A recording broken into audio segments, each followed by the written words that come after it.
Today we are going to see. What if Turles freed Era? Let's get started. The door to the bedroom cracked open and a tall male slipped inside. Turles could not bell. I have his luck that this wing was totally deserted. For a royal's bedroom he was honestly expecting well more. The room had a rather sterile feel to it. He had been casually glancing around the empty room when he spotted an ornate box resting on the carved table in the room. Curious, the pirate checked and was surprised to find the box was not locked and looked inside to see a large circular golden amulet with a large cut ruby in the center laying inside. "What's a little beauty like you doing in a place like this?" he whispered to the jewel as he picked it up off the table. The delicate gold aim twinkled in the low light as the Saiyan examined the amulet. "Especially with someone like Cooler. I didn't know he wore jewelry." His scouter alerted him to someone coming his way, and he cursed under his breath. Turles shoved the amulet under his armor as he quickly ducked out of the room and headed back to the rest of the Saiyans in Cooler's palace. He grinned as he finally made his way back, without his little excursion being noticed. "The hell you've been, pirate?" a voice hissed in his ear. "Okay," almost without being noticed. "Oh, just looking around," Turles lowly responded. "Don't get your tail jerked in a knot, Raditz. I was only curious." The long-haired Saiyan growled over the nonchalant tone Turles used before silencing himself when Prince Vegeta's eyes cut to him. "Just stay out of trouble, Turles. The prince owed you a favor and now you're here. Don't screw up these negotiations with your lust for shiny things. Kinda hard to do that when there aren't exactly any shiny things about." Turles muttered under his breath. "Relax, the only thing I picked up was a small trinket. I doubt it will even be missed even after we're gone." Negotiations were boring as hell, Turles decided once he returned to his ship and went his own way from the royals. All in all, it was rather disappointing that he wasted his favor with the prince for a look inside one of the Cold's palaces. And there wasn't anything worth going back to steal. Shedding his armor, he was reminded of the ruby amulet. Taking a closer look, he noticed it was old. But the jewel was flawless, no scratches to mar its surface or natural imperfections. Turning it in his hands, he checked the back for any inscriptions and found nothing. He moved to set the necklace aside when he caught a flash of something from the ruby in the corner of his eye. Turles rubbed his eyes. He could have sworn he saw eyes staring at him. Picking the necklace up again, he brushed his thumb over the jewel before convincing himself it was a trick of the light and his tired brain at work. A pulse of warmth shot through his hand as the ruby lit up with a rose-colored glow. The pirate dropped the necklace and immediately stood today.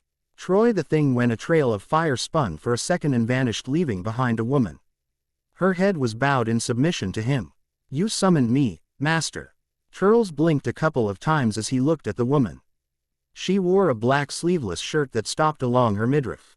Black matching bottoms that ended halfway between her knees and calves had oval-shaped pieces cut off in the outside of her thighs.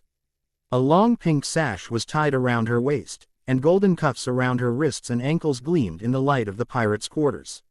She looked Saiyan if the black, spiky hair and the black tail were any indication. But since she came out of the amulet, Turles wasn't completely sure what she was. When he remained silent, the woman looked up in his direction with a slightly puzzled expression on her face.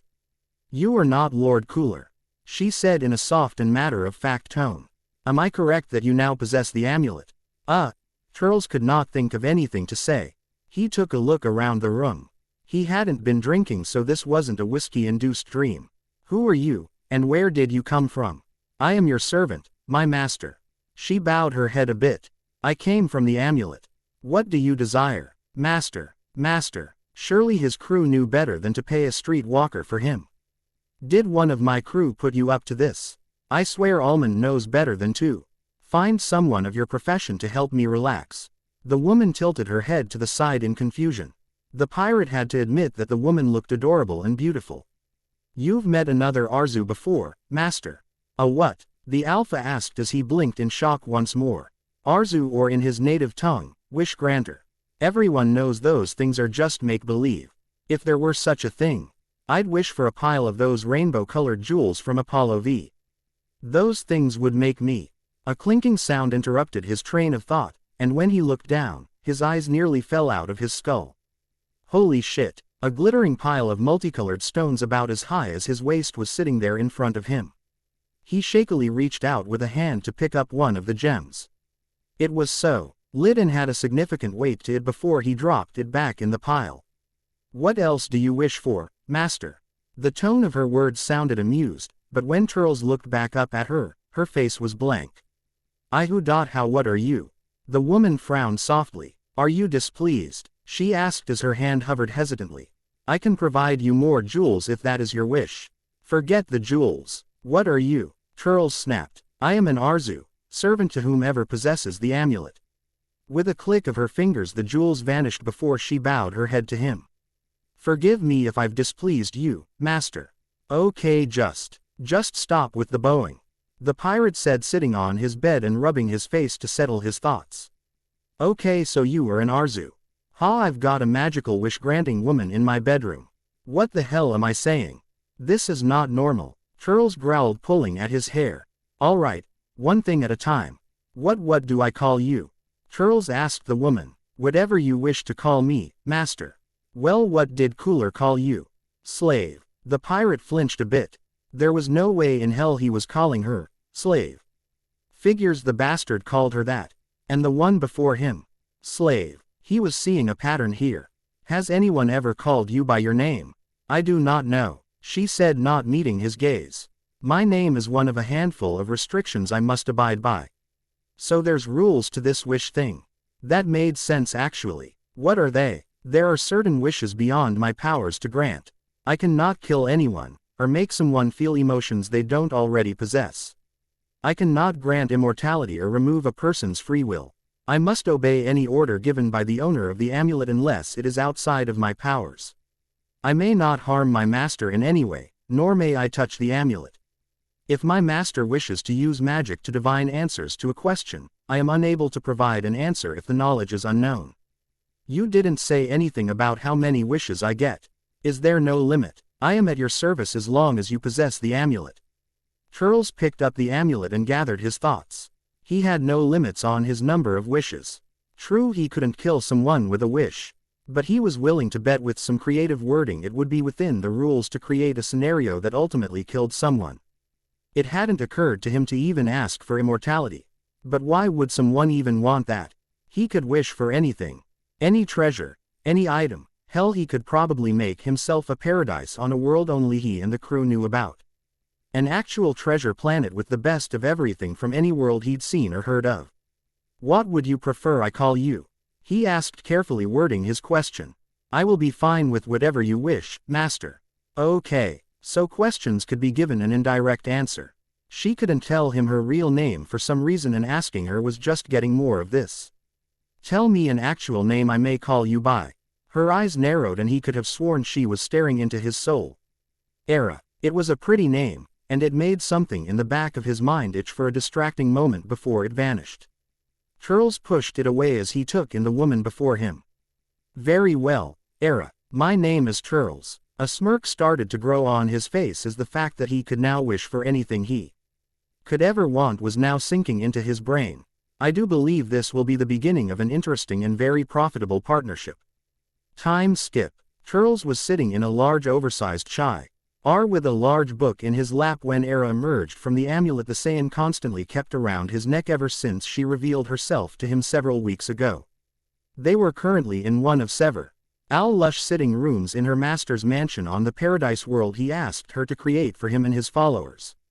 This particular room led out to a balcony with sheer white curtains serving as a sort of privacy barrier. The Arzu studied her master for a few long moments in silence as his eyes flickered over the words in the tome. He was an unusual master, to be sure. While he had used her like the majority of her previous masters, he treated her differently. He would be courteous when he requested something, and he had this strange habit of asking her thoughts and opinions whenever they spoke. Her master treated her more like a person than a slave or a tool to be used, and Era didn't quite know how to react to that. In her many centuries of life, she couldn't remember a time a previous master had similar behaviors. "Era." Turles' voice drew her from her thoughts. He was still looking at the book with an intense expression on his face, but one of his hands was beckoning to her. "Come here for a moment, please." She walked over to stand in front of him, and glanced at the book the Alpha was reading. Her heart gave an unexpected ache at the sight of the moonflower on the page he was reading. The picture also made a sharp pain flare up briefly in her head, but it was gone before she could even react to it. I was reading up on an old Saiyan myth, and I wondered if you could answer some questions for me. I will do my best, Master Turles. The pirate glanced up at her with a slight scowl on his face that made Era want to smile. I've told you that you don't have to call me that, he muttered as he pulled her down to sit on his lap once he moved his book to the armrest of the chair. This was another thing that made Turles different. Her previous masters would often use her body in a sexual manner. But the most Turles would do was hold her or make her sit on his lap while he did other things. She wanted to tense up, to flee the foreign sensations, but her body refused to listen to her. She could not disobey orders given to her no matter how long ago it may have been. I remember, but I was ordered by a previous master to always show respect to the one who owns me. Her tone had gone flat, making the man frown. I cannot do as you request. We will be discussing that at a later date, but if you must call me something like that, call me Captain. Master makes me feel weird. Especially if my partner calls me that. Era couldn't help but smile softly over his words. He still was doing things that made her confused as to how to view him, but slowly, she was growing to like this master. She tested the word in her mind and found the command allowed it in place of master. As you desire, Captain Turles. Amusement colored her tone, making the Alpha roll his eyes.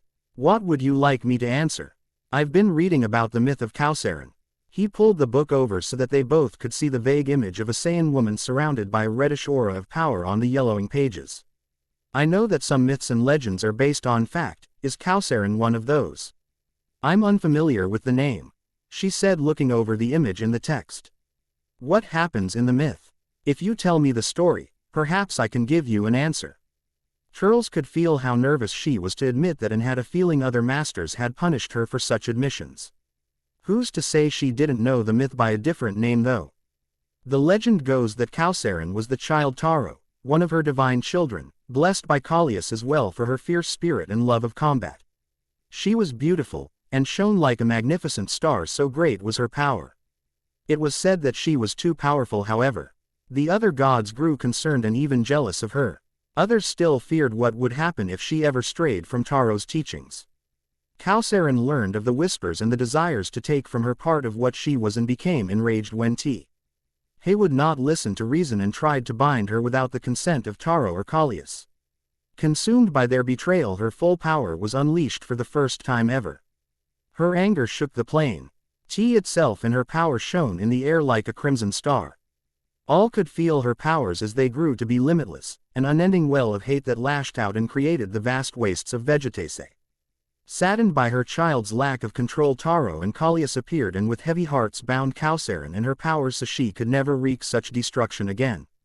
And to punish those who played a part in betraying Kausaran and bringing their worst fears to pass, Taro and Kalias stripped the other gods of all but a single domain each, forever condemning them to remain minor gods.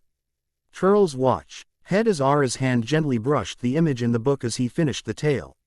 That is not how I remember things happening, she said, a strange hardness in her eyes as she stared at the ancient drawing.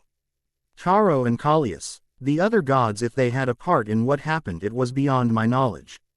Quote, you remember this happening? Turles said, surprised. It was real. I can hardly forget my birth, Era said softly before looking away from the book. They named me Star of Chaos. I had no idea mortals knew the story, however inaccurate this version is. Hold on, back up, the Alpha said, standing in front of Era after sliding her from his lap. You mean to say you are Kausaran? I've never heard that name used before now, but yes, I believe this myth is referring to myself. I remember Veer, why clearly rending the earth and turning it to crystal sands in my wrath. So what really happened? Are you really the child of Taro? I cannot say if I am or not, Captain Turles, it is beyond my knowledge. She said softly, the only gods that I saw that day were the Kais. They are the ones that bound me to the amulet, that made me what I am now. One look at her was all Turles needed to see how much anger she had for the described celestial beings. Her form, while submissive, was trembling with rage, and the pirate could almost see the crimson fire in her eyes. He could not blame her in the least. Era was forced into this eternal servitude, unable to even exercise free will if whoever possessed the amulet wished otherwise. There was one thing he wanted to know though, and he had a feeling he needed to order her to tell him. "Tell me why they bound you." "I don't remember," she answered in a tone that more than hinted at her pain. "I remember the rage I felt, the power to crush worlds with a mere thought. I remember the pain as these appeared and my powers bottling up inside me to the point I thought I was drowning," she said, holding out her wrists, showing her wristbands. For the first time, Turles realized they were not merely part of her outfit. Symbols were etched deep into the metal and began to glow with the same ruby light the amulet had when he first summoned Era forth. "I can't read what they say.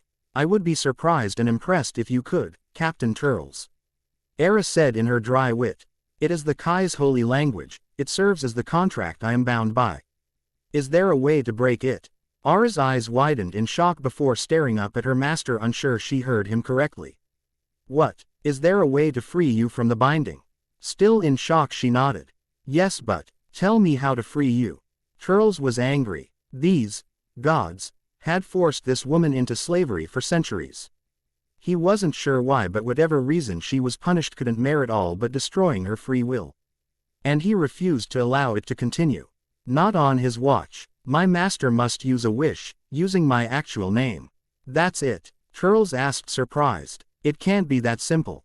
Surely there is a catch."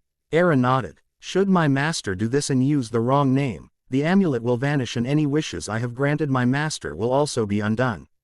Turles cringed at that information. It was clear that was done to discourage someone from helping Era, and that made him angrier than before. Who gave those beings the right to decide a living person's life like that? "Tell me your real name," he ordered with his arms crossed. "I'm ending this now." "I can't," Era replied softly. The pirate cursed under his breath. Of course she couldn't, that would make setting her free too easy. His gaze fell on the amulet as it sparkled in the sunlight. "Just because she didn't know didn't mean no one else did. I wish to possess the knowledge of your actual name." Ara's eyes slid CLOSED as the familiar red ore outlined her body where she sat, the sign she used her magic to search for answers. After several moments, the glow vanished, and Era shook her head before opening her eyes. "I cannot grant your wish, Captain." Quote, "Damn it," the pirate growled as he turned away from her to get his temper under control. He didn't want Era to think he was angry with her. This wasn't her fault. Era was the victim in all of this. He ran a hand through his hair before turning back to her. "It's obvious we will need more information in order to set you free, Era. I wonder if some of the Thayer myths in this book are about you before you were bound." He picked up the book and started to flip through the pages, mumbling the titles under his breath. The woman just watched him, feeling shock. That the pirate wanted to free her so badly. It made no sense to her. Her master was angry he couldn't free her. Why would he even want to when she could give him almost anything he could ever want? No other master had even considered releasing her. Navet and Era. "Yes, Captain." The sounds of her name pulled her back to the present once more. "Sorry, it's the name of a myth. The tale of Navet and Era. It's a Tuffle legend." Turles looked confused for a moment. "How did that get in a Saiyan book? Kinda funny that you share a name. Hang on a minute." He started to read out loud. "Many eons ago, there was a beautiful Saiyan woman named Era. She was kind and gentle and took joy in tending the gardens given to her care by the moon goddess. Era fell in love and was betrothed to a soldier called Navet, whom she found injured in her garden and nursed him back to health. They were very happy with each other and were often seen walking the lush gardens by the crystal rivers. Navet in the Ion tradition gave to Era a pendant of crystal and diamond one pleasant night when the moon was bright. They mated and wished to start a family soon, but their happiness was not meant to last. Unfortunately, a demon had seen Ara's beauty and kind heart, and wanted to take her for his own bride. One day, he rose up from the jungles while Navet was hunting. Era tried to fend the demon off, but she was not strong enough. Before the demon could steal her away, Navet returned was enraged. He attacked the demon intent on destroying the creature. Sadly, the demon was too strong, and bathed in the green light of his powers. He killed Navet in front of Era. Her heart-wrenching cry of mourning pierced the air as she clung to her mate's body. The demon snatched the pendant from Ara's neck, shattering it into a fine sand, intent on making Ara his wife with Navat out of the way. However, the Saiyan gods had heard the gentle woman's cries and were furious with the demon. He was struck down by the gods for trying to defy the sanctity of a mating bond. Ara was left alone to weep for her murdered alpha in what would be known as the wastes of Vegetace, with her tears becoming diamonds hidden among the crystal sands. Turles trailed off with a frown before closing the book for a moment while keeping a finger between the pages to mark his place. Well, that was depressing. A glance at Ara made him wonder if she recognized anything. The stories were completely different except for them including the wastes. Ara had said she created them, and he had no reason not to believe her. I feel like I've heard this story before, Turles said tiredly, rubbing his eyes. But it was a Saiyan myth. The Tuffles and Saiyans share a world, do they not? Ara asked hesitantly. It made Turles smile as he gestured for her to continue. Is it possible the Saiyans have a similar story with different names? It's been so long since that was the case, most Saiyans forget that fact. The Tuffles and Saiyans haven't shared Vegetace for over 800 years. The Tuffles died as the planet became harsh and ill-suited for them while the Saiyans thrived. His eyes widened a bit. Thank you, Ara, I think I remember the Saiyan myth. He flipped a few pages and found the story he was more familiar with. The tale of Brassic and Karoti. I'd never been all that fond of it when I was younger because it's a love story of sorts. Brassic was a mighty warrior, skilled in combat and regarded by his fellow warriors for his prowess in battle. One day, he and his men were ambushed by a troop of Tuffle soldiers in a dispute over territory near a river. Brassic fought bravely, but he was badly wounded, knocking him into the river. A fever set in and he was nearly lost.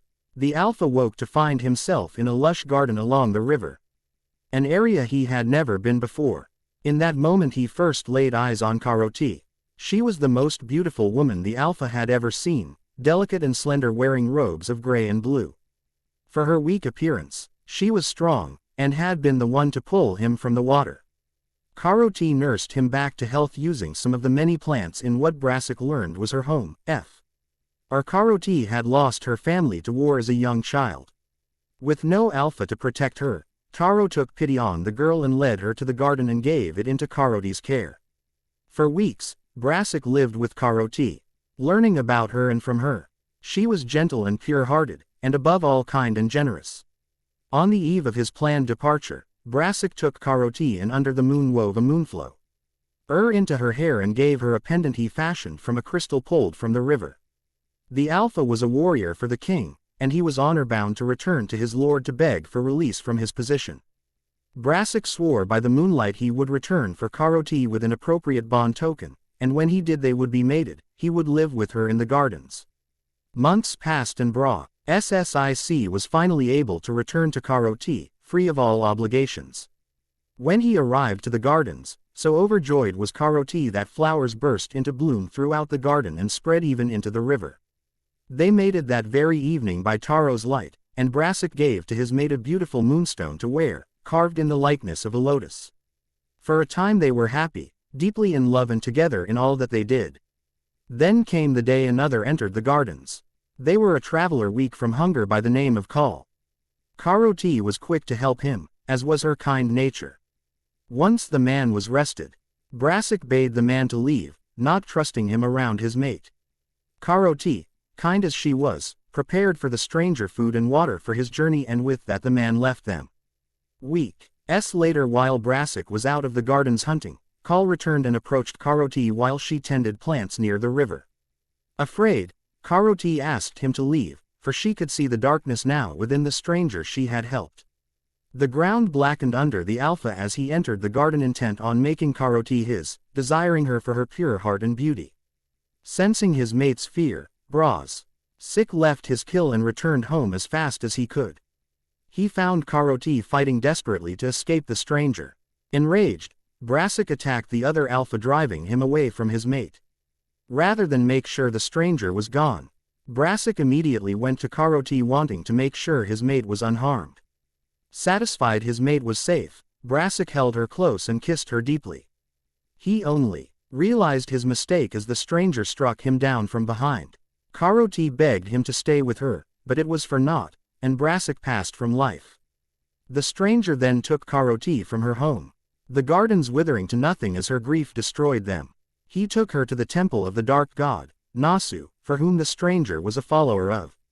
Kal shoved Karoti before the altar and pleaded for Nasu to rid Karoti of her bond to Brassic so he might take her as his own, shattering the lotus Brassic had given to her as an offering to the dark god. Hearing his plea, Karoti found her grief shed aside as rage filled her for this stranger to dare think he could take her beloved's place. In her anger, a well of power she had never used was opened, and in a blaze of light the woman destroyed him and the temple itself.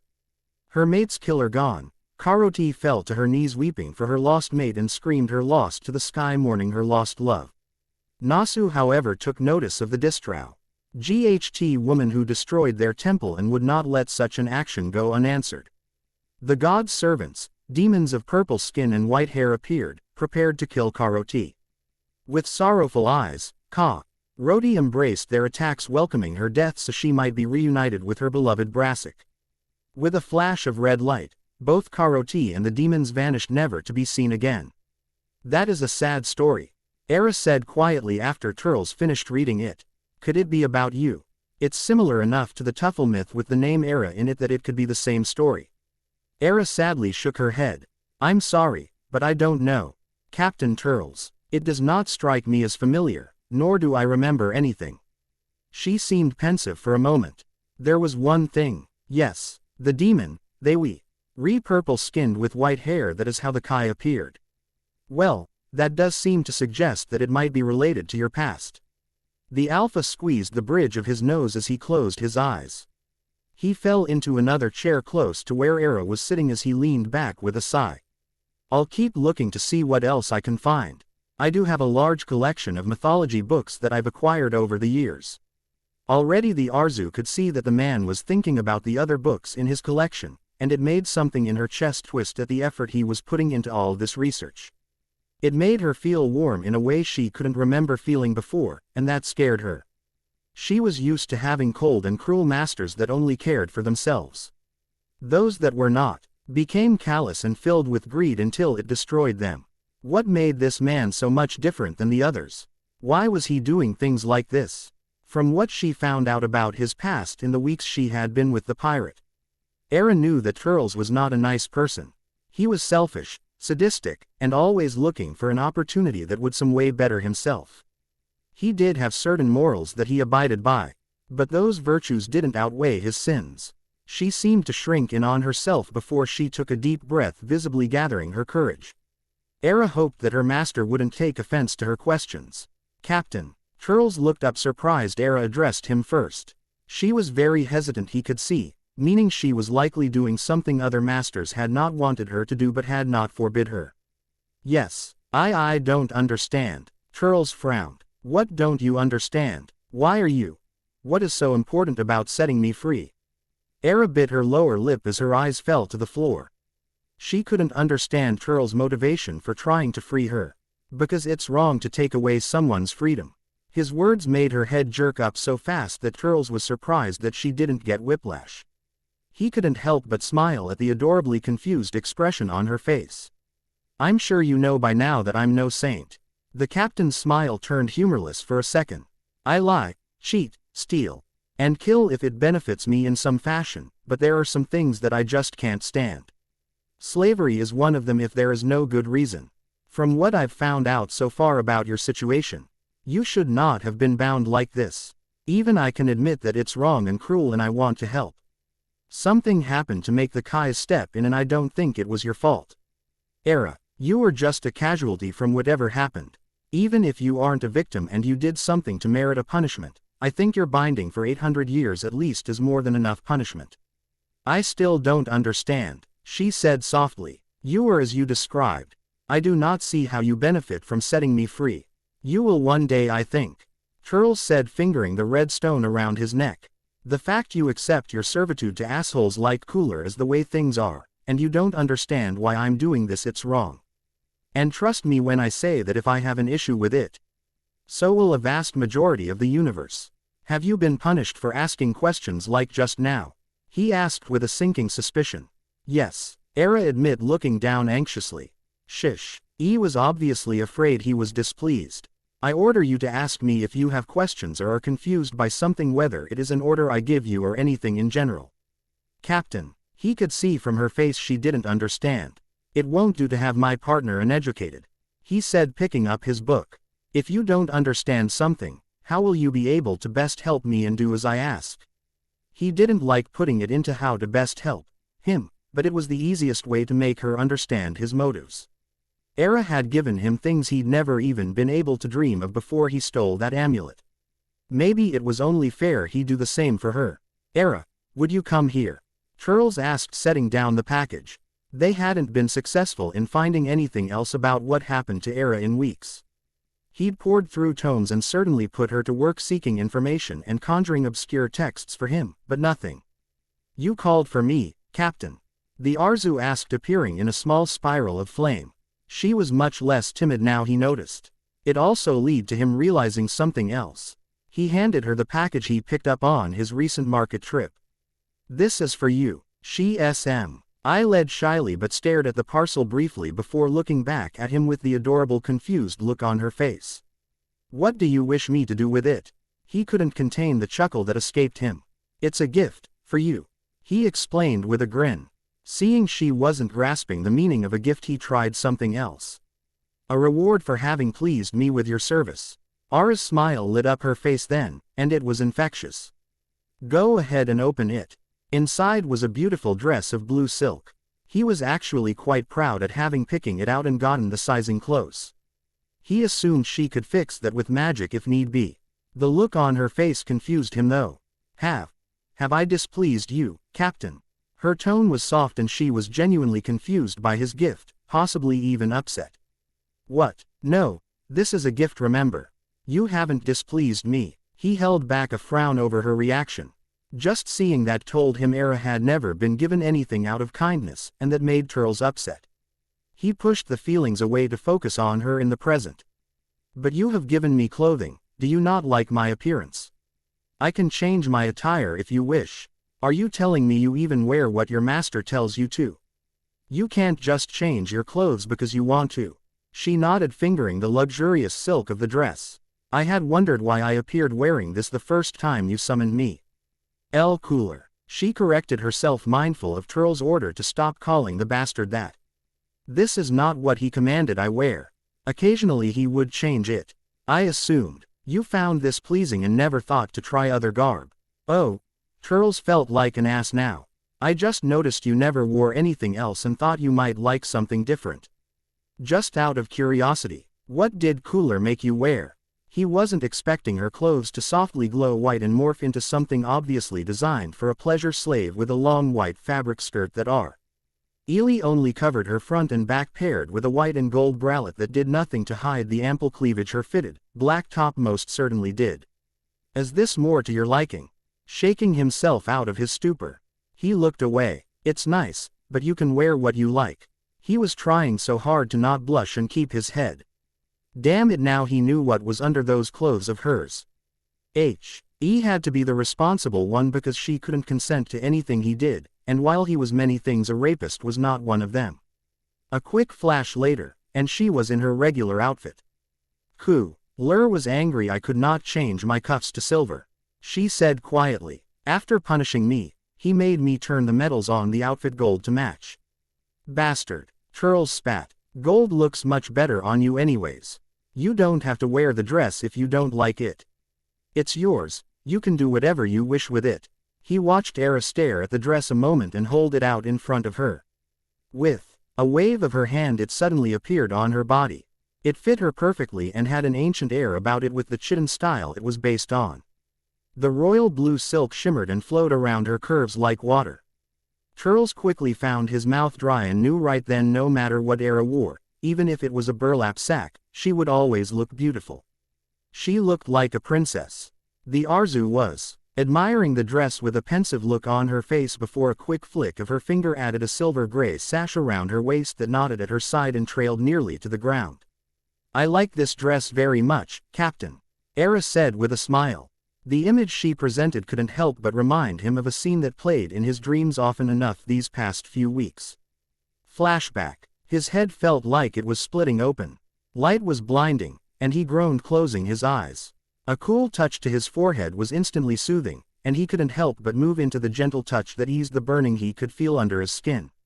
The soft touch disappeared, and he could hear someone moving about. He could tell something dimmed the light wherever he was at. When touch returned, he opened his eyes again. In front of him was a goddess surrounded by golden light. Her skin was pale and fair in a way that no mortals could be, with ebony locks of hair that framed her heart-shaped face. Her smile was the most beautiful thing he'd ever seen. "I'm so glad you're awake," she said with relief in her voice.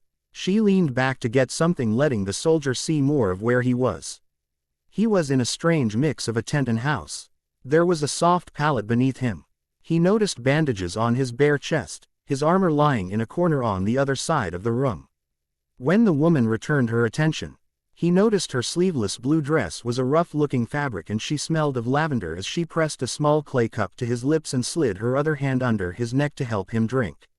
"It's some tea for the fever," she told him. Gratefully he drank until she took the cup from him. "Where am I?" His voice was rough and talking hurt despite the liquid he had just drank. He wanted to lift a hand to his head, but his limbs felt like they were made of stone with how heavy they seemed. "My home," she said in her usual quiet tone. "I found you in the river. You were badly hurt.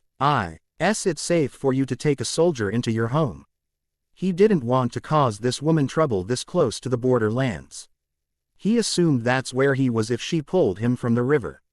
Her Yaj could cause problems if she lived in Tuffle-controlled territory. "There's no fighting here," she answered, getting something from another jug. "Taro doesn't allow it, and even the Tuffles know that. You'll be safe while you heal." This time she gave him water, and he loved her for it as he felt it cool his parched throat. "But your village. You need to rest," she said, placing a finger on his lips to silence him. He nodded slightly as fatigue began to set in from the tea she gave him. "Brassic my name," he told her. He didn't know how long he'd been unconscious, but she at least deserved a name to call him. "Yours." She smiled at him before placing a cool, damp cloth on his forehead. "My name's." Flashback end. He always woke up before he could hear the name. Era was always the woman in his dreams. But she looked different. She carried herself more confidently, more carefree. The smile on her face as she wore the dress he gave her, it was like seeing his dream brought to life. "Then wear it whenever you like. If you would like others, let me know, and we can get you some in other styles and colors. As long as you enjoy it, I don't have a preference for what you wear." That was a lie if he ever told one. A little voice in his head was telling him he could have her in something more tasteful than Cooler's little uniform, and that she wouldn't object if he wanted to personally investigate her attire. He ruthlessly crushed it. Temptation aside, he refused to act on it. Reality Era was a slave. Even if she said yes to his attentions, he still couldn't convince himself to act on it because he owned her. It just left a sour taste in his mouth. "I could have other dresses if I continue to please you?" Era asked with a look of surprise. It was clear she only expected the one dress. The idea of a master giving her something, even for her pleasing them, was so foreign to her, and he felt saddened by that. "If you want them, of course. You're my partner. If we ever invite guests over, you should have clothes of your own. I was thinking we could set you up with a room beside mine." "I don't require a room, Captain," Era said, almost appalled at the suggestion. "I could not use it. Please do not squander such a thing on me, Captain." "Surely you sleep?" Turles asked. "You have my permission to remain out of the amulet as long as you respond to my calls." "I do not sleep, Captain," Era said, clasping her hands together in her usual submissive pose. "And I cannot remain out of the amulet indefinitely, not unless my master is present or I receive physical contact regularly."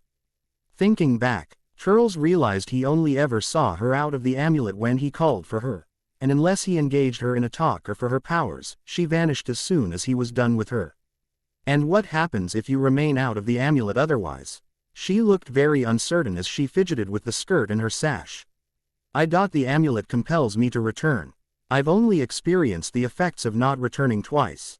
One of my former masters commanded me to remain in their room, but he left his home while wearing the amulet. When he finally returned home in the evening, I had no choice but to return to the stone. I felt stretched too far. The second time was a punishment. I was forbidden from returning to the amulet and denied the required touch several days. It was painful, and drained my magic both from keeping my physical form and stopping me from returning to the amulet in addition to my magic naturally seeking to return there. Turles winced, to be forced to fight His natural order of returning to the amulet was a serious punishment, and if Era said it was painful it must have hurt. I see. What do you do if you don't sleep? He asked curiously as he sat in one of the chairs in his room, gesturing for Era to sit if she pleased.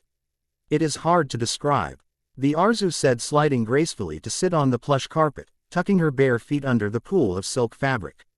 It is not sleep, but my mind is only dimly aware of what happens outside of the amulet. There is no sensation of time passing, not like you would think of time passing, I think. She was hesitant and slightly unsure of her words. I know time passes, if it is days or years even, but I do not feel it. It feels the same if I spend an hour or a year in the amulet. What was the longest you ever went between masters? Turles asked curiously. Now that he wasn't continually wishing for things, it was interesting to learn more about Era. And it was slowly sinking in that she had lived through a significant chunk of history. Even myths that he read about as a child were about her, and there was no knowledge of when those stories originated from. I think it was 200 years, she said, crossing her arms and tapping her cheek with one of her delicate fingers. I was owned by the Emperor of the Mistari Empire at the time. Like you, he would wear the amulet, and from my impression of what I observed with others present when summoned, it was seen as one of his royal symbols. I believe it was placed in his tomb by members of his family so he could have his favorite possession in the afterlife. She smiled a bit before looking at him. I was then owned by the thief who broke into his tomb centuries later. He reacted about as well as you did for the first summoning, although he actually fainted thinking I was a vengeful spirit. Do you often find yourself with rulers and thieves? He asked, catching onto her amusement. Surprisingly, yes. If they are not, many owners, like you, have wished for wealth, which in most societies equates to power. Those with power tend to strive for more power or to ensure they keep it. Are you the reason the Colds rose to power in the universe? The Question had bugged him ever since he stole the amulet. The Cold Empire was massive, and only the fact that the Saiyans were strong enough that most of the universe wanted no business fighting either. The more the ice demons was what kept things from boiling down to a civil war spanning the stars. The Saiyan race honestly just wanted to fight each other or strong opponents for enjoyment. They were happy to work as enforcers for their allies in exchange to supplies not readily available on their home world as a result by dealing with criminal or dangerous beasts. They honestly were more like freelance patrol officers. They didn't work for the Cold simply because they wanted warriors to take planets for them and kill anyone that didn't agree with their rule or to profit from selling a world to another race for one reason or another. Killing which included non-combatants, the elderly, women and children. Very few Saiyans were willing to defy the gods' tenets and hurt bearers, and even fewer still cubs. No, Era answered. I'm uncertain how Cooler came to possess the amulet. It was a few years after the master before him. He could have found it or purchased the amulet not knowing what it was. Someone may have given it to him as an offering of sorts. I'm more inclined to believe that auction given the box he kept the amulet in. The pirate rubbed his chin in thought. It seemed to him that Cooler wouldn't use Aura's power to help further his grasp on power. So Cooler didn't order you to help the Colds gain power in any way? Not that I'm aware of. No, the Arzu shook her head as she answered. I feel like he used me more for his amusement more than anything. He would ask questions about some star systems every now and then, but most of what I told him was easily accessible information. Strange, the Alpha huffed under his breath, but he decided not to worry about at the moment, especially since Era couldn't tell him for sure. I'd have used your power in some way to help gain more power. But perhaps he wanted to keep you a secret. Turles wasn't sure about the relationship between Cooler and the rest of his family, but if they were like him in any way, Era Old B worked to exhaustion doing their bidding. His eyes fell down on the ruby-colored stone on the amulet as he thought. What's it like in your amulet? He almost blurted out to distract his thug. HTS from the woman's possible suffering she could have experienced if Cooler had done things differently. His question had Era blinking in surprise and confusion. She tilted her head to the side. What do you mean, Captain? Her question had the pirate holding back an embarrassed wince, but he managed to keep it from showing. Do you have a room in your amulet or something like that when you're in there? Or do you just become one with it? He watched her brow furrow in thought. It's like being in hibernation, I guess would be the best way to describe it. Her fingers tapped her bottom lip as she tried to put it into words. There's not a room or anything I go into when I return to the amulet. It's more like I go into a pod, and I get flashes of what happens in the outside world. When I'm in the stone while you wear it, I can perceive more clearly what happens around me. It's like I watch everything through a mirror when I'm with my master while he wears the amulet. When I was with Cooler, I could only get flashes. So there was no way for you to do anything to help pass the time. Like a hobby or anything. Turles moved to rest his head against his hand as he watched Era. Hobby? What's a hobby? The Alpha was speechless for a moment at the sight of those large, pretty eyes blinking at him. A hobby is something you enjoy doing in your free time.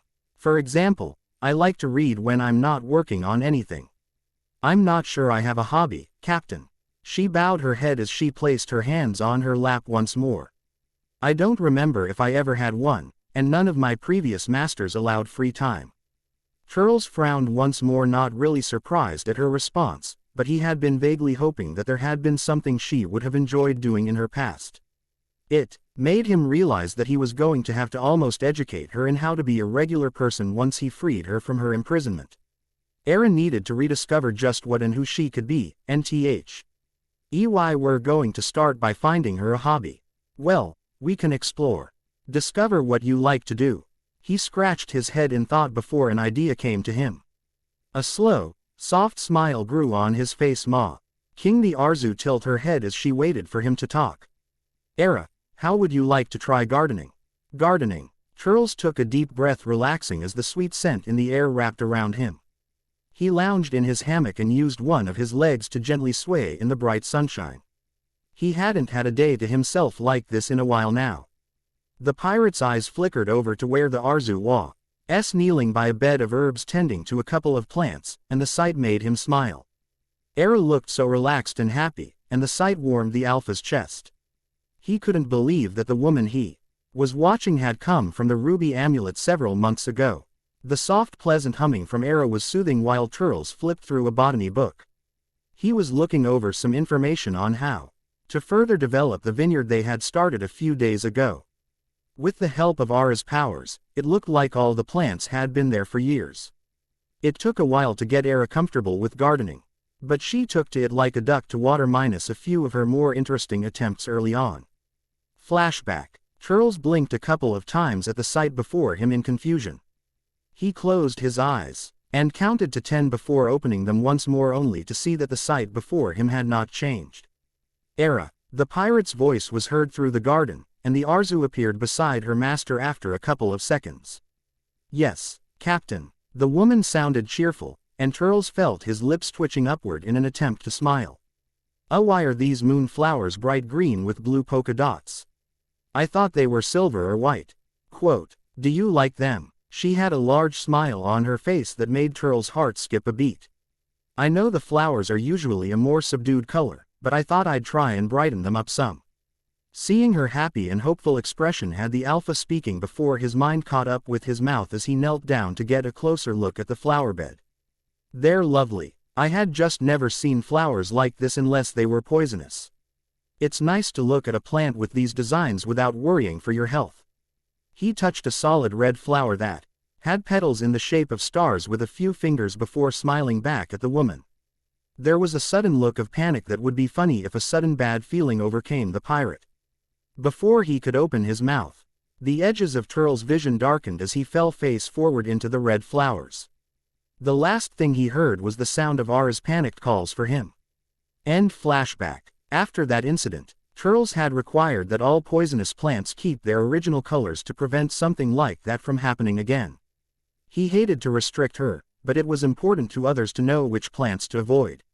In truth, it was the only punishment he had the heart to give her after the accident. He knew she didn't mean to poison him, but she felt she deserved to be punished for harming her master. For nearly 2 days, Era had been skittish, refusing to touch another flower or even look him in the eyes unless ordered, and even then he could see she was terrified. So to hopefully calm her down, he gently imposed the restriction after her repeated queries about how she would be punished for harming her master. Glancing at her now, she was sitting by a patch of roses and lavender doing something with the flowers and her magic. A smile crossed his face seeing her in one of the dresses he bought her. This one was similar in style to the first dress but red in color with gold flowers embroidered on the neckline. She'd added a dusty rose-colored skirt around her waist that hung off on one side, and it wasn't uncommon for her to use it to gather flowers or herbs. Era was barefoot as usual, and in spite of the dress not being anything very elaborate, his earlier realization held true: she could never look less than amazing in whatever she wore. He was so captured by Ara's presence that he didn't notice the person that had come up beside him until they cleared their throat. The sound startled Turles so bad that he nearly jerked himself out of his hammock. "Nice to see you're aware of your surroundings, Captain."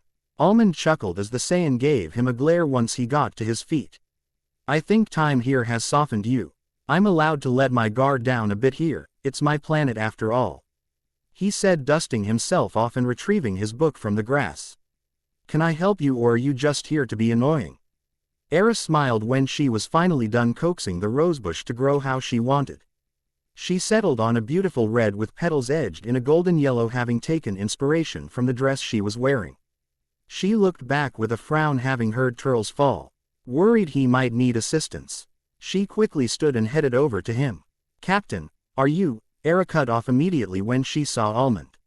She hadn't seen the red-skinned giant because a large bus hid him from where she had been kneeling. Turles hadn't told her she could be seen by others, he hadn't forbid her either, but in her experience that didn't mean something was allowed.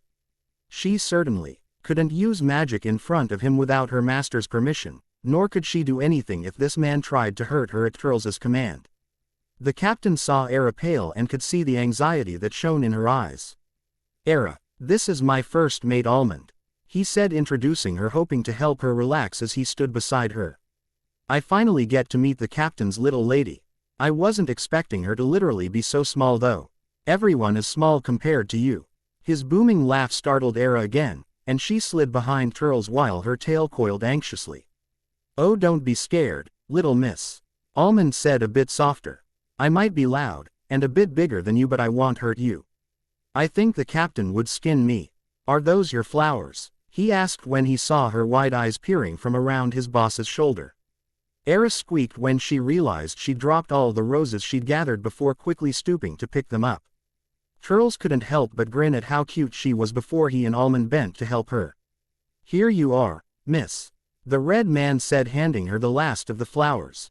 "Thank you, First Mate Almond." Her voice was so soft he almost didn't hear it. "None of that First Mate business. Just Almond will do." He didn't miss the questioning look she gave his captain, or the nod he gave her in return. His attention turned to the roses he'd just handed her.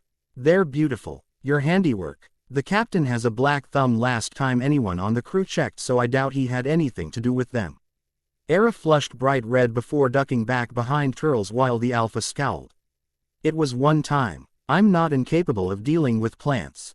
And yes, Era is responsible for all of this," he said, gesturing to the garden as a whole. "She's also been working with me on setting up a vineyard. I wouldn't be able to convince you to come work on my landscaping, would I?" the big man asked. "Mine looks like shit, and I actually am terrible at doing anything with plants." "Oi, stop trying to poach my gardener and go find your own." Neither pirate missed how Turles' tail came up to wind around the still shy Ara's waist. "Oh come on, I probably pay better." Almond didn't miss when Era glanced at the captain, obviously asking him what to do, and he knew something was up. Turles hadn't missed his notice of things either. "Era, why don't you go finish your work on those new flowers?" Turles said gently. She had yet to say another word as she peered from around his shoulder at Almond. It was very clear she was nervous and didn't know what to do around someone beside himself. "I'll come get you in a bit, all right?" He smiled, seeing her nod before she scurried off to one of many flower beds within view of the seating area. "She seems nice," Almond said with a chuckle. "Never took you for the shy type there, Captain." She's not all that shy with me," he said, handing his first mate a glass of wine from a table he'd set up near his hammock before.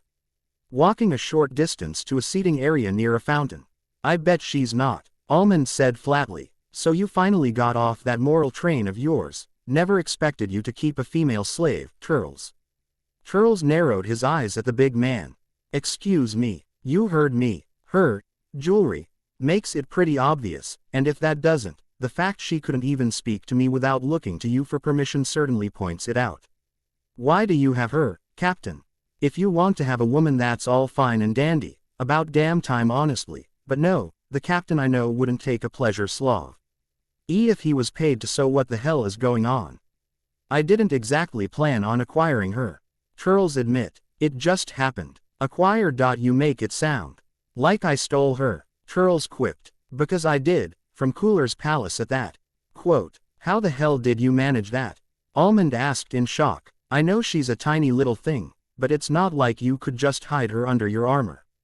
You'd be surprised." "Damn it, Turles, stop being an ass and explain." "There's not much to explain." Almond leveled a hard stare at him. "Fine, I stole a key that didn't look like a key. When I figured out what it was, I went looking and what I found was her. Among other things.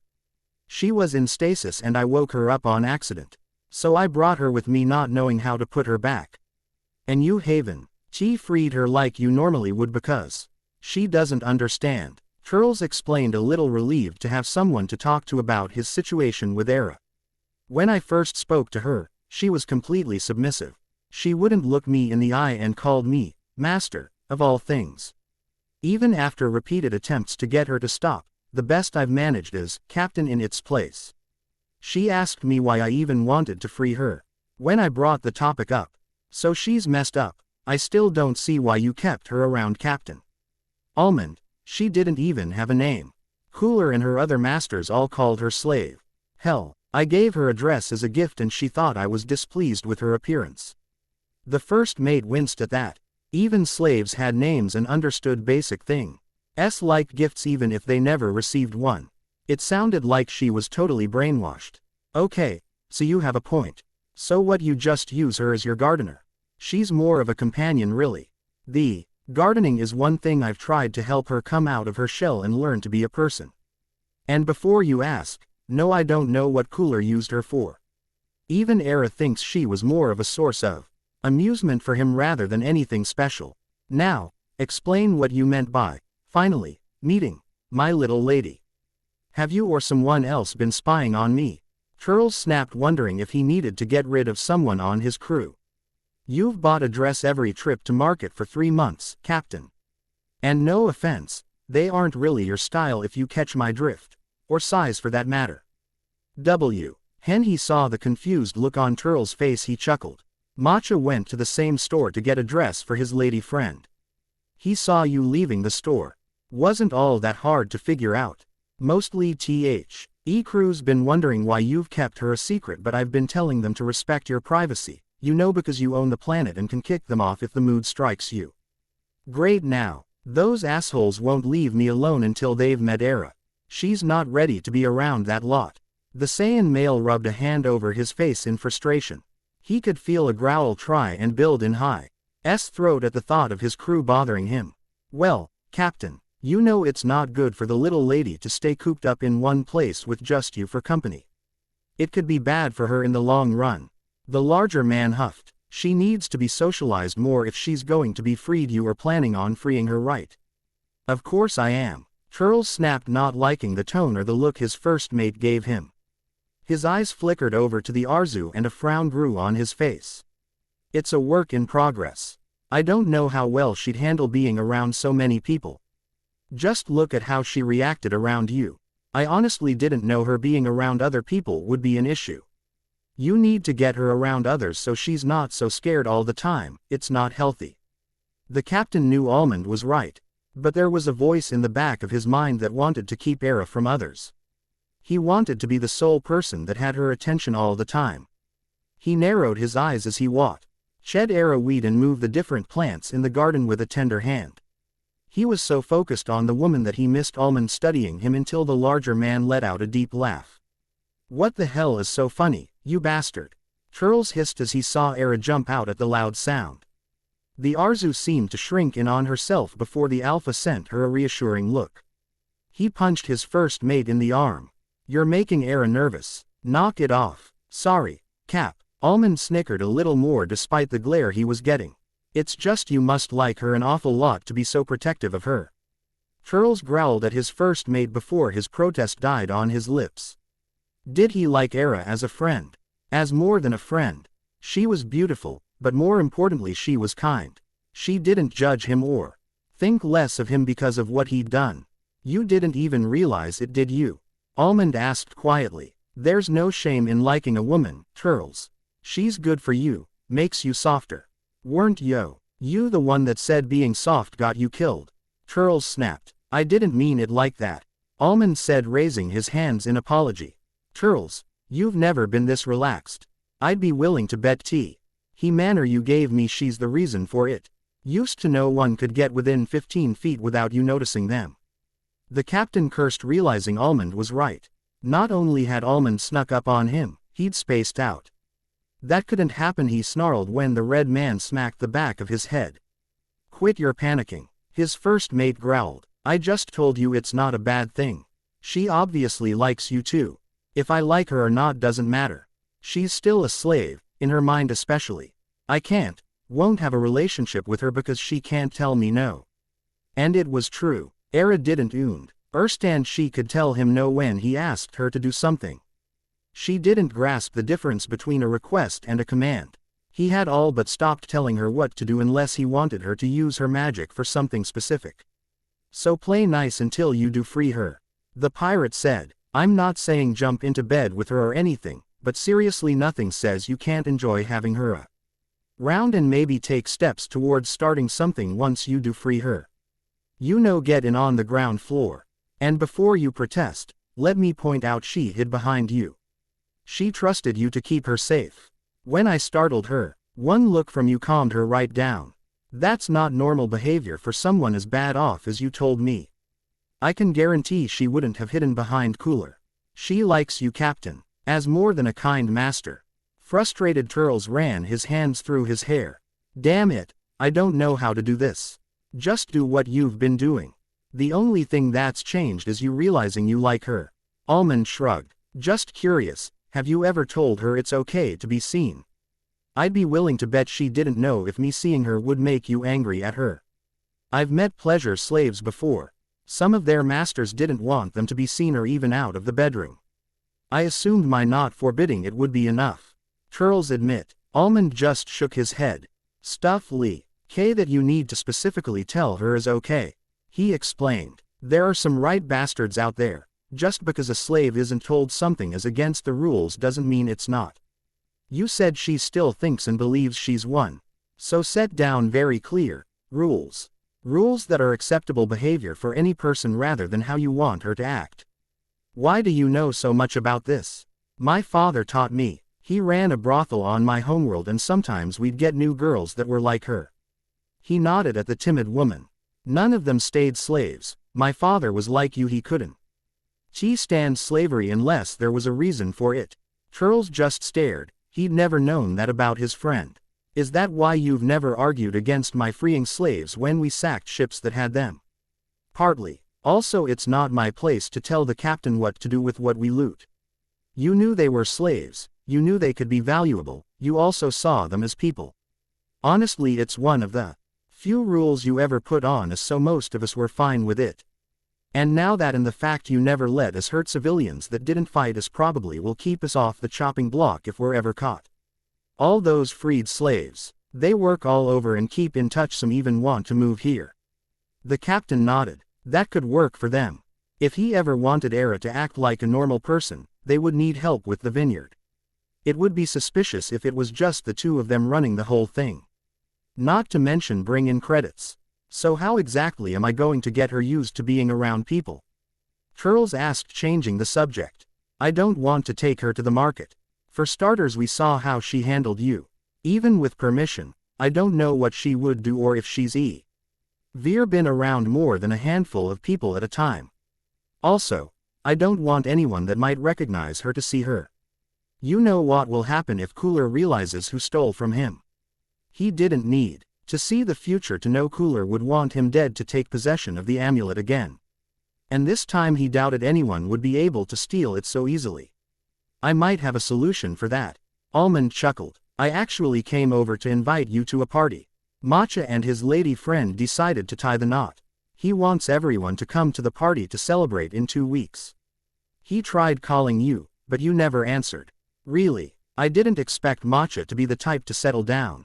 The captain hummed in thought and realized that this might be a good way to get Era used to people. Sounds like fun and a good place to start with. Era will be there. With that said, Almond left while Turles and Era went inside to relax.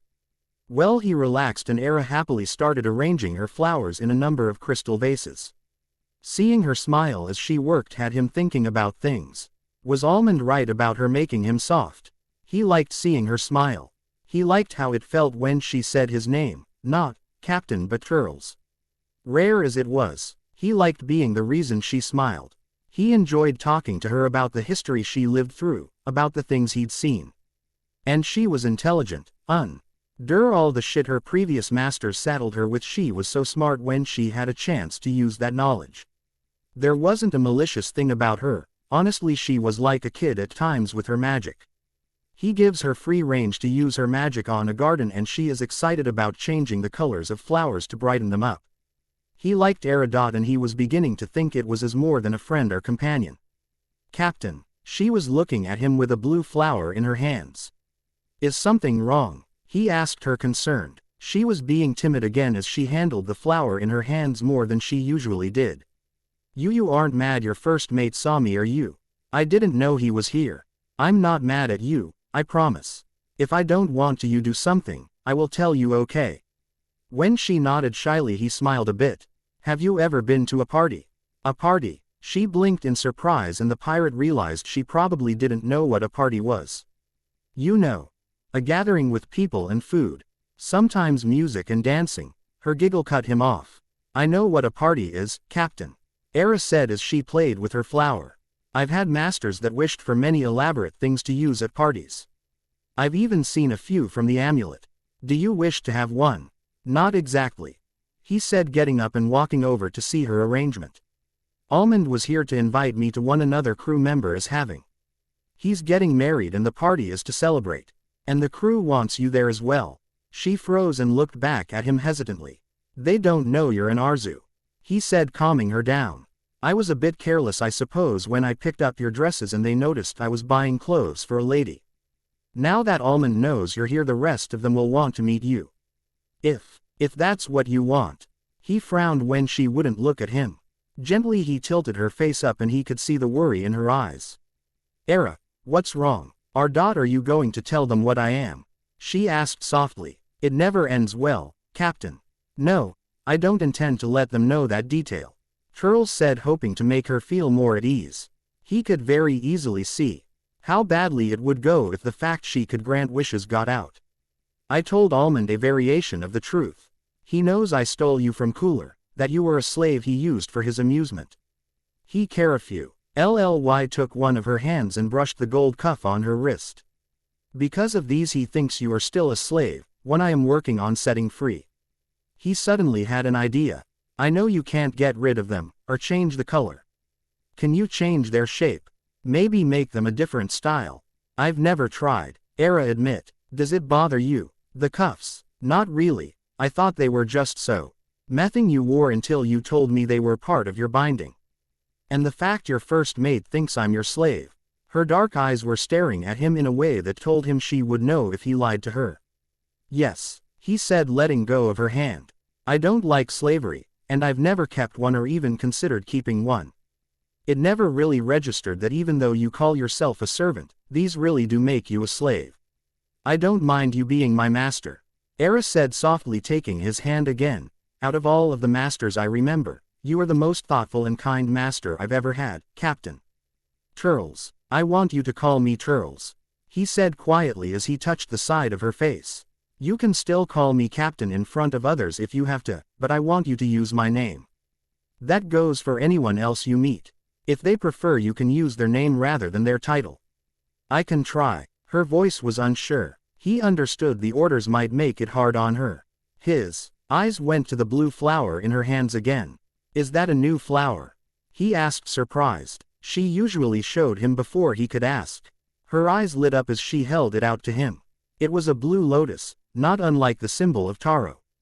But this wasn't a simple color change, the petals had a faint iridescent shine to them.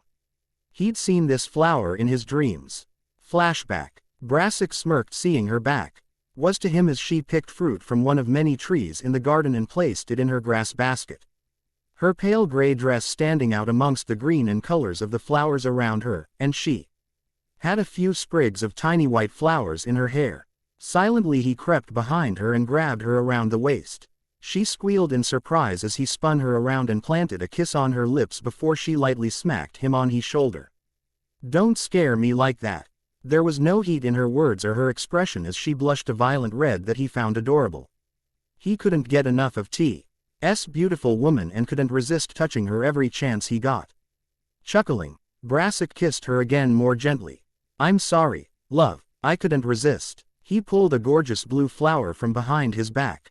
It's beautiful, Brassic, Era said with one of her amazing smiles. Are you sure I'm not forgetting an important day? That's twice you've gotten flowers for me. I don't need a reason to spoil you. Besides, you make the flowers look prettier when you wear them. And carefully slid it into her hair next to the tiny white flowers he put there this morning. Flashback end. It's beautiful, Era. What is it called? I don't know, she admitted with a blush. I kind of made this one on accident. I was trying to grow some blue moonflowers, and I found it beside me. I hope you don't mind, but I made a whole bed of them. They aren't dangerous. It's fine, Era, you can put whatever you want in the garden as long as you don't change the dangerous plants.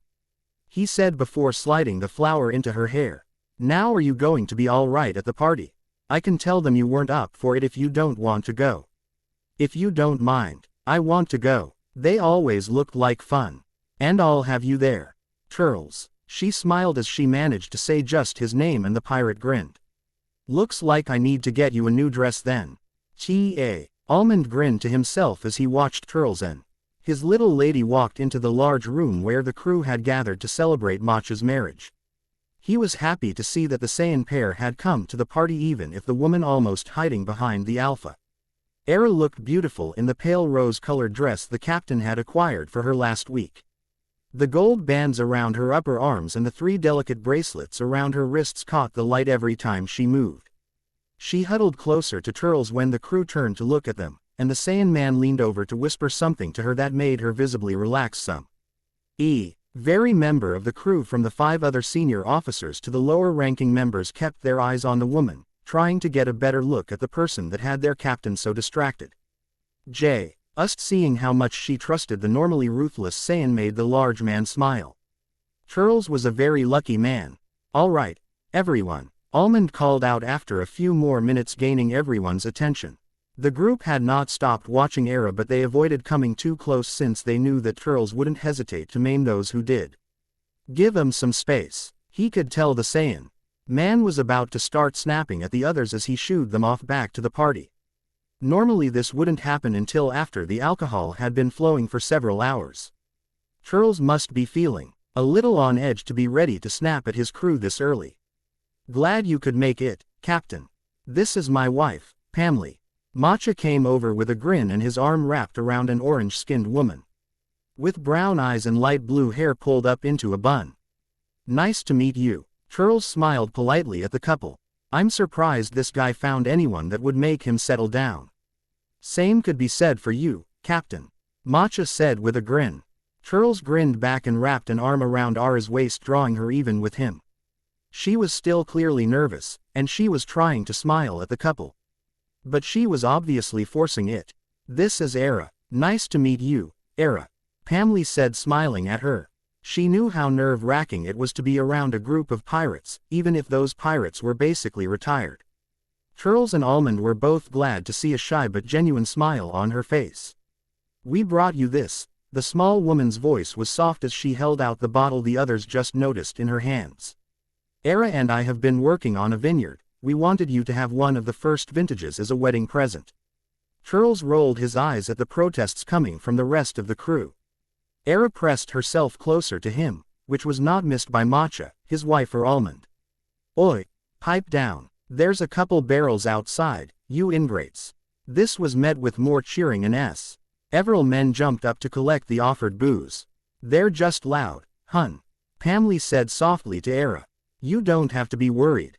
The captain would gut anyone who got handsy with you. Matcha added before his wife smacked him. What? It's true. I've never been around this many people. Ara's tone was hesitant and quiet. Turles gave her hand a gentle squeeze. Do you want to go outside for a bit? Turles asked. He could see her nerves were still dialed up to 10 with how tightly she was clinging to him. She shook her head. Come on, we'll get us some glasses and crack this bottle open. We'd be honored if the two of you would have the first glass with us. Sounds like a plan to me, Turles said with a grin as he and Era followed Matcha and Pamela into the house heading for a kitchen.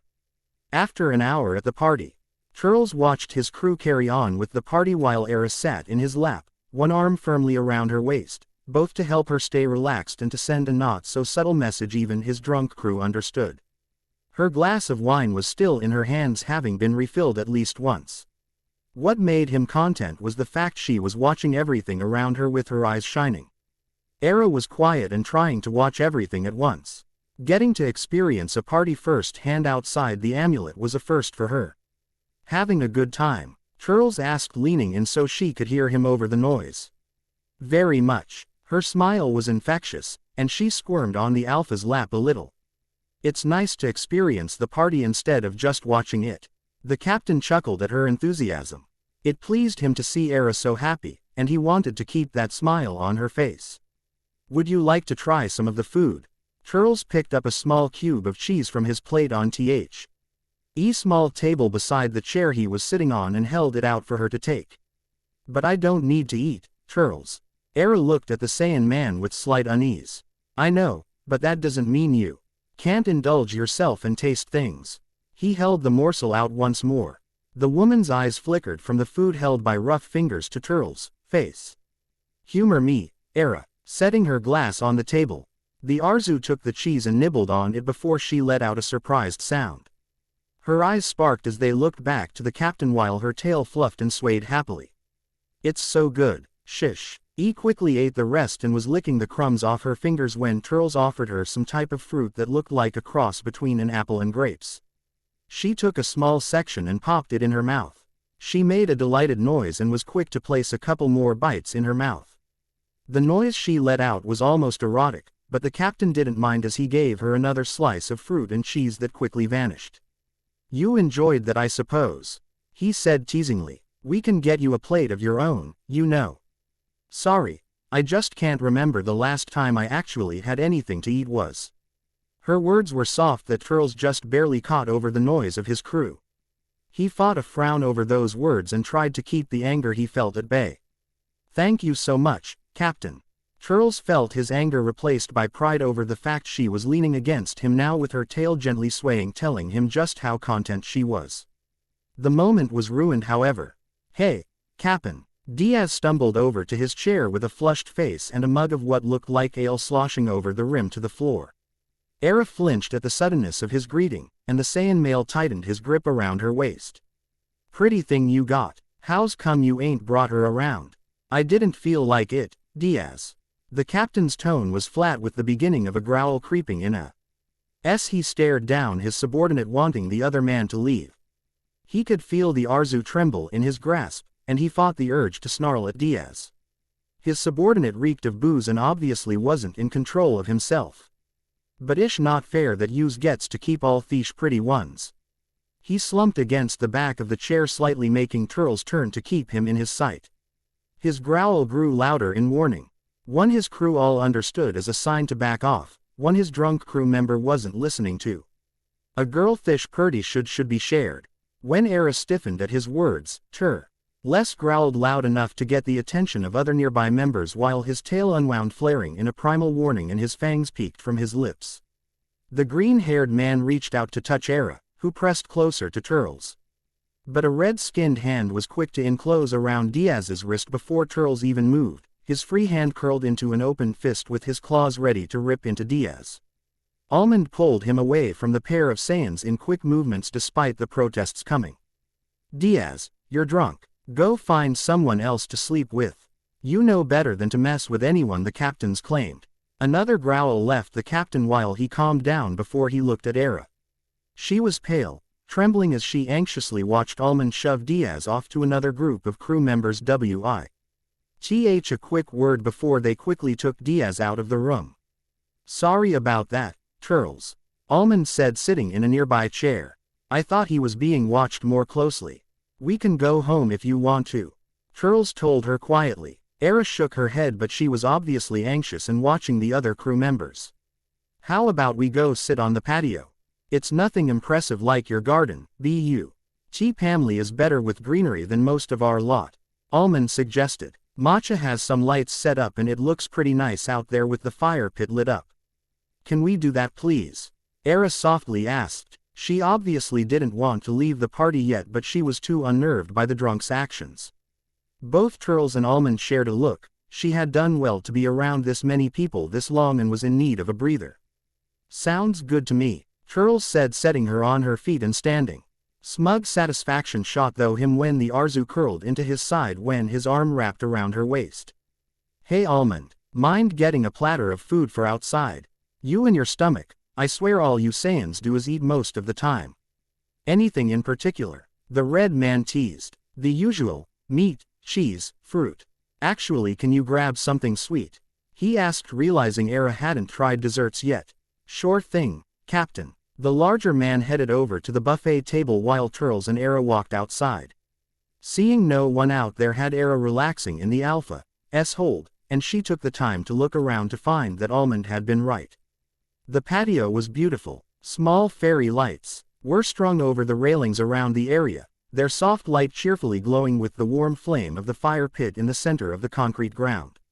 Embers flickered up to the night sky where a blanket of stars shimmered like gems. The planet's moon hung high in the half-phase, making sure that Turles would not transform into his larger and more beastly form.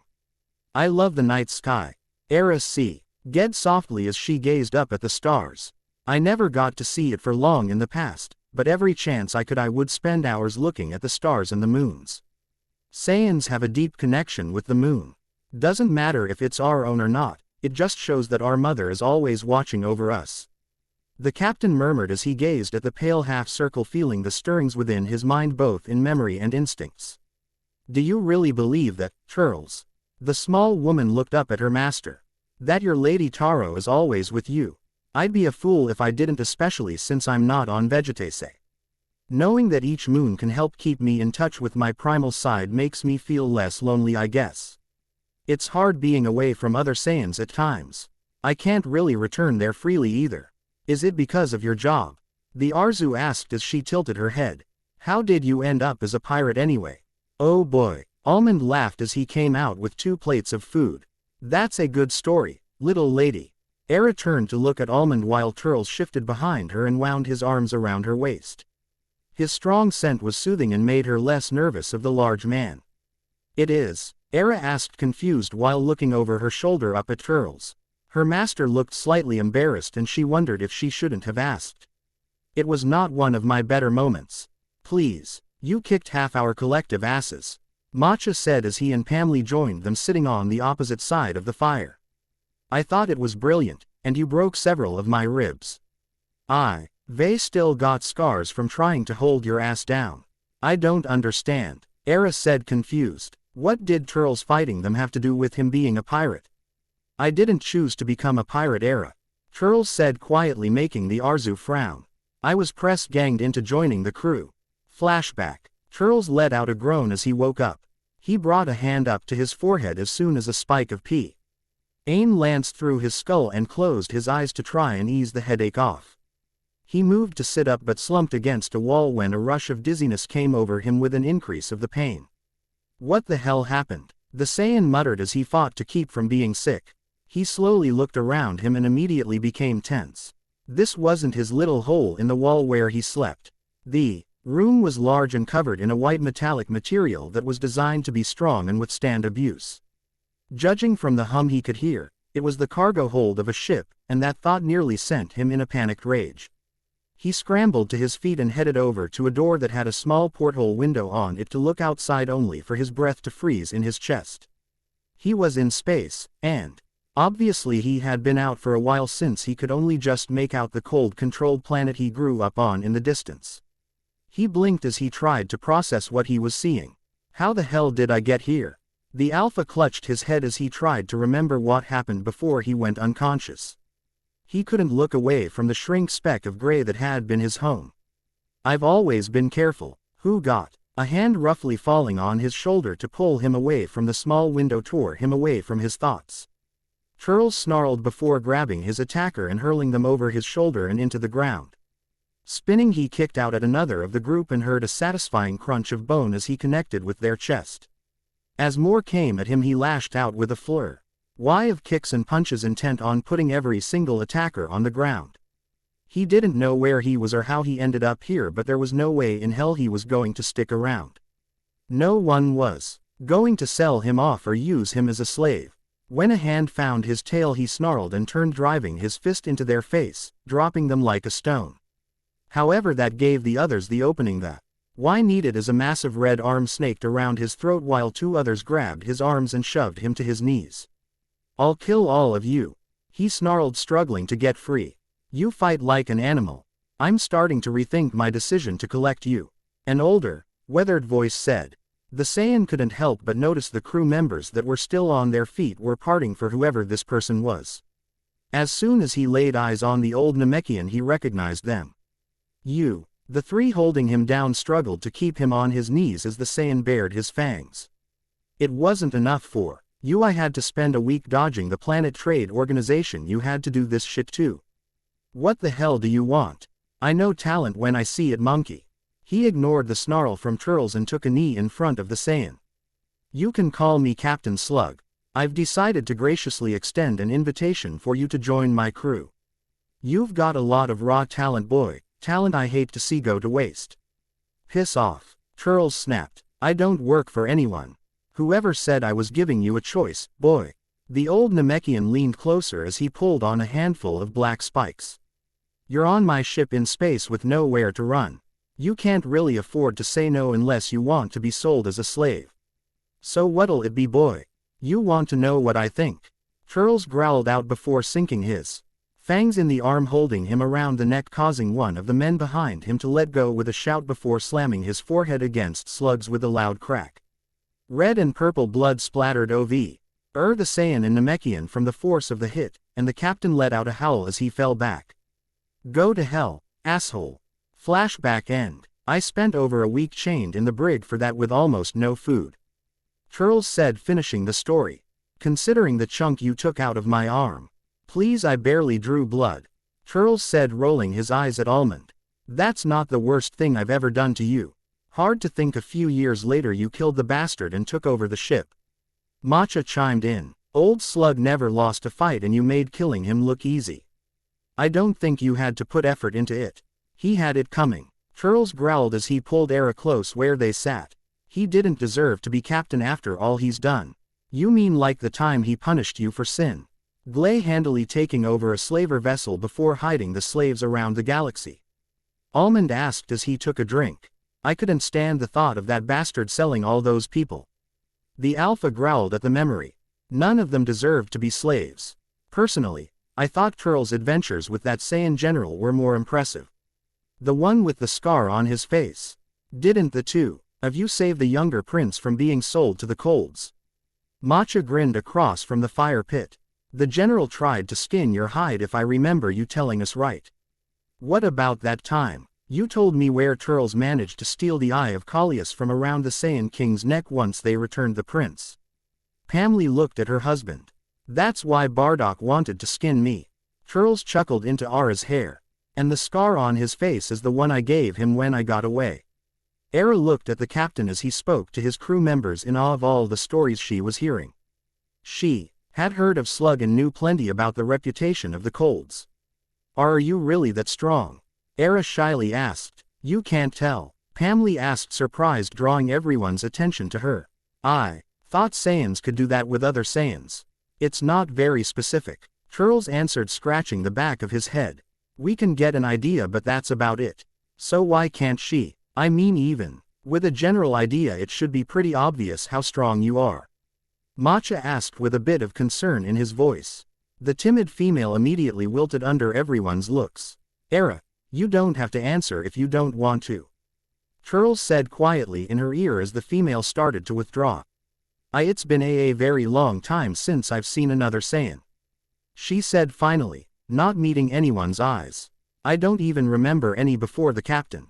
I can feel his power level, but I guess I just don't have anything to compare him to, so it doesn't mean anything. Pamela elbowed her husband and gave him a sharp look. Almond could see Era was uncomfortable discussing her past, and based on the small pieces he knew, he couldn't blame the little lady. Realizing just how badly she had been treated was easily something that could upset her if she wasn't ready to talk about it. And from the look on his friend's face, Turles hadn't known that little detail about her isolation either. Looking at her, Almond wondered if she was like Turles, born outside the Saiyan Empire. If so, he could easily see how she ended up enslaved. She was beautiful, naturally so, and would have been snatched up as a child just for that. The small glance he got at her power level when he snuck a peek leaving Turles the other day told him her power level itself was pitifully low.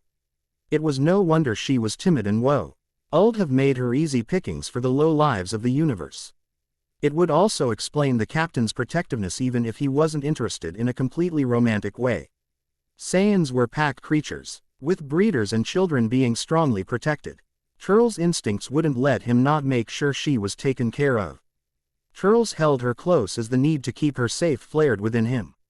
She couldn't remember another Saiyan before him. In hundreds of years he was really the first Saiyan to find her. He assumed she'd have at least seen other Saiyans even if they weren't her master.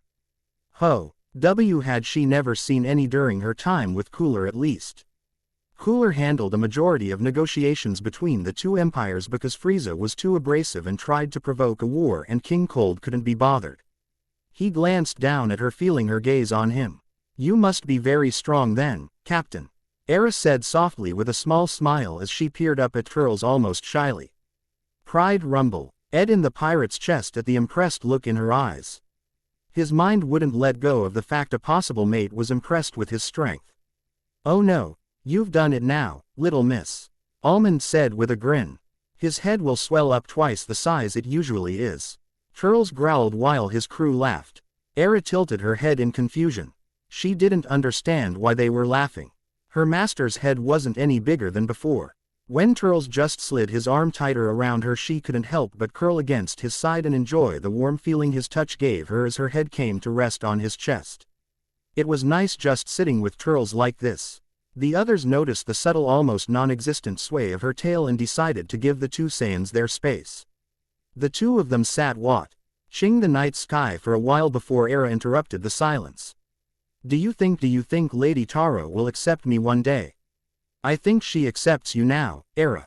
You might be an Arzu, but you're still a Saiyan. Taro loves all her children, and I have a feeling you have a special place in her heart. Turles said hesitantly, running his fingers in her hair.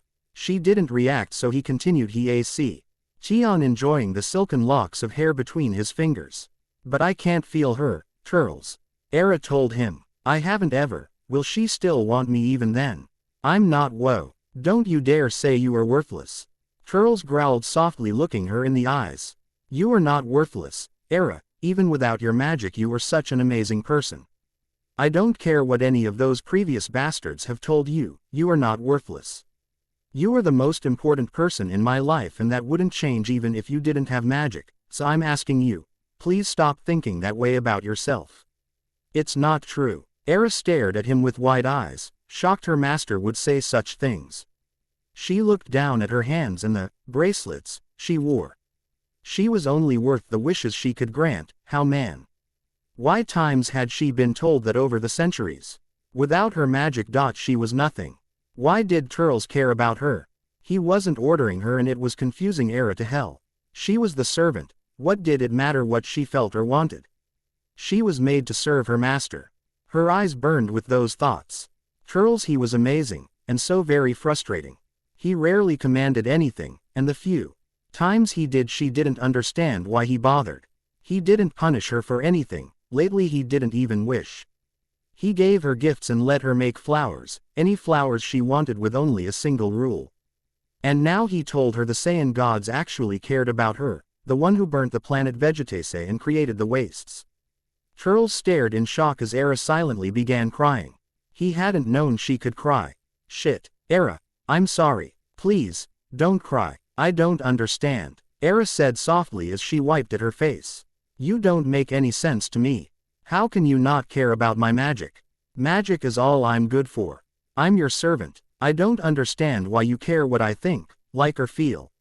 I don't understand the things you make me feel. I haven't felt anything in centuries, let alone cried. Turles, why are you doing this? Am I being punished for something? Turles shushed her and coaxed her to meet his gaze again. No, Era, I'm not punishing you. I treat you the way I do because treating you like a slave. Treating anyone like a slave is wrong. Turles said, carefully brushing away some of her tears. You might be bound to the amulet, Era, but you are still a person. And it's that person I've come to care about very much. I do everything I've been doing for you because I want to see you happy. I like seeing you in the garden while you're making new flowers. I like seeing you light up when I get you a new dress. But you can just order me, she stammered out. It's not real, he said, making her eyes widen. I know I can make you be happy with an order, but it's not real if I do that. I don't want to see your smile and know the only reason it's there is because of a selfish wish. Do you feel your own emotions at all, Era? I don't know, not for a long time I think, Era said softly. I'm supposed to be the perfect servant. Did a former master tell you that? Her silence was the only answer he needed. Era, there's no such thing as a perfect servant. You are allowed to be happy. To have emotions and feel things. You are allowed to have thoughts and opinions, likes and dislikes. Looking into Turles's eyes, Era gave a small gasp as she felt warmth come from her bracelets as she looked at them. She hadn't heard an order in his words, but her magic did, as it made her tingle all over for a moment before fading. Era, my magic, you made it do something, she explained, confused. She couldn't figure out what it had done. I think it was your permission that did it. Did what? The pirate asked, looking worried that he had done something that would negatively affect the small woman. I am not sure. Era looked at her bracelets in confusion. She picked at one with a furrowed brow as she tried to figure out what her magic had done. I don't think it was bad, but I can't tell for sure. Turles looked at the disguised cuffs as well with a distrustful look. While he hoped that Era would be all right, he still couldn't help but think that this would somehow harm her. Let's go home. Now. His words made Era look up at him. I'd rather find out what happened away from the others so your secret doesn't get exposed. The Arzu nodded as she got to her feet, and after checking for any watchers, allowed a red mist to cover them both before the pair was whisked away from the party. They appeared in Turles' bedroom. He quickly shed his coat and pulled the amulet from under his shirt to study it. What had the thing done? He didn't give Era any commands, so why had her magic reacted? I'm sorry, Captain. Turning, he looked to see Era looking at the floor. For what? We had to leave the party. She was glancing off to the side while her tail curled down by her legs. I'm sorry, Era. I'm not mad at you, Turles said, settling the amulet in his nightstand before walking over to her. I'm worried. I don't want your magic to hurt you. There's not much I can do to help you already. If your magic is reacting on its own, I just want to keep you safe, Era. But you were having a good time and I ruined it. She anxiously rubbed her arm as she peeked at him through her bangs. I enjoyed things just fine. Turles gently tilted her face up to look at him. We do. And have to be at a party for me to enjoy myself. I'm sorry I made us leave your first party. I promise we'll go to more of them once we have your magic figured out, if that's what you want. Really? There was excitement in her eyes and her tail had perked up. It was one of the most lively reactions. He stopped and looked at Era again. She wasn't in the stiff formal posture anymore. Her face and tail were actually being expressive. Was that what her magic did? Give her more freedom to express herself and feel things. Of course, he said after a moment. He needed more time to see if what he thought was right. In the meantime he was tired. He grinned and captured Ara's hand in his own. Right now though I think we can call it a night. And as a gentleman and your escort for the evening, I bid you good night, my lady," he said before bringing her hand to his lips and kissing it. Ara's face turned redder than some of the flowers in her garden before she vanished when the amulet called her back. One thing was certain, Ara had never blushed like that before. Dream. Brassic. Ara was holding his face, a frantic look on in her eyes. "Brassic, stay with me." His hand gently cupped her cheek and he could see the blood on her, his blood. "Run, you have to run." He coughed and could taste his blood. Her hand gently covered his. "Please. Please Taro, don't take him from me," she sobbed, trying to keep him from bleeding out. I can heal you, Brassic, just stay with me. Please, I love you, don't leave me alone. Please, you're all I have." Gently he tugged her down and kissed her, spurate to convey everything he couldn't say. "I love you. Always." "No, Brassic." Ara screamed at him as tears ran down her cheeks. She was holding him tight to her chest before she was ripped away. "Let me go, Brassic." In his darkening vision, he could see her being dragged away in spite of her struggles by his killer. He weakly held out a hand that was dripping crimson fluid out to her before the world went black. Dream end. Turles bolted upright, sweating hard. Running his hands through his hair, he noticed they were shaking. He had died in his dream, had felt it happen. Ara had been distraught. Panic tore through him as he grabbed the amulet to reassure himself it was there. Ara. He needed to see her, that she hadn't been taken from him. Ara. He hated how much his voice shook, but it did the trick. The Arzu appeared in a flash of fire beside his bed. Turles. In the dim light he could make out the worry on her face. "Are you all right, Nightmare?" he said, rubbing at his face. I needed to see you." A flash of the image of her being taken away while crying out for him had the captain gripping his hair hard while a swell of fear nearly overwhelmed him.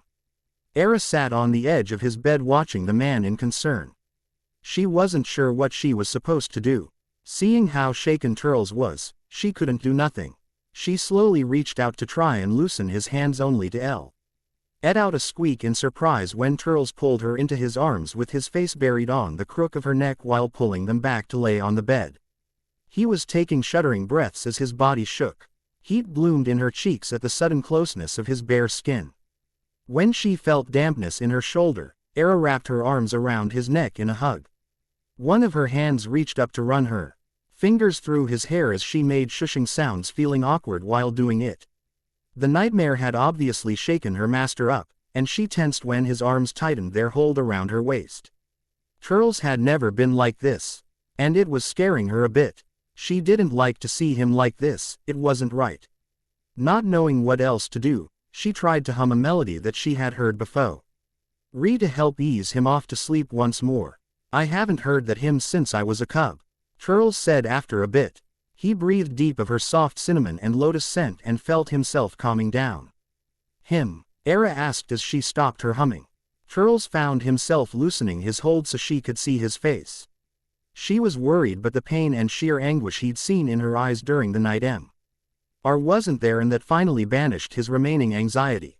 "That song you were humming. It's an old Saiyan hymn." Ara nodded. She didn't remember where the melody came from, but it felt familiar, like everything else about Saiyans. She found it comforting and hoped Turles did too. "Do you know the words?" Turles asked, needing something to distract him from his dream. "I don't, I just remember the melody," Ara said quietly while she kept brushing her fingers through the pirate's hair. She could feel him relaxing with each pass and found herself enjoying the action herself. Turles brushed his fingers in Ara's hair, enjoying the closeness with her before he softly sang. "Now let the day just slip away, so the dark night may watch over you. Velvet blue, silent true, it embraces your heart and your soul. Nocturne, never cry, never sigh, you don't have to wonder why. Always be, always see. Come and dream the night with me. Nocturne." Ara felt something in her memory stir as she listened to Turles's deeper voice. Words she had no explanation for where they came from came to mind as her eyes slid closed. She started the next verse, startling Turles into silence. "Have no fear, when the night draws near, and fills you with dreams and desires." She didn't notice as Turles's voice joined hers. Like a child asleep, so warm, so deep. You will find me. They're waiting for you. Nocturne. We will fly, claim the sky. We don't have to wonder why. Always be, always see. Come and dream the night with me. Nocturne. Turles smiled as his voice trailed off before Era surprised him.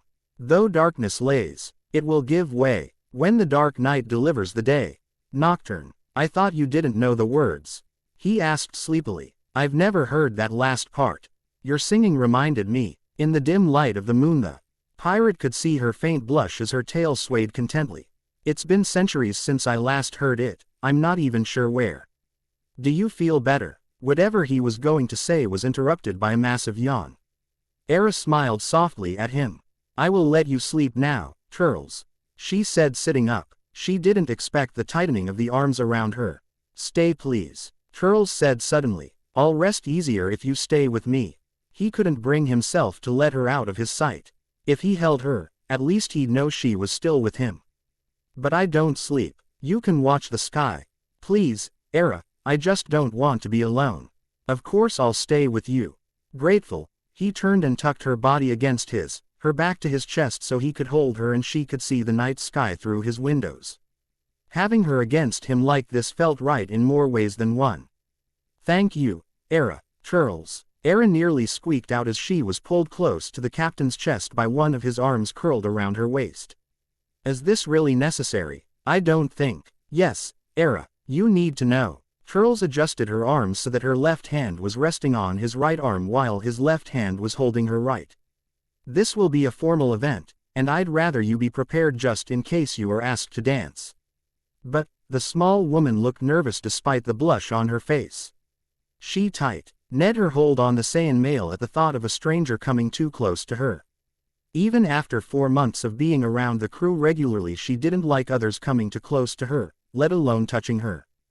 Don't worry, I'll do my best to make sure you only dance with me. The Alpha leaned down to kiss her forehead, making her cheeks burn brighter. Now, you've got the hold right. Let's try a few steps now. Turles led her into a few basic steps into the waltz with Ara's feet resting lightly on his boots. She was dressed in a long-sleeve top and black shorts with a dark green wrap-around skirt that stopped at her knees. He wanted her to get the feel of the dance before she tired to do it on her own 2 feet, and it wasn't like she was heavy. Her eyes kept darting down to watch their feet before the Alpha stopped.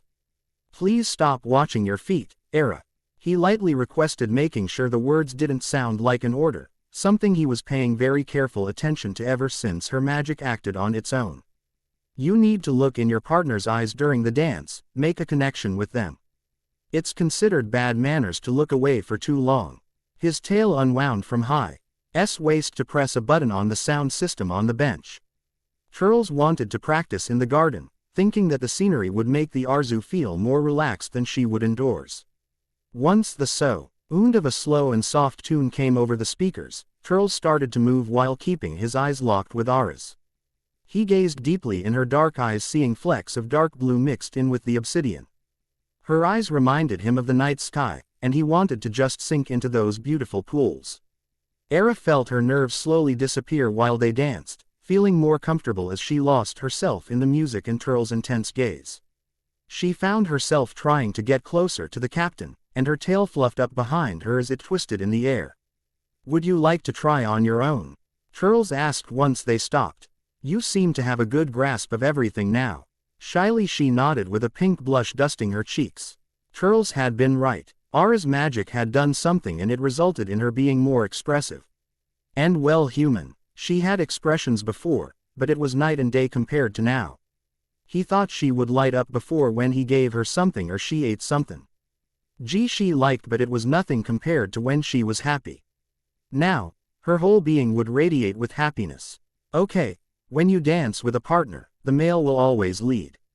We'll start slow. He slowly shifted so Era would follow, very much wanting to avoid stepping on her unprotected feet. He considered having her practice in shoes, but heels would likely not work very well on the soft ground of the garden. That's it. He smiled at Era, doing well. He didn't mind her brief look at their feet so she could watch her first steps on her own. There you go, Era. Now try watching me. She smiled up at him, and Turles felt his heart skip a beat. Is this all there is to dancing? Era asked, still blushing at how close they were. Well, there are more complicated dances. I think we'll be okay with just this one though. To be honest, I don't know much of the more advanced stuff. He explained. Actually, we are supposed to be a little closer. It was a lie, but he wanted to have her pressed up against him. Kylo's he loved that adorable pink on her cheeks as his arm at her waist pulled her closer. Era was surprisingly graceful on her feet and Turles wondered if her magic was at work just a bit. It wasn't something she could consciously turn off.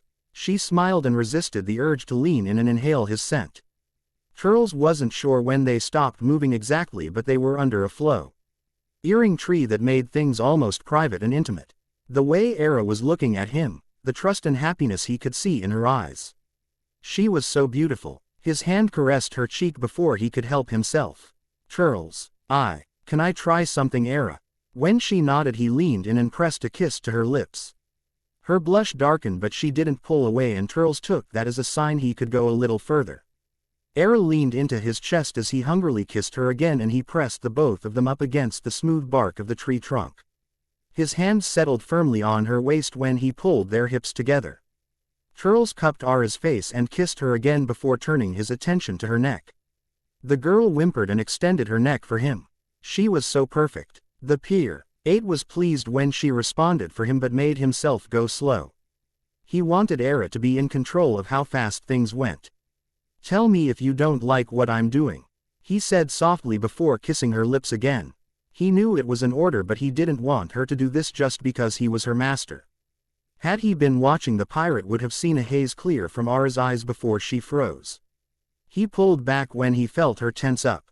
Era. Looking down, he saw fear in her eyes before she vanished in the blink of an eye. What the? Era. She didn't respond to the call of her name, and Turles instantly found himself worried. Era. I'm sorry if I scared you. When she still didn't respond, his fingers touched the amulet. He hadn't had to resort to more than her name to summon her in months. Carefully, he sent a spark of energy into the jewel and watched as Era reappeared in a swirl of flames. She was on her knees before him, head down in submission, but what bothered him the most was her almost violent shaking.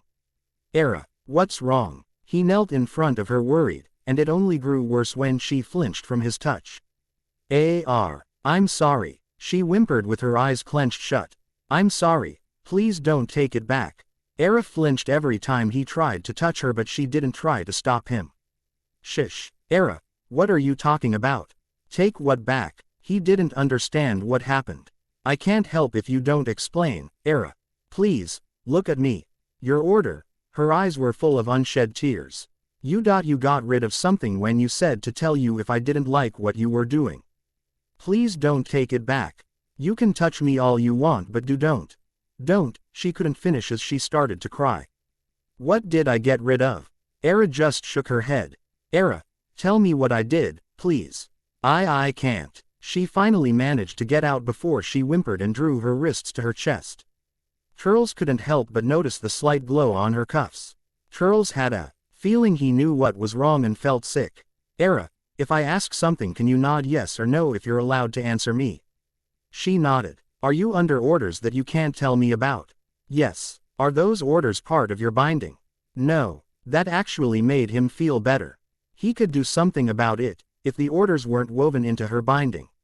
Era, I forbid you from keeping any orders from previous masters secret from me.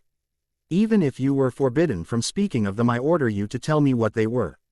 I was to enjoy any sexual act performed by my master, she said as her eyes glazed over and her shaking stopped when the order took hold. I may not speak of this with any master that is not aware of this order. I may not hint there is an order. If asked if there are orders without a command, I will answer no. She came back to herself and immediately teared up again. You only responded because of the order. Turles felt horrible. He thought Era liked him. She responded to his kiss because of an order, not because she liked him. He wanted to be angry, but this wasn't her fault. No. What? I liked when you kissed me, Era said, not looking at him. I like being close to you. The order doesn't work on those things. It didn't activate until you pressed us to the tree. I panicked because it's the first time I've been aware of. She trailed off, not really knowing what to say. While that made him feel a little better, Turles still felt slightly sick. He moved back to sit on his heels as he looked at the grass. I'm sorry, Era. His voice sounded hoarse as he spoke. I should have thought of something like that before. He trailed off with nothing else to say. He shifted to move further away from the Arzu when she threw her arms around his waist to bury her face in his chest. He lifted his arms automatically to embrace her but hesitated. Only when she tightened her grip did the Alpha lightly rested his arms around her. It's not your fault, Turles. She snuggled into the white shirt that covered his muscular chest and inhaled that coffee scent that made her warm all the way down to her bare toes. Please don't be upset. I really do like you. So please. Era bit her lower lip for a few seconds before stretching up to place a gentle kiss on the pirate's mouth. It was a chaste kiss, but the woman shivered at the feelings it caused. Turles' eyes widened once her lips met his. But he just relaxed and allowed the contact. He figured that it might be better if she took the lead for now. He didn't want her running from him again. His hands stroked up and down her back, making the dark green fabric of her tunic bunch under his hands. He felt her hands clench around his shirt on his chest, and he moved them so that he was resting against the tree with Era placed on his lap. The Saiyan female broke the kiss with a shaky sigh and rested her forehead on one of the captain's shoulders. Her cheeks were bright red over the simple kiss, but she really enjoyed it. The feelings were hers. Era. She let out a hum to show she was listening. Don't feel like you have to do this to make me feel better. I'm not. Era. Tell me the truth. Did you kiss me because you wanted to? He pulled her back so that he could look in her eyes. I kissed you because I wanted to. She looked up at her master, imploring him to believe her. I really do like you. And I liked it when you kissed me. It was sweet and warm. Really? Turles sounded a little lost, and Era wanted to reassure the man that she was all right in doing this of her own free will this time. She blinked up at him with those beautiful eyes and pink cheeks that had the Alpha's heart racing. She kissed him once more and the man let out a growling moan. He opened his mouth to lick at her lips before he could stop himself and was rewarded with Era parting her lips with a mewl. Turles wasted no time in taking the invitation that Era so sweetly offered him. He tasted and explored every bit of her sweetness before coaxing her own tongue to join his. One of his hands came up to cup one of her cheek like he had done before as they lost themselves in their kisses. Turles was the one to end things. His hands had begun to wander and he knew they couldn't continue. Not yet. Era didn't seem to mind as he pulled away and tucked her head under his chin. He could see how happy he was by her fluffed tail gently swaying beside her. You smell nice, she murmured softly before nuzzling into his chest again. It makes me feel safe and warm. Turles couldn't help but chuckle. I'm glad you approve. You smell pretty nice too, you know. I've heard that. Era answered with an almost sleepy tone. I know you might not want to talk about this, Turles said, pressing his nose into her hair and enjoying the closeness in her own special scent. But did Cooler was he the one? Era just shook her head and curled closer to him. It's been so long I don't remember. I'm not even sure who made that wish. It's been over 800 years at least. She explained. Can we do that again sometime? She asked shyly while looking up at Turles with a soft blush on her cheeks. You want to kiss some more? I really liked it. She was looking at him with that look again. You're a very good kisser, Turles. He had to stop himself from letting her comments go to his head. I think we can manage that, Turles said, giving her a kiss on her cheek. T.A. Almond smiled to himself as he watched the captain and Era dance. They glided across the floor with a grace usually reserved for professional dancers. Era smiled as Turles twirled her and he found himself amazed at how different she and the captain were in the just a few months. They looked like royalty, Turles in his ceremonial armor and Era in her pink strapless ball gown. The captain really had outdone himself with that dress for Era, with the gold embroidery down the skirt and small jewels sewn on. She literally led under the lights with her gold jewelry. They really did look like a prince and princess. I can't believe we're actually at one of these and not working, if you catch my drift. Diaz said, coming to stand by Almond. Just stay out of the wine. Almond smirked. I've apologized like 100 times for that. Diaz protested. I didn't know the wine was that potent at Matcha's party. You know I'm a flirty drunk, I wouldn't. Relax, Almond said with a grin, cutting him off. I'm messing with you. Seriously though, the wine is for the guests. I don't think the captain has ever been this relaxed, Diaz said as he joined Almond in watching the pair of Saiyans. Turles was smiling in a way that the crew never had seen him do. He's like a different person now, all because of her. She's good for him. The red man nodded. And I'd say they've both earned the right to be happy after everything they've been through, the little lady especially. Yeah. They didn't know the whole story of W. Had happened to Era, but her obvious unease of anyone other than the captain coming close to her told them enough. Turles twirled Era once more before bringing the woman close as the music ended. There was polite applause, both for the hosts and the live music. That was amazing. A pair of women that looked very similar to Saiyans came up to Era after Turles had offered to get her a drink. The one that had spoken had blue hair and blue eyes, was in a black strapless dress, while the other was blonde, blue-eyed, and in a red sleeveless dress. I don't think I've ever seen someone dance so gracefully.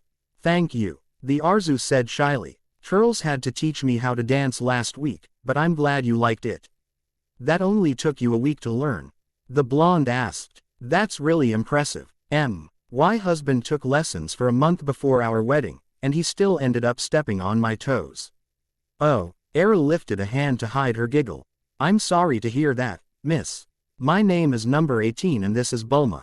The blonde answered while gesturing to the blue-haired woman. We're from Earth in the north section of the galaxy. Wow, I've been there and that's a pretty far distance from here. How did you manage to make it here? When I was there, your people didn't have space travel capability. That was like 30 years ago. You don't even look like you're 30 years old. Bulma almost shouted before understanding clicked. Saiyans must have a longer lifespan than humans. Yes, Era was quick to agree, not wanting to explain it was closer to 100 years since she was last on Earth. Saiyans live for about 200 years average. Longer even with the healthcare available now. Wow. You look really good for your age. Bulma said, almost stunned. So you looked rather smitten with our host. Turles was it? Number 18 asked. Is he your husband? No, but we're partners. That's what he calls us anyways. Era said with a faint blush. You must really like him based on that blush of yours. Bulma said smiling. He takes care of me and likes to surprise me with things all the time. He even started this winery because I like to garden, and it gave him something to do with me. I have free reign on tea. He garden at home and can plant anything I want. Oh come on, that's the only reason you like him. Number 18 teased with a smile. Well, he's really good at kissing. Ara's blush darkened another few shades. Turles is the nicest man I've been with. I'm very lucky to have him. Why do you say that? He took me out of a bad situation. Era struggled to find words. He didn't have to do any of the things he does. Turles even got me this dress just for tonight because he wanted to see me smile. So does your man have a brother? Bulma asked Era while taking hold of one of her hands. The way you talk about him makes him sound so sweet. I wish I could find a guy like that. Well, no brothers, but Turles does have a few close friends that you might like to meet. In fact, I think you might like Diaz. Diaz? Bulma asked confused. Era smiled. Come with me. Era led the pair over to the wall where she spotted Almond and Diaz. After the green-haired man apologized for his actions at Macha's wedding party, the Arzu found that she actually liked the guy. He was funny to be around, and besides Almond, Macha, and Pamli, he was the only one she felt comfortable with other than Turles. Hello, little lady. Almond's voice boomed out once she got close enough. Shouldn't you be with the captain? He's gone to get us some wine, Almond. The Saiyan woman gestured to her two companions. I figured I could bring these ladies over so we could talk about the wine. Bulma, number 18. This is Almond and Diaz. Hello, ladies. Diaz bowed at the waist before taking the blue-haired woman's hand. I hope you are enjoying yourselves this evening. Bulma giggled behind her hand while number 18 just rolled her eyes. Era smiled at the group before her eyes glanced around the room before she spot a hover chair with a horned figure sitting in it. Her face went ashen at the sight of the man and she immediately began looking for the captain. Please, excuse me. Era glanced around the room in search for Turles before finally spotting him. My partner is asking for me. She took off for her master before anyone could say anything to her. Almond knew something was up and scanned the room for what could have spooked Era. He cursed knowing who she must have seen. If you'll excuse me ladies, I have something I need to take care of. I'll leave you with Diaz, he's certainly knowledgeable about this particular vintage. I don't recall you being on the guest list. Turles said, a hint of irritation creeping into his voice as the royal guided them into an alcove. I'm not here for your little scheme, pirate. Vegeta snapped, irritated as he stood beside Nappa and Raditz. Do I even know who you robbed to set this up? Excuse you, this is all 100% perfectly legal, thank you very much.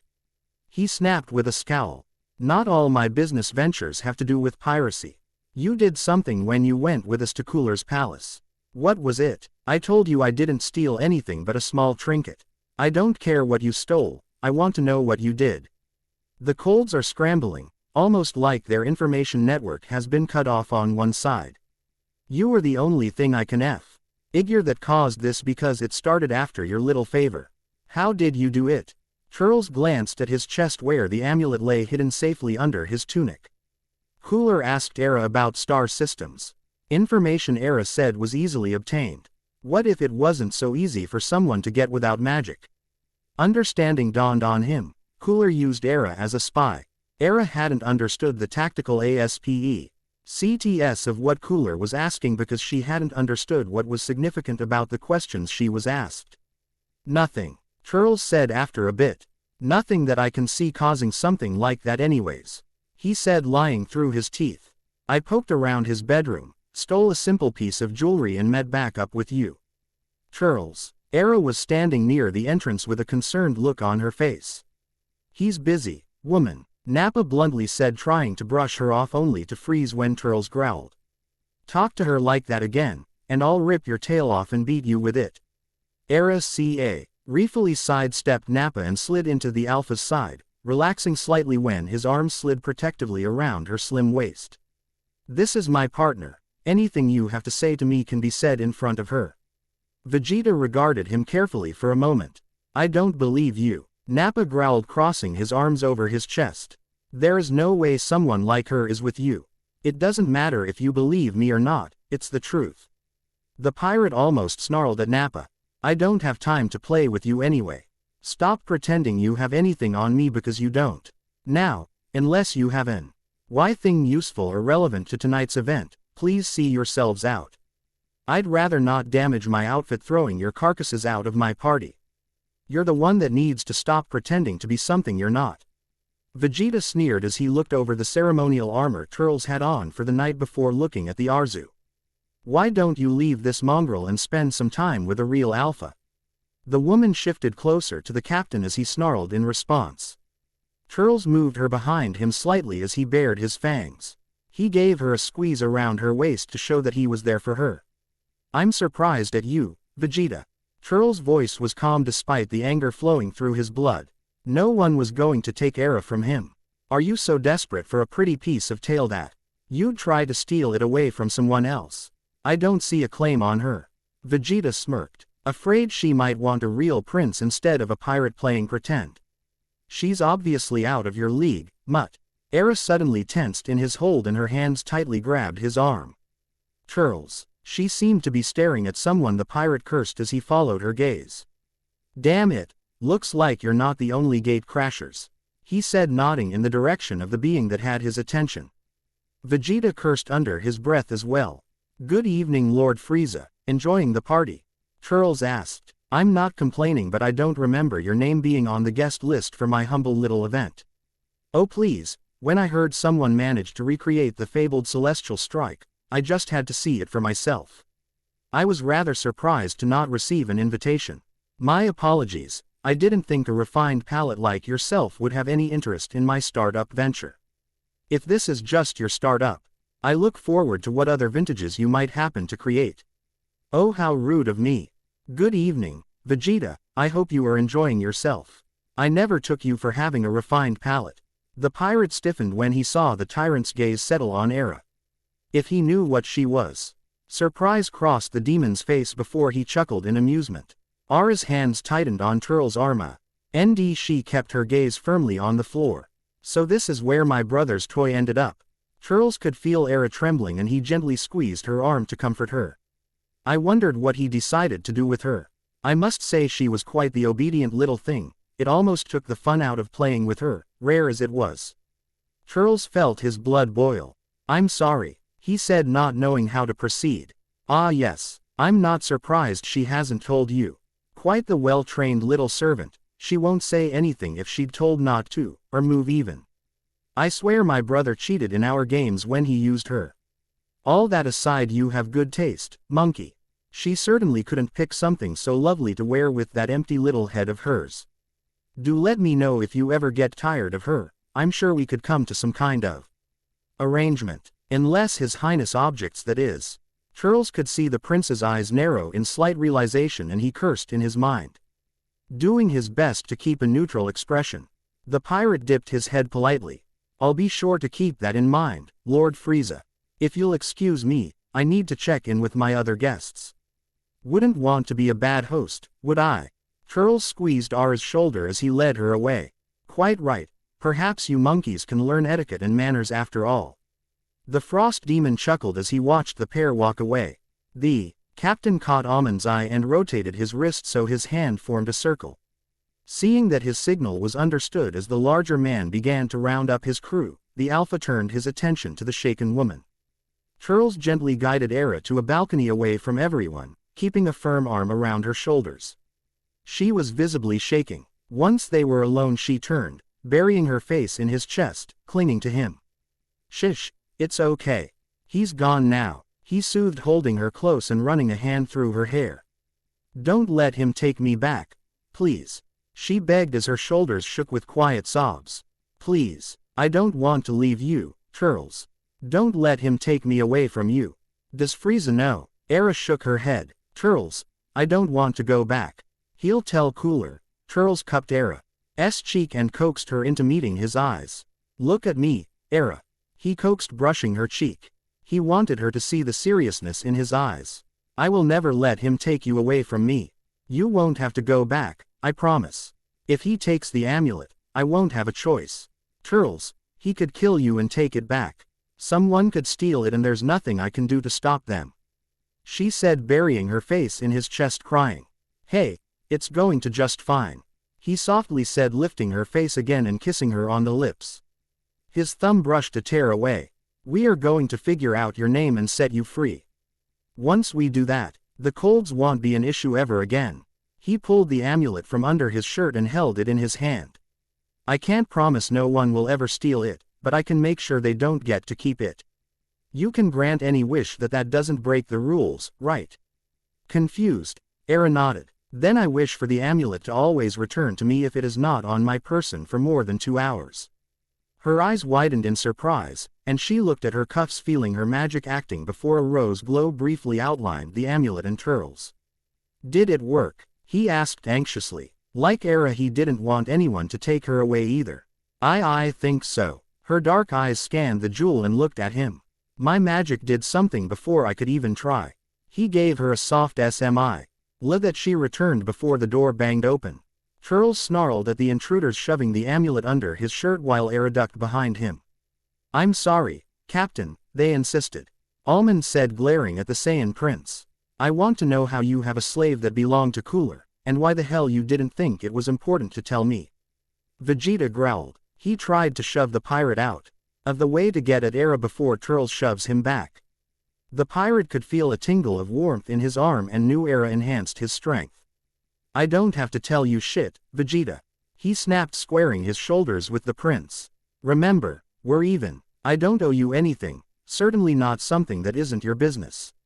The fact she's a Saiyan and owned by Cooler makes her my business. Now stand aside or we'll make you. I'm not leaving here without answers. Piss off. Turles snarled, not willing to let Vegeta hurt Era.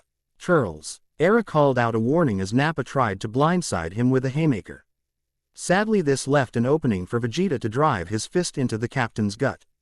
Almond didn't move as he heard the hum of an energy blast aimed at his head from the third Saiyan. Era tried to go to Turles but was stopped when Vegeta clamped his hand around her wrist. You are going to tell me everything you know, understand? He snapped. Who are you? I'm Era. Her empty, Y hand was trying to pull his hand from her wrist. Are you working for Cooler? No, not for months. Please, you're hurting me, Era cried out when his hand tightened on her wrist and she stopped struggling when he gave her a slight shake. Why not? Are you his spy? Why did Frieza call you? Enough, Turles shouted where he was pulling to get out of Nappa's headlock. She's going to answer me, pirate.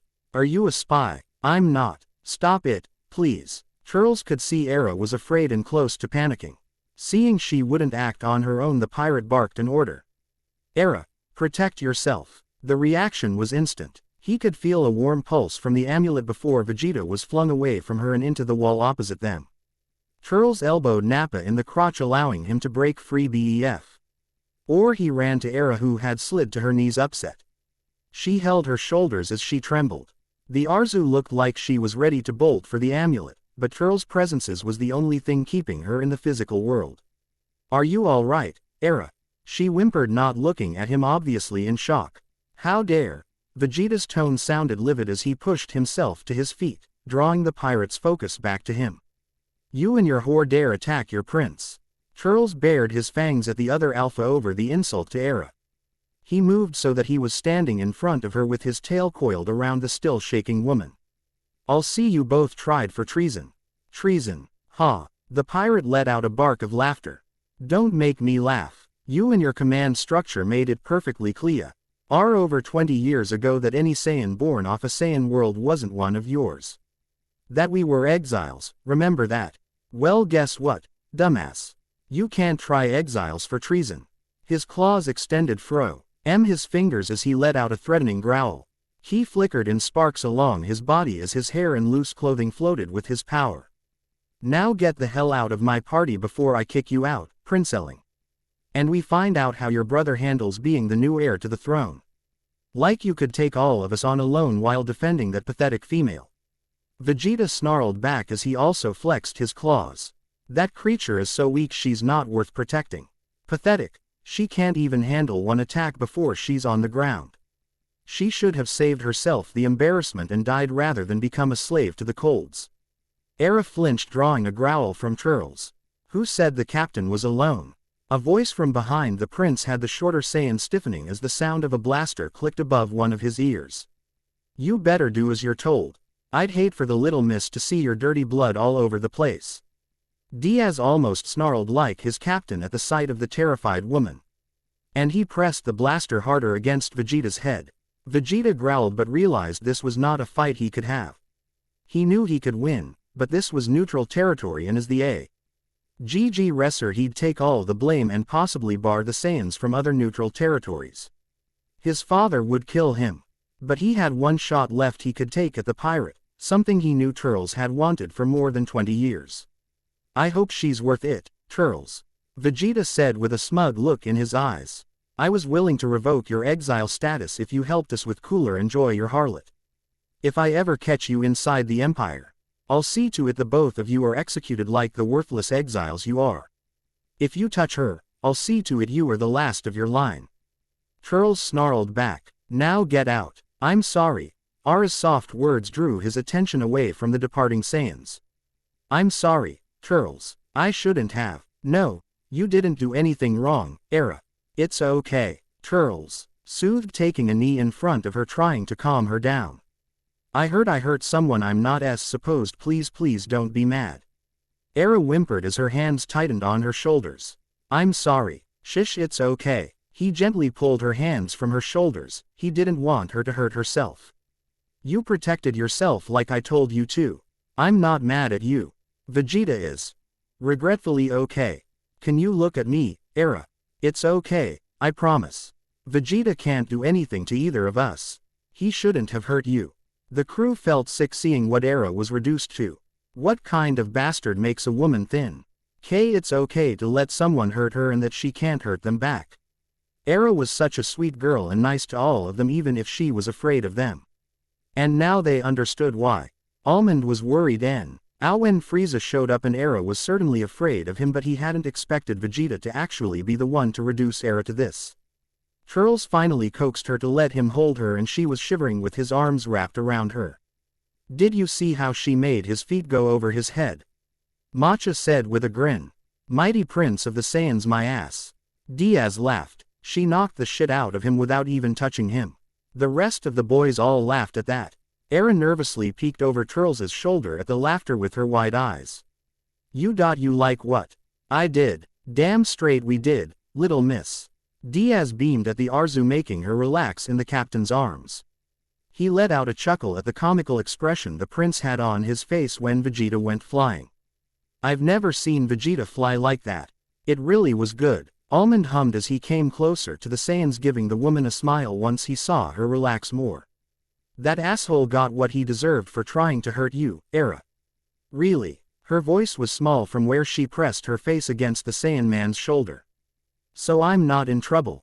Turles made an agreeable sound in the back of his throat. He tucked the small woman under his arm to keep her pressed to his side as they stood up. It's fine to defend yourself, Era. Turles muttered as he pressed a kiss to the top of her head.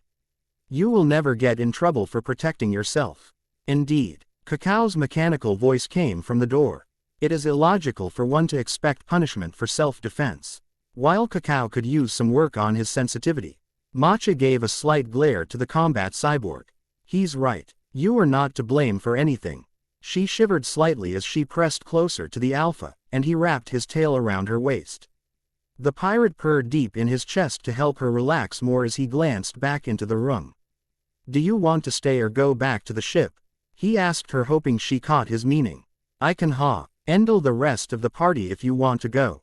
I want to stay with you, please. Era looked up at the man with wide pleading eyes. Turles nodded, feeling relieved that she wanted to stay with him. He would be able to keep an eye on her better with her beside him instead of in the amulet. He smiled, giving her a chaste kiss on the lips. You can always stay with me if that's what you want. One of the men wolf whistled at that. And Era and Turles both blushed before the captain growled at his crew while a number of them laughed. He relaxed when Era curled into his embrace and let her tail wind around his. They re-entered the party and a majority of the crew dispersed. Kakao, Almond, Diaz and Matcha all stayed near by the Saiyan couple. They didn't want anyone else to hurt or upset Era, not after Vegeta's little display. There you are. Era turned at the familiar voice and smiled at Bulma. I've been trying to find you. Your wine is amazing, Era. Actually I think it's our wine, but thank you Ems. Turles, this is Bulma. Era explained, smiling at him. I met her in number 18 after we danced, and you had to step away for a moment. Number 18 was very impressed with your teaching skills when I told her you taught me to dance in a week. Quote, not only that, but you introduced me to that total hottie behind you. Bulma teased with a wink at Diaz, who smirked in a smug fashion. But seriously, I wanted to talk with you about investing. I know my wines and this one is a maze. Okami, what happened to your wrist? Bulma shouted before she reached out to grab the injured limb before Era shifted away from her. Turles narrowed his eyes and gently took her wrist himself. There was a distinct handprint turning a dark blue-black where Vegeta had grabbed her. Why didn't you tell me he hurt you this badly? Turles quietly asked, reining in the urge to hunt Vegeta down.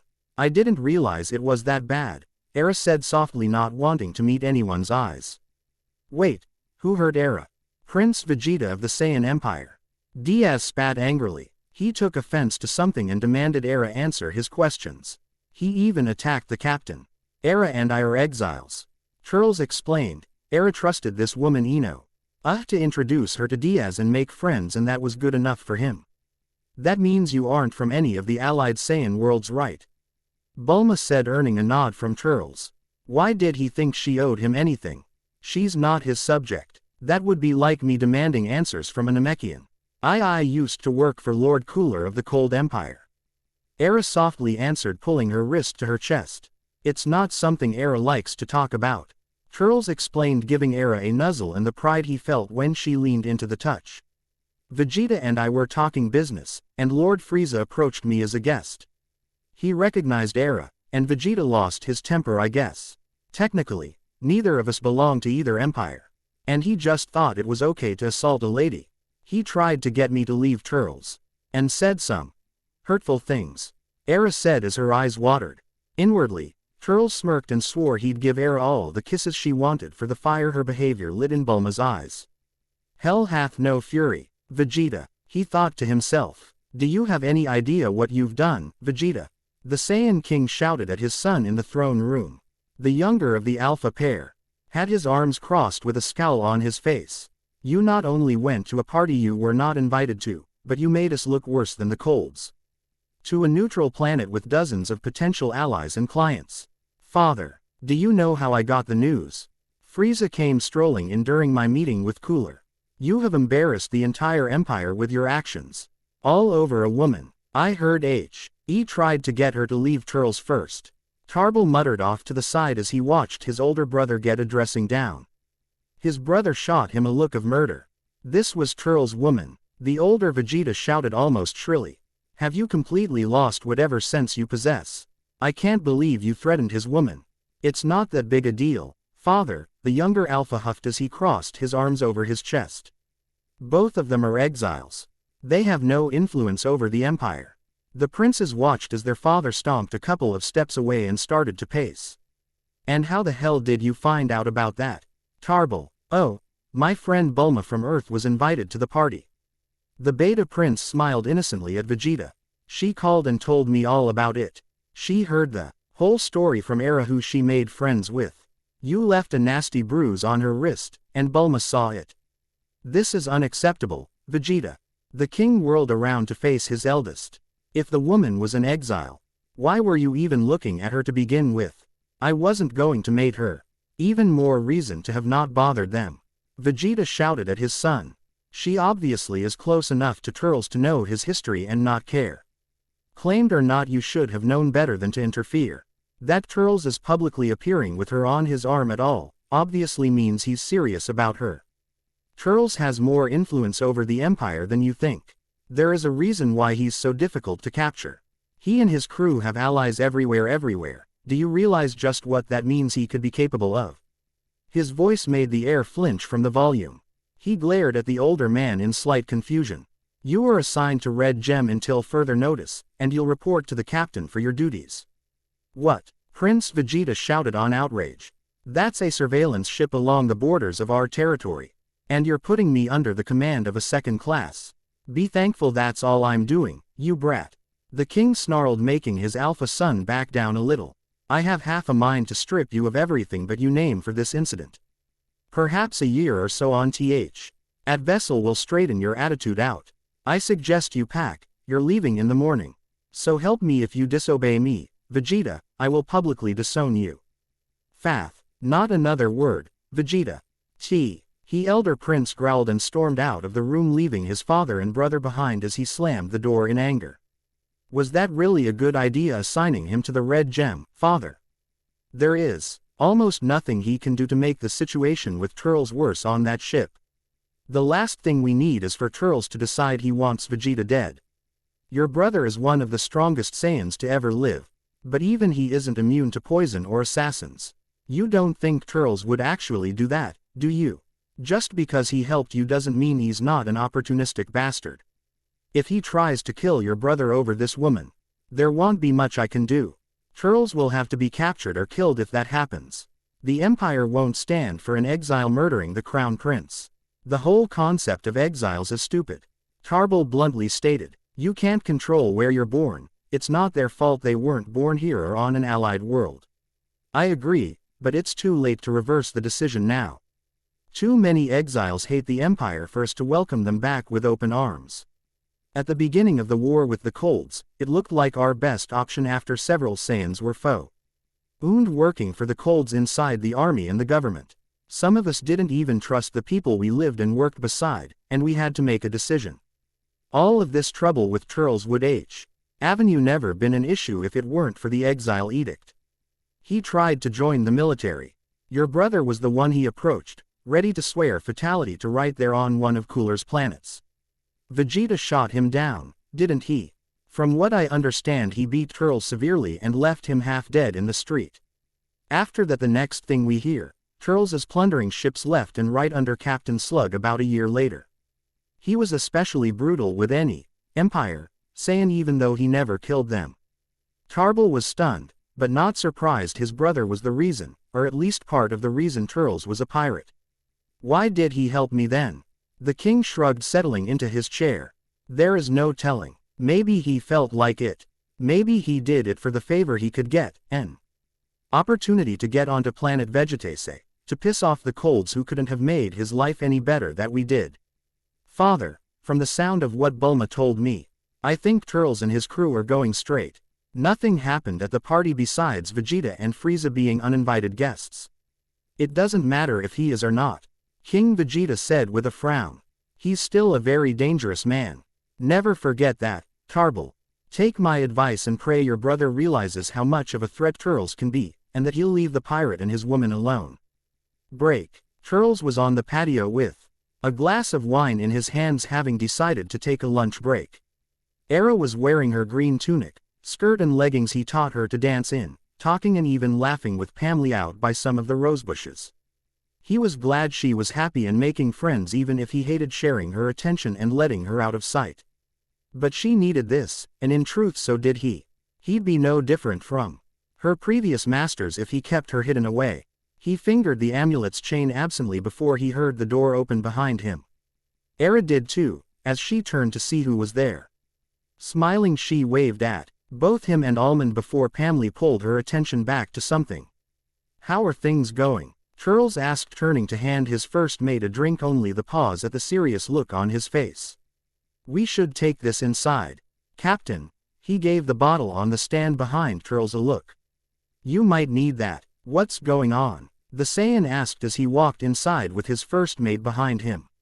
"I haven't seen you this serious since we were on the run for robbing the colds for our ship tech." "You have a bounty on your head, sir." Almond started immediately. "A big one." The captain rolled his eyes. "Almond, we all have bounties on our heads." Turles took a swig of wine straight from the bottle in his hand. "Another mark isn't that big of a deal." The larger man sighed as he rubbed a hand over his face. He respected his captain a lot, but sometimes the Saiyan could act like a cocky brat. It grated on his nerves whenever he had to deal with this attitude. "It is when the mark was from Cooler asking for you alive. This is the biggest amount I've ever seen for a Saiyan, and it's bound to call hunters from across the galaxy." Turles' expression turned serious as he looked directly at Almond. His hand twitched at his side, and he had to resist the urge to cover the amulet. His eyes flickered to the garden where Era and Pamela were still kneeling by one of the flower beds. "What do we know?" He scowled at how the news got him off guard. While he had a feeling that Cooler would eventually find out that he had stolen Era since he saw Frieza at the debut party, he didn't expect it to be this soon. They were no closer in finding Ara's true name. "Totoma called us from the palace on Vegetase. She was in the throne room at the time when the king and Cooler were meeting, then Frieza showed up to talk about the party. He mentioned the Princeling's actions as well as Era." Almond watched the Alpha with an uneasiness. He didn't want to be on the receiving end of Turles' temper. "Shit." The captain started to pace as he fell into deep thought. "Let the crew know what's going on. Any of them could be captured in an effort to find this place. We'll all need to watch out backs. No one leaves this planet alone. Limit any trip to elsewhere to an emergency only right now once any critical supplies we need are here. We need to go to ground until the heat dies down." "Sir." Almond hesitated at the dismissal. Turles was taking this more serious than he expected. "There's something you aren't saying about Era, isn't there, Captain?" Turles cursed mentally, hoping Almond would be like everyone else and assume the tyrant wanted petty revenge on him for having stolen what he believed his property. He should have known better. "Captain." The pirate swallowed as he stopped pacing. "Yes, Almond, Era is very unique," he admitted reluctantly, "and it has nothing to do with why I care for her, but she is special." His dark eyes cut to glare at his friend, almost daring him to betray them. "Do I get to know why Cooler will be gunning for our heads?" Vegeta was closer to the truth than he realized. "I didn't even realize the whole truth until the bastard brought it up." "She's a spy," Almond shouted, alarmed. Turles glared at Almond over the blatant lack of faith in his ability to spot a spy. "No, and before you accuse her of lying, Era told me what Cooler used her for. She didn't realize what he was doing. And I didn't ask her the right questions at the time." Almond conceded to that point sheepishly. Era would have answered his questions without offering extra information early on. "That's just how she was trained as a slave. Is she a seer or something?" the red man asked hesitantly. He knew they existed, that Saiyans in particular had them in various degrees of ability and strength due to their gods. Or something. You will not breathe word of this to anyone, understood? Turles snapped. Almond gulped at the glare his captain gave him. Saluting, Almond left with his orders. Turles growled under his breath as he resumed pacing. Aura's magic protected the planet to an extent. It didn't hide it away from being detected, but it encouraged whoever was looking to look the other way. It wouldn't hold up if someone was really determined to find it or if someone who knew where it was brought the colds here. The Saiyan man stopped in front of a window to watch tiny woman laugh at something her friend told her. His chest tightened at the sight, and he couldn't help but feel his lips twitching upwards at her smile. He was going to need to hurry if he wanted to set Era free before Cooler or the bounty hunters found him. He needed to keep her out of harm's way. The Arzu didn't deserve to be enslaved once more. Break. Turles. Aura's hesitant voice pulled the pirate from his musings. His office was covered in numerous books in over a dozen different languages and pages of notes. Era, is something wrong? He asked without looking up. No, it's just you skipped dinner. That got his attention, and he looked up from the text on his desk to see the sun had set. He felt horrible. He promised Era he would have a meal with her every day. I'm sorry, Era, I was occupied with something. He gestured for her to come sit with him. She smiled slightly and slid onto his lap while he wrapped his arms around her waist and buried his face in her hair for a moment. Cooler knows, Era. She went rigid in his arms. He didn't want to worry her, but she needed to know. Hey, we knew this would happen sooner or later. I just wish we had more time before he found out. What are you going to do? She asked softly. The crew is going to ground here. All of our spies are being told to keep a low profile. The idea is to give Cooler as few targets as possible so he can't find us anytime soon. You were looking for my name again, weren't you? I refuse to let him enslave you again. But Turles, you've looked in all these books a dozen times already. My name isn't in them. At least I don't think it is. I'm not giving up. Turles snapped before sighing as he looked Era in the eyes. Era, do you know anything else that could help? There has to be something we're missing. Maybe another way to free you. Anything. I'm sorry, I don't know, Turles. Her tail drooped before a smile broke out on her face suddenly. But Piccolo might. Piccolo. Who is Piccolo? Era was smiling and her tail swayed behind her. He's another Arzu. I met him a long time ago and he knows a lot of things. There are more Arzus besides you? The captain asked with a shocked expression when he realized how ridiculous that sounded. Actually, I don't know why that surprised me, Era giggled softly. I've only met 2 others personally, but I'm certain that there are lots more out there scattered throughout the cosmos. I know of 2 that have been around since basically forever, Shenron and Paranga. They keep to themselves, and I don't know where to begin even looking for them. They only appear if someone finds a set of magical orbs anyways, at least that's what I've heard. Era tapped her chin with a delicate finger. Let's see, there's Piccolo. I met him a few times over the past couple hundred years. He's a lot older than me, I'm sure, at least I think so, I've never asked. What about the other one? The woman looked slightly disturbed for a few seconds. Fire and destruction flashed in her mind, followed by screams and a familiar terrifying laugh echoing over all the violence. I don't think you'd like to meet him. All right, Turles said with a hesitate tone. The look on her face bothered him slightly, but he trusted her judgment. If you say so. Era gave a nervous giggle as she nodded. The Saiyan man wasn't quite ready to meet with that particular person at the moment. She might introduce them after the situation with Cooler was over with, but Turles wouldn't survive the encounter intact. So, where is this Piccolo? He asked, getting back on track.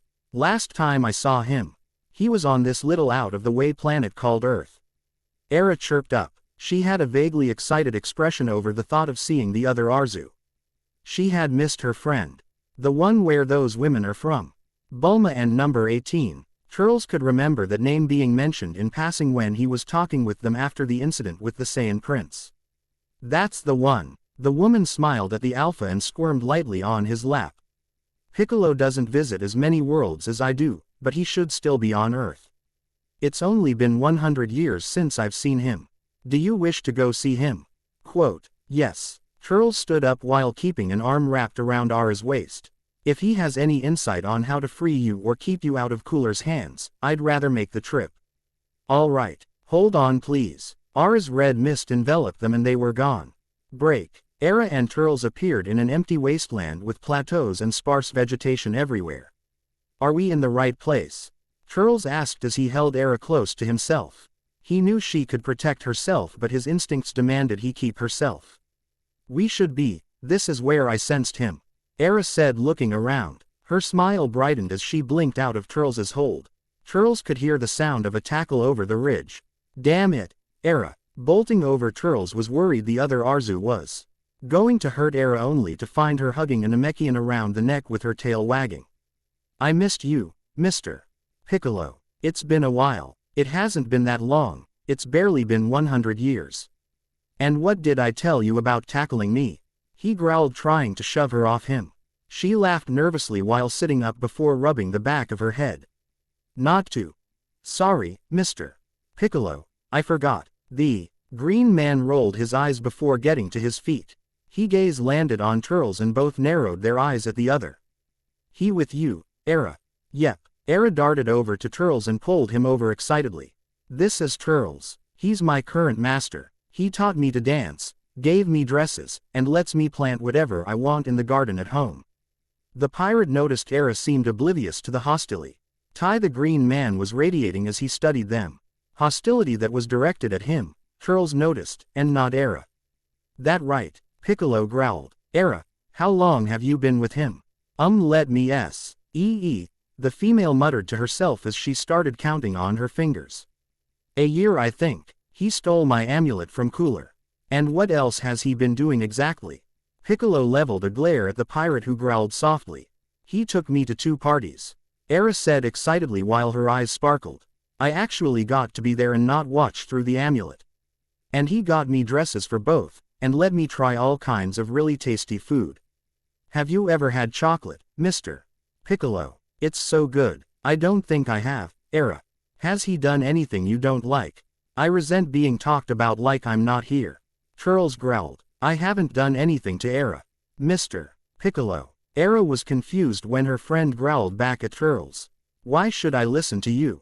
You could be just like all the other dirtbags I've had to deal with when they show up here with Ara. Dirtbag, you think you can deal with me? I know the rules, you can't kill me. Turles growled back. Piccolo smirked. She might not be able to kill, but I certainly can. Turles hasn't done anything to me, Mr. Piccolo, Ara said, stepping between them. Please, he's the best master I've ever had. We came to visit because we need your help. You need my help, Piccolo responded, almost stunned. Ara nodded. Turles has a lot of questions I don't know the answer to. I was hoping you might. Please, Mr. Piccolo. She looked at the Namekian with large, pleading eyes. Fine. Piccolo sighed out as he pinched the bridge of his nose. What do you need to know, Mr. Piccolo? A child's voice rang out, and Ara perked up once more. Turles blinked in shock at the sight of a Saiyan cub streaking through the sky heading right for them. This is my current master, Gohan, Piccolo stated as the cub landed. Gohan, these are friends of mine. Ara and Turles. Ah, Gohan. The female met up with the child before pulling him into a hug. You're so small this time. It's good to see you. Turles raised an eyebrow in confusion. The boy looked up at her in confusion. Nice to meet you. Just let her hug you, kid. She's harmless. Why don't the 2 of you train for a bit? The Namekian suggested. Ara can show you some new moves. She's actually not a bad fighter. Oh, Ara perked up with her tail wagging. The tiny Arzu turned to the child. I know this attack that would be perfect for you. Come with me. Piccolo pulled the Saiyan man away from the pair to a stone spire a few meters away. The first thing you need to be aware of before I answer any of your questions is that there are no 2 identical dragons, or what you call Arzu. Each of us have different limitations and rules we have to abide by. Like the no killing that Ara has. Turles said, drawing a nod from the Namekian. Exactly. The rules we are bound by are a reflection of who we were when we became dragons. For example, I can kill but I can't create on a large scale. I could at most will a continent into being, Era can make whole worlds simple as blinking. Is she really that powerful? I mean compared to other dragons. It never occurred to him that Era was different from other Arzu dragons. She's easily one of the strongest I've heard of. Ra's in a class of her own, almost up there with Shenron and Purunga. I'm sure you've noticed her odd quirks. Like her not remembering her name. Her not remembering anything. That's not normal. Don't know who made her forget, but that's not something our bindings do. This is the most lively I've seen her in a long time, to be honest. She had quite a few orders placed on her by previous masters that I've slowly been unraveling for almost a year. That has to do with the lack of memories. Dragons have the ability to interpret a wish however they want. We can, if we choose, make your wishes backfire. Our magic can't affect ourselves unless we allow it. At some point she forgot that. So what happened to her? I don't know. Piccolo crossed his arms as he watched Era and Gohan work on a key attack. She's actually older than me, so she knows the rules and limits of our powers even better than I do. Then about 1300 years ago she turned up with a real piece of shit. She didn't remember me or Gohan and actually let the owner of her amulet. Wait, what? Turles blinked in confusion. Just what? She's older. One of Gohan's previous incarnations was her master, and he used a wish to turn me into a dragon before teaching me all she knew. Era told me she thought you were older. Turles said, sitting down as he struggled to wrap his mind around this information. She made you. Humph, you have no idea what you've got into, have you? Piccolo smirked, watching the Saiyan flounder a bit. Gohan was my first and closest friend. I was badly injured and dying. Gohan was a teenager and alone besides myself and Era. Piccolo watched the small child laugh and jump up and down as he managed a small blast. The wish was in the heat of the moment, I think, and Era took him literally. He ordered her to keep me from dying. Quote, but she can't grant immortality. The dragon nodded. She's very limited in things involving life and death. She can heal almost anything, but mortal wounds are natural disease and age.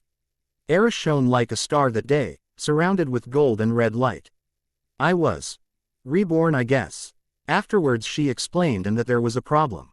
One master is only able to have a single dragon under their control. There is no cheating or getting around that rule. Because she created me, she was allowed to teach me, but once I was aware of everything, magic would banish my token to a place it could be found. Gohan asked her for one more wish. He wanted her to bind my amulet to him, so he would never lose his family. She was very understanding, and that was the last we saw her for a few hundred years. What happens to the token when the person it's bound to dies? Turles asked. Why? Era is terrified her former master will take her amulet. The pirate explained, pulling the gold necklace out.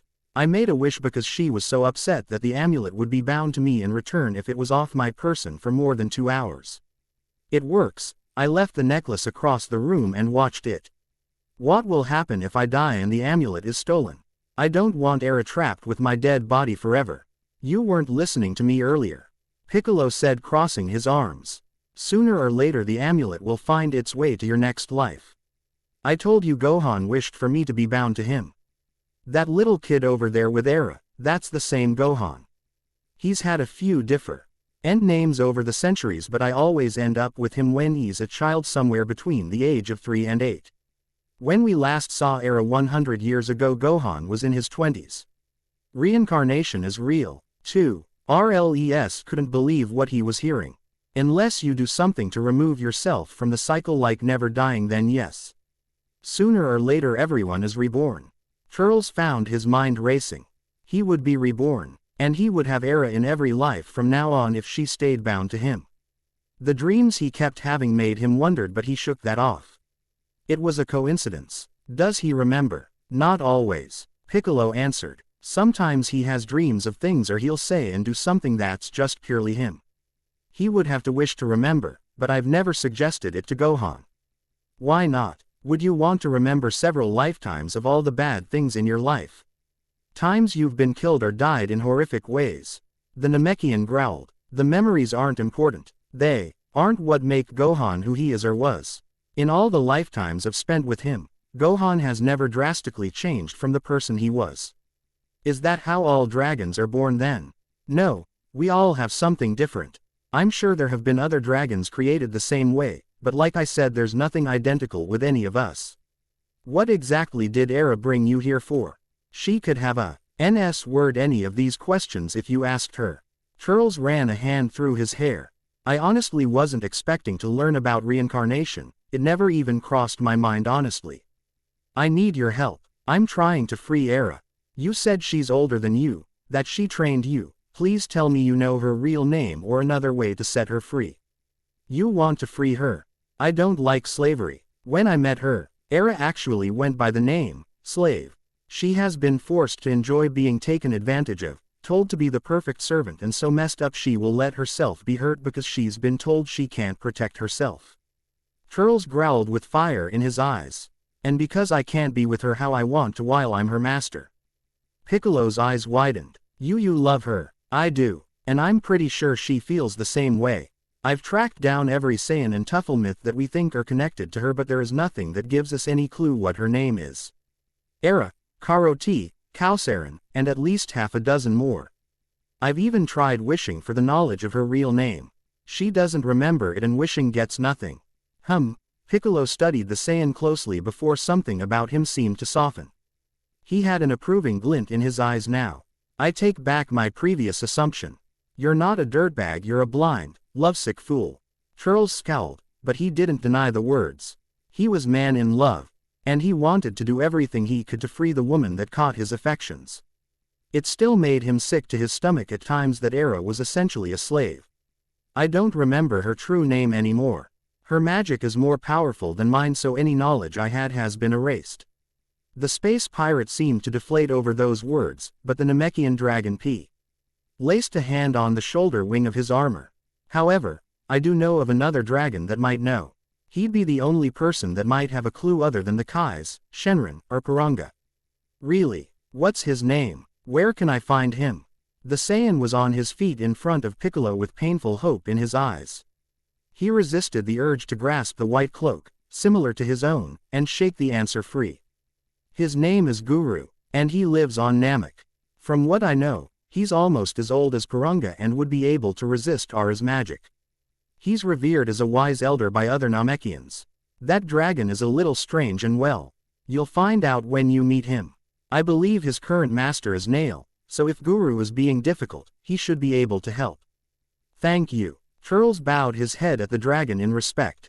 Don't thank me. Piccolo growled out slightly. I feel like an idiot sending you to Guru in the first place. I should have the knowledge you seek when it comes to helping Era. She's family. What about that other dragon that Era knows? She seemed reluctant to introduce me to him. Do you think he would know? And is he the same dragon you're sending us to? No, Pico. Lo's eyes widened in what almost looked like alarm over those words. The Saiyan man gave the Namekian a strange look. Trust me, you don't want to meet him. He doesn't like strangers to show up on his doorstep. And while I know for a fact he could help you in Era, I'm not sure the price would be worth it. Okay. Turles quirked an eyebrow, wondering just what the hell this other Arzu did to instill fear and unease in other people. I'll take your word for it. One more thing, when you remove bindings from a dragon, we become mortal again. We lose the power to grant wishes. Era, she's going to be weakened when that happens. In what way exactly, I'm not sure. Era won't have to worry about anything. I'll make sure of it. I don't care if she can still use magic, I just want her to be with me as my mate. Take care of her, because if you don't, there won't be anything that can keep me from ending you. Turles nodded, finding himself having a grudging respect for the dragon. He had the blessing of Ara's family. They moved back to where Era and Gohan were playing some kind of game as they laughed in the grass. Era, we need to go. Pouting, she sat up and looked at Turles. Already, can't we stay a little longer? Smiling, Turles gave her a kiss as he pulled her to her feet. Sorry, not this time, Era. But we can come back to visit later. Maybe we can bring them some gifts and go see your friend Bulma too. She immediately perked up and her tail wagged a bit. Okay. Bye, Gohan. Bye, Mr. Piccolo. She waved before looking up at Turles with bright eyes. Are we going home now? Not yet. Can you take us to Namek, Era? There's a dragon there named Guru. Piccolo thinks he could help us. Another Arzu. I didn't know Piccolo knew other Arzu. He's been holding out on me. Turles chuckled. He did say Guru was odd. Maybe that's why. Time to find out. She chirped, enveloping them in her magic as they vanished. She's like you, Mr. Piccolo, isn't she? Gohan said, coming over to his best friend. She was my teacher a very long time ago. He explained, getting a wide-eyed stare from the cub. I hope you learned what she taught you. Gohan nodded enthusiastically. She was really nice. And she had a tail like mine. That's because she's a Saiyan. You have Saiyan ancestors. How did you two meet, Mr. Piccolo? Hey, it's a long story, kid. I'll tell you when you're older. Break. Turles and Era appeared on a tall rock where a white oval-shaped building with a large window was sitting alone. The pirate looked around the area, seeing green skies and blue grass. Never seen a planet with 3 suns before. The man muttered as he saw the 3 orbs in the sky. So is this the place? Yes, Turles. It should be. The woman looked slightly unsure at the building. I'm not really familiar with his energy signature, but I'm positive that we are on the correct planet. Well, at least we won't need to planet hop. Just then, a Namekian with white pants, an open blue Seaket with a white scarf around his neck came out of the building, and eyed the pair of Saiyans with suspicion. Can I help you? He gruffly spoke while staying on guard. Yes, Turles said. My name is Turles, and I'm looking for the Dragon Guru. I have some questions regarding my dragon, Era, and another told me that he might be able to help me. The Namekian looked between the pair before seemingly coming to a decision. My name is Nail, and I'm Guru's master, if you can call me that. He meant to say that last bit for himself, but the Saiyans caught his lowly murmured words. They shared a glance as Nail turned to the building. He's inside. Follow me. The pirate was hesitant, but he followed Nail while keeping an arm wrapped around Ara's shoulders. As they followed Nail up the open space in the building to the upper level, a deep voice that sounded like it held years of wisdom washed over the group. I sense another dragon. One who is very powerful yet lost in life. One that needs guidance. Turles almost gaped at the size of the Namekian before him. He was bigger than the standard attack pods. Come closer, my child. Don't. Nail stopped Era from moving too close to Guru. He just uses that wise elder bull crap to lure you close so he can turn you into a space duck or something. The warning came a bit too late as a large hand settled on Ara's head. With a glare, Ara's magic flared a moment before shoving back Guru's white aura, and with a small puff of smoke and a pop, a large green duck with antennas blinked back at everyone in the room. The pirate took one look before bursting into laughter while hugging his middle. The duck seemed to glare at the Saiyan, making him laugh harder, and tears started to gather in the corners of his eyes. That wasn't very nice, Era said, crossing her arms. Her soft voice was almost lost over the roars of laughter still coming from her master. This must be why Mr. Piccolo didn't introduce us. Nail just stared back in shock. Did she just? Ara's no lightweight when it comes to magic, Turles said with a smug look. He wiped his eyes as he calmed down from the hysterical sight. And she's not going to be pushed around anymore if I have my way. Are you going to nice now? The small female asked. There was a brief flare of white around the duck before Guru was once again his normal self. Ahem.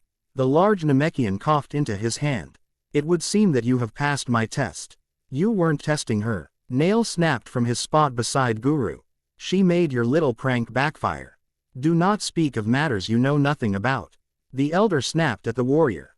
I did happen to test her. Her magic reacted stronger than I thought. You mean that she got the upper hand on your old ass?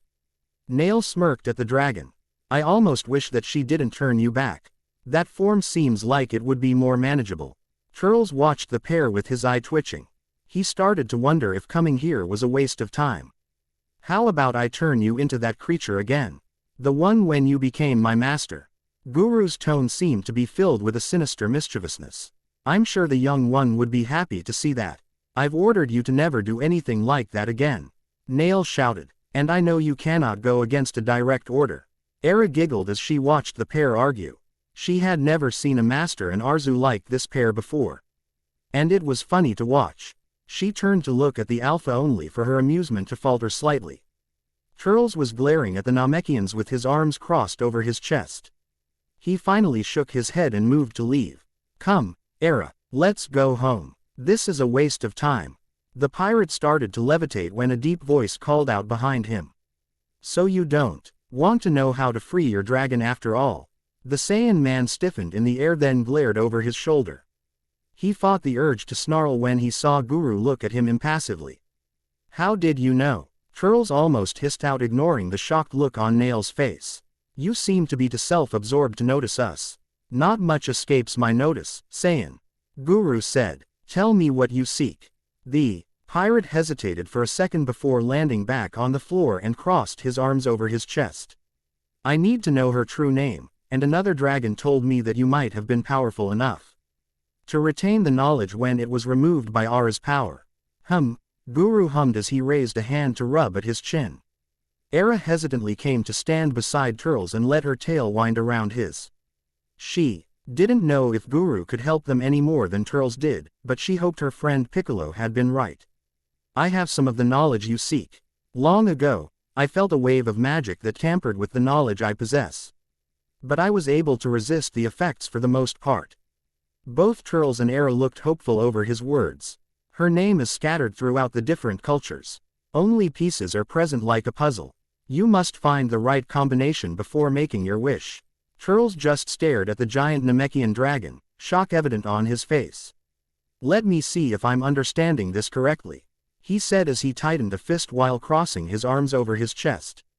You were telling me that you felt magic mess with your memories and the only thing you remember is that Era's name is scrambled in pieces as part of various myths, is that right?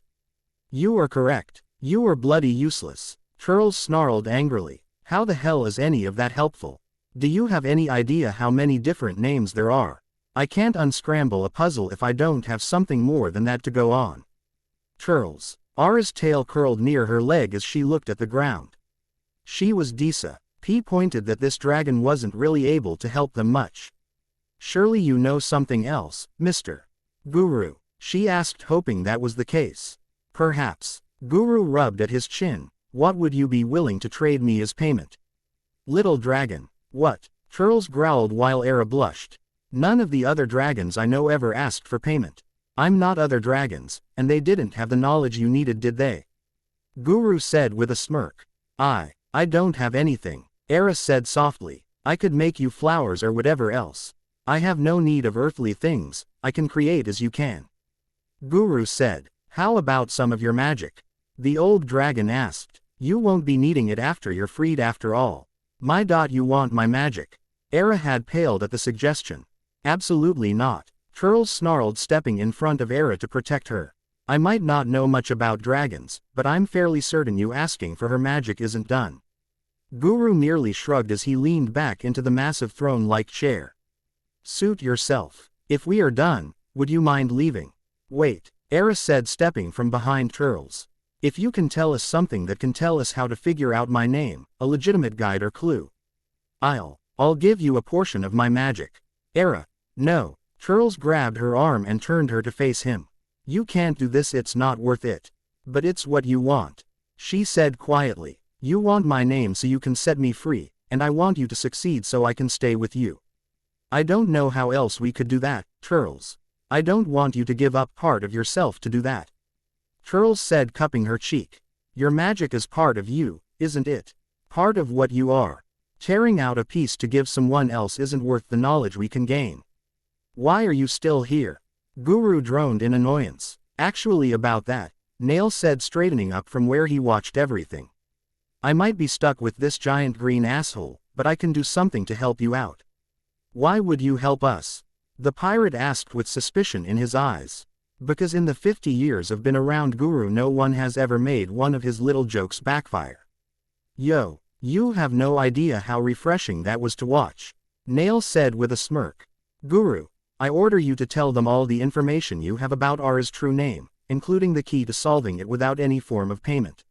What? Guru shouted in disbelief. You heard me. Tell them what they want to know. Nail snapped back. If you don't, I'll order you to give Era your magic. Fine. The larger Namekian huffed out. He coughed into one of his hands before letting out a low hum. Turles clenched his fists tight enough to draw blood as he waited for the dragon to tell him the clues to Ara's name. He was about ready to throttle Guru when he started to speak. It ends with the beginning, and begins with a star. You already have all the pieces you need. His face moved down to where it looked like he was looking at the Saiyan male. You just need to put them together. So her name must be in the myths, the pirate muttered as his face twisted into a deep thoughtful expression. Ends. Star of chaos. Could that be one? Now be gone. Guru rasped out as he waved a hand in dismissal. All your questions have tired me out. I must rest now. You must be a very generous master, Era said to Nail as they walked out. Turles looked to be too deep in thought to care over the almost impolite way the large dragon told them to leave. What do you mean? Well, we Arzu don't really need that much rest. An hour of rest in the object we are bound to is roughly the equivalent to an 8-hour sleep for a normal person in the outside world, and we only need to rest every week or so. What? Nail shouted incredulously. Uh-oh. Guru's words were barely heard over Nail. Didn't anyone tell you anything about the dragons when you took this job? Turles asked as he looked back at his fellow master. There's rules about what they can do, and what wishes that can grant as well as just about them in general. What exactly haven't I been told? The younger Namekian looked at the Saiyan pair before glaring at the sweating Guru. Well, there are limits on every Arzu about what they can grant with their powers, but it's different for each one. You'll have to ask Guru what his limits are.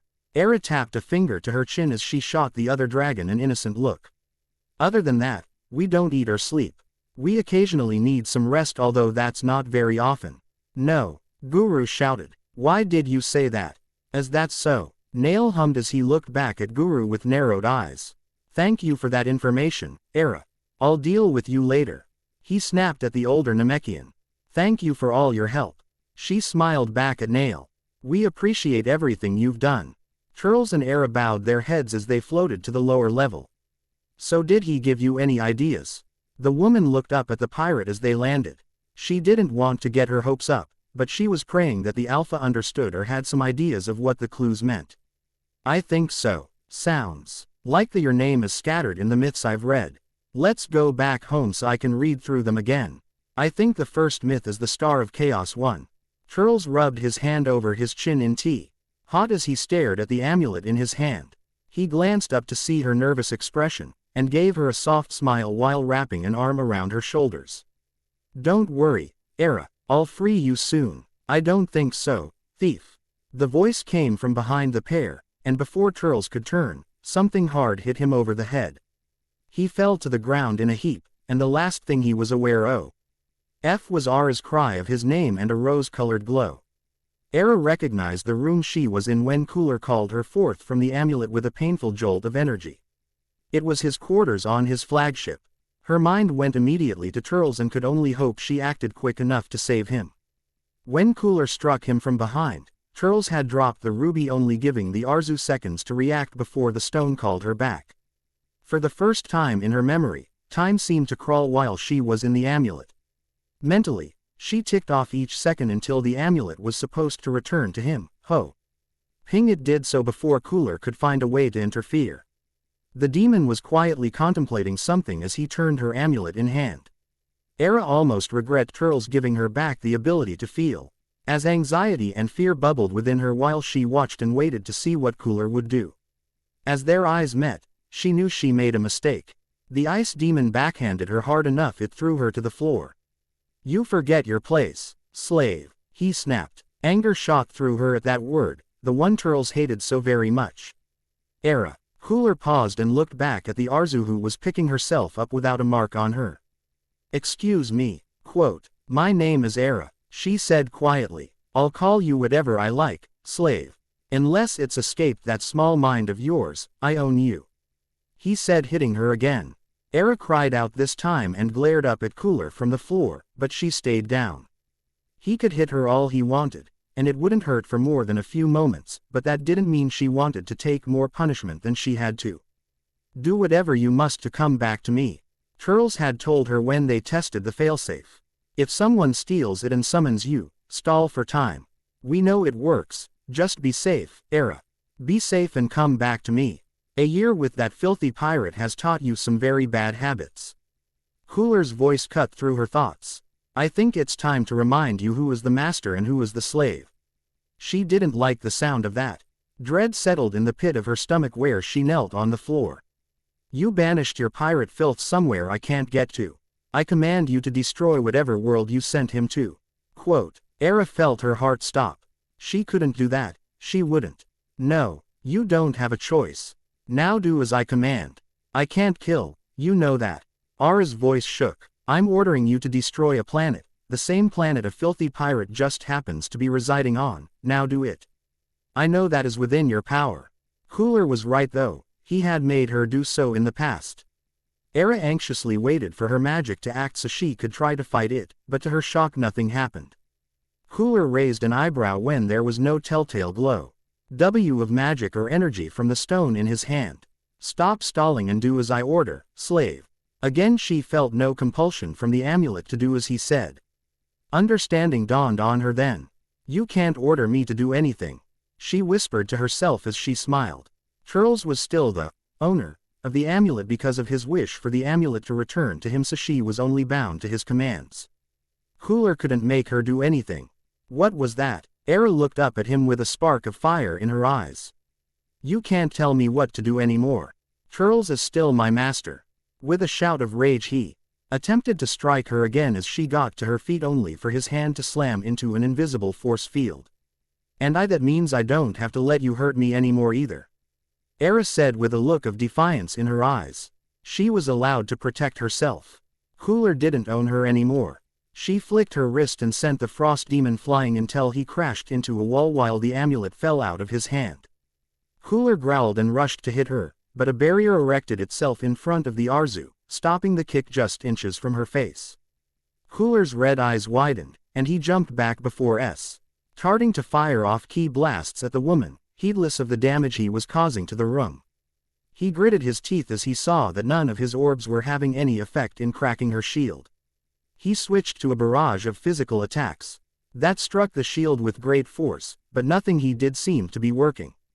He snarled and used a key-infused punch to strike at the barrier with a loud bang that made the walls of the room bow out. His arm was shaking with the strength he had used, and Cooler glared at Era with malice as he tried to push his arm forward. Like I told you, Era whispered, as she lifted a hand so that it was almost level with the frost demon. She slowly extended her arm, making the barrier force Cooler away with it. You can't hurt me anymore. I own you. He snapped back as he put pressure on the shield. But he was still pushed back even as his feet dug into the metal of the room's floor. You are nothing but a slave, and I will make sure you remember it once I'm through with you. That pirate will not be able to help you once he's dead. Ara's eyes narrowed at the threat to her master, and she pulled her outstretched arm back before throwing it out once more. The wave of magic slammed into the man as he was flung back into the wall, where he left a large dent in the metal. You will leave him alone. Her quiet words were full of strength, and the Arzu meant to radiate power as she took a couple of steps towards the downed frost demon. I am not a slave, and you will never come near me nor my master again. Cooler glared at the floor as he slammed his fist against it. He would not allow this creature to get the better of him. She should know her place by now, and he would see to it that she never forgot. You insignificant worm, he hissed through clenched teeth. Did I not save you from being used as a whore from your last master? And this is how you thank me? You didn't save me from anything. Era snapped. You demanded tribute, and then you killed him when he gave you the amulet. Whatever he used me for was irrelevant after that. You were no better than him with the games you and Frieza played. You used me as a plaything, a toy for your entertainment. How was that any different from Bojack? You can't be injured for long, and you can't die, so why do you care? Because I still feel pain. I still feel fear. You would have stand there helpless while you and Frieza took turns seeing how close you could throw knives or shoot at me without hitting me. How about you and he competing to see who could make their slave cry out first? And you ordering me to silence, and I had to watch some other person be tortured for your amusement. She shouted at him with anger burning in her eyes. I could have done worse, and you know it. Cooler snapped. But since you're so ungrateful for the mercies I did grant you, that can be easily rectified. I have no particular use for having sex with you, but I'm sure I could make a reasonable amount of coin and favors selling you off to my officers and my family's subordinates. And I'll leave you fully aware and helpless as they use you to the point you'll beg me to take away your free will. I will wound you in such a way it leaves a lasting mark on you. As for the pirate, I'll make you watch as I destroy him, and I'll make you torture him before I let him die." Arya's eyes narrow. Edda's hate boiled within her before her power flung him into the wall again. "You aren't strong enough," she snapped. "I have yet to meet a mortal able to significantly harm me for more than a few minutes in the hundreds. No thousands of years in my memory. You will not touch Turles. You're certainly protective of that space trash. He wished for your loyalty, didn't he? Or is it because he's a monkey too?" Angrily the female charged cooler. He grinned, thinking he got the upper hand, and she ducked under his blow before hitting him squarely in the gut before catching his other punch and flinging him across the room. Growling, the demon began a rapid assault of blasts only to meet Ara's shield again reflecting his attack. Knocking a blast to the side, he watched stunned as the Arzu gasped and froze up. Sharp red eyes glanced around, wondering at the source of her sudden weakness. In the center of the scorch mark lay the amulet. Era tensed and moved to fling him away from the amulet, but Cooler was faster.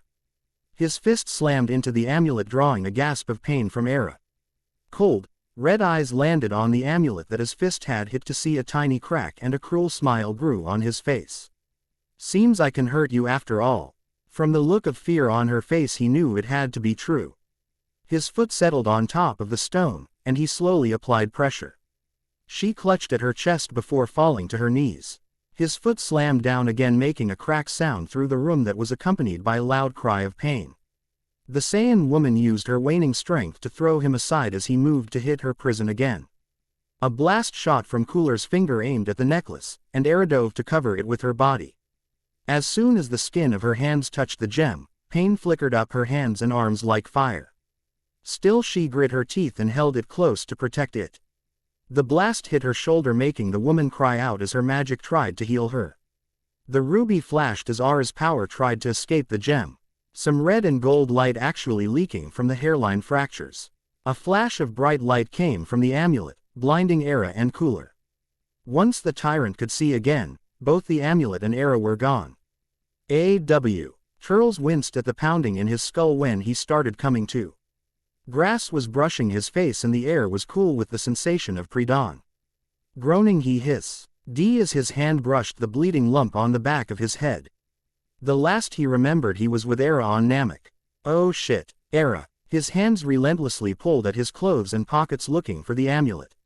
He remembered he was holding it. It was lying in the grass in front of him when he hit the ground before Era had screamed his name. Thief. Cooler. He had dropped the amulet and then there was nothing. This wasn't Namek. That planet didn't have a night. Glancing around, he realized why everything felt familiar to him. It was the garden. That glow Era had sent him to safety somehow. But how long had it been since then? He wished he knew how long he'd been unconscious. It could have been minutes or hours. Worry ate at him as he sat and could do nothing but wait. To get to Namek from here would take weeks, by which Cooler would be gone. Cooler would make sure Era couldn't be stolen from him. He would come deal with Turles personally or have Era summon him, most likely. Fearing the worst, he forced himself to relax. Era could take care of herself, and her magic would return the amulet. He just had to wait 2 hours. If it didn't return then, he'd figure out what to do from there. But he would die before he left Era in that monster's hands. He had no idea how long he had been out, and the Alpha was worried about Era. There was no telling what was happening to her, but Turles had faith that she would be alright. She could protect herself now, and Era knew that she would come back to him. That made some of his anxiety fade, but he hated that she was not with him.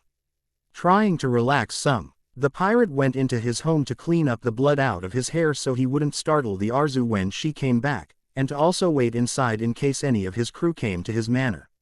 After a brief scrub with a wet towel, Turles started to pace in his room while time seemed to drag by at a galactic slug's pace. He had tried to look through his notes and books to try and piece together Ara's real name. But the Alpha couldn't focus enough to concentrate fully on the information. Damn, I should have made the time limit shorter.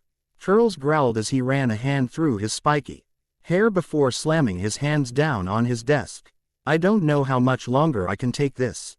Just as he was reconsidering hopping into his ship to look for cooler, a rose-colored light ignited just a few feet from the male Saiyan, making Turles shield his eyes while letting out a sigh of relief. Era. He took a step closer to the woman with a smile growing on his face at the sight of her when he took notice of her appearance. Captain. Her eyes were glassy when she looked up at him before the amulet dropped to the ground at his feet, Era following not far behind it as she went limp and collapsed. Panicked Turles caught her before she could hit the ground. Era. What's wrong? He'd never seen her like this.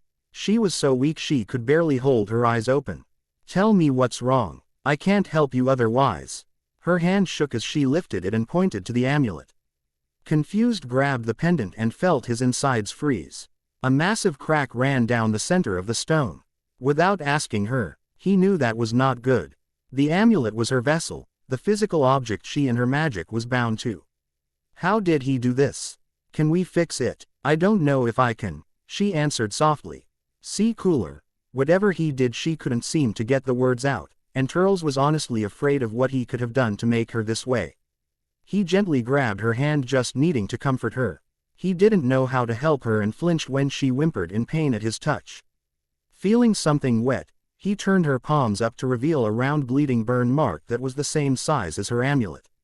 She had touched her amulet, something that was forbidden by the contract, and to top it off the stone was cracked. Slipping the amulet around his neck so he wouldn't drop it, he gently lifted her up, cradling her against his chest. Turles. Era. This is very important. Can you take me to the Kais? If anyone can help, it's them. Please, Era. So tired. No. Stay awake, Era. Turles felt panic set in. Era didn't sleep. He didn't know what would happen if she fainted. If that happened and she never woke up. Era. I wish for you to take me to the Kais that bound you. With a weak nod, Era had a faint red glow form around her and they vanished. They appeared on a green world with a purple sky. Era went limp in his hold as her power vanished. Looking around, Turles cursed not seeing anyone immediately. Damn it, where are they? I don't have time to look for them. Look for who? Spinning around he saw a young-looking person. They had pale purple skin and a white mohawk. Are you the Kai that bound her? What? Why would? His eyes widened noticing the metal bands on her wrists and ankles before taking in the weak breathing and paleness of her barely awake form. He glared up at the Saiyan as he rushed over to the pair. What happened to her? What did you do? I didn't do this to Era. Her former master did. Shifting Era, his hand grabbed the Kai's shirt and drug him closer to get in the purple being's face. And if you don't help her or point me to someone that will, I will end you. What's all the ruckus? Both Turles and the young Kai turned to see an older version of the Kai. Kaio Shin. Ara's voice was weak. You certainly made a mess of yourself, didn't you? He said, looking at her sadly. Put her down so I can have a look. Do you have the amulet? Odding Turles stripped off his cloak before laying Era on it. He quickly handed the ruby amulet to the old man. What the devil happened to it? I don't know. It was taken by someone. When the failsafe activated, she came back like this. Failsafe. I wished the amulet would return to me after so many hours away, so no one could steal it and keep me from setting her free. Era was scared someone would take her back to cooler. The old Kai regarded him for a moment before turning to Era again. I tried to tell you, you stubborn girl. He said, brushing her hair from her face. You don't know who he is, do you? I feel like I should, she said softly. I feel happy with him. Sighing, he flexed his palms and made a dome of light appear over her. Come with me, he gestured to Turles. Shin, keep an eye on her. Yes, ancestor. He kneeled down next to Era and held his hands out. A white glow outlined his palms, and the same light outlined the Arzu. What are you doing to her? Turles growled out as he watched the younger Kai. He took a couple of threatening steps closer to Era and Shin. You better not be harming her. Pipe down, Saiyan. He's keeping her condition stable. Kaioshin huffed as he snapped his fingers, making the pirate freeze in his tracks.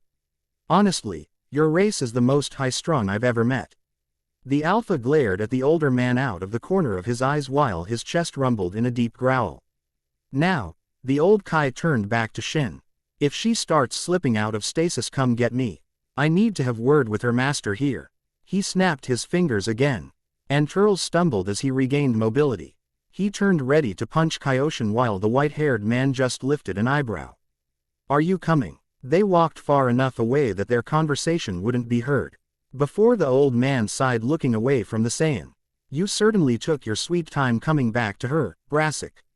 I honestly thought she was right all those years ago. Oh well, I suppose 1,000 years too late is better than never. What are you talking about? My name is Turles. Brassic is the name of a character in one of the myths about her. And why do you think I called you that? You're obviously senile, he growled. Can you help her or not? That depends. How much do you remember? He asked, looking Turles in the eyes. You know what I'm talking about. All the dreams you keep having. I see their marks on you. You remember something, don't you, Brassic? How do you know about those?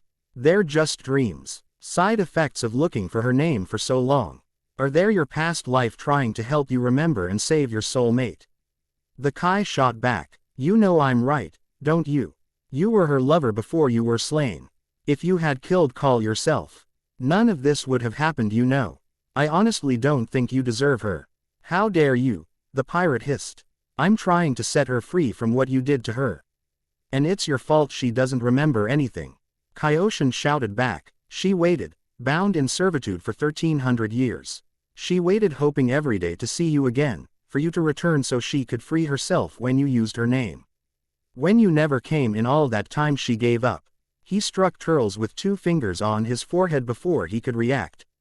Flash. Era sat on her knees as the Kai approached her. She had gone to an asteroid in the far reaches of space, this time after she tricked her master into releasing her from their service. I should have known you'd find me. When a planet suddenly vanishes from existence, I can feel it, you know. Quote, no one died. I know. Then why are you here? I got the distinct impression I needed to stop you from doing something reckless. You lied to me, Era said quietly. You said I would see him again. The Kai glared at her. I didn't lie to you. I saw you and Brassic together again in a vision. She turned, glaring at him. And when will that be? It's been 1,300 years. Era shouted as tears filled her eyes. I've seen so many from my life. Prince Vegeta, my father, my brother, I've even seen Call twice. I promise my visions don't lie, he said, coming closer. Era, you will see Brassic again.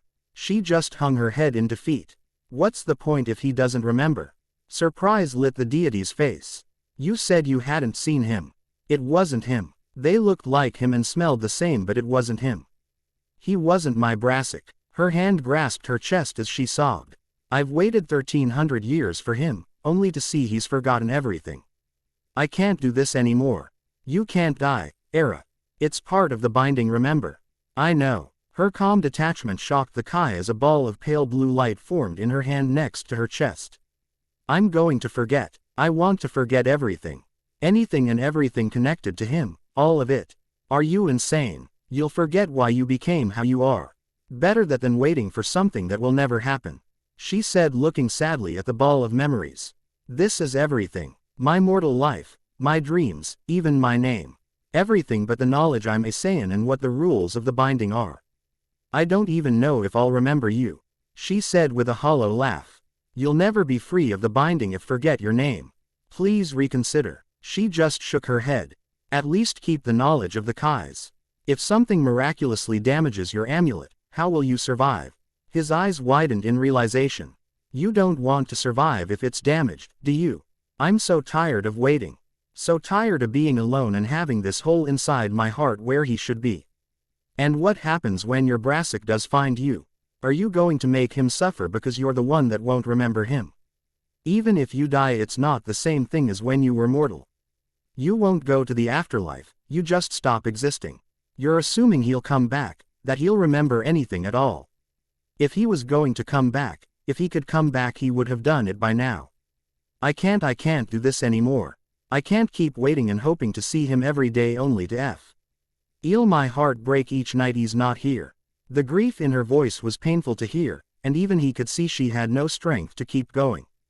Tell him I love him, she said as he turned away, knowing her choice was made. If he ever does find you, will you? You'll tell him for me. She needed to hear him say he would. Of course. A small grateful smile passes her lips as she cradled the orb in her palm.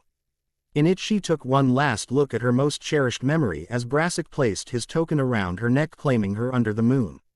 "I love you so much," she whispered as she closed her eyes, shedding one last tear. "And I'm so sorry." Her hand crushed the ball and light exploded around them. Flash end. As he came back, he could see the sadness of the old man. "I wish I could have talked her out of it. I wish I had released her myself rather than see the shell she became. That is my sin. I'm not the one who took Ara's memories, she is. But how could she take her? More like she destroyed them." The Kai said. "She may as well have killed herself that day. She might not be able to die unless her amulet is destroyed, but she was a completely different person. There was no life in her. Just a willingness to serve and keep her master happy. I've watched her hoping she was wrong, that you would magically appear and make her remember everything. But no, you show up over 1,000 years too late, denying you know anything. To you it's a fairy tale. So tell me why I should save her. Because I love her, and if freeing her means losing everything I've gained from her, so be it."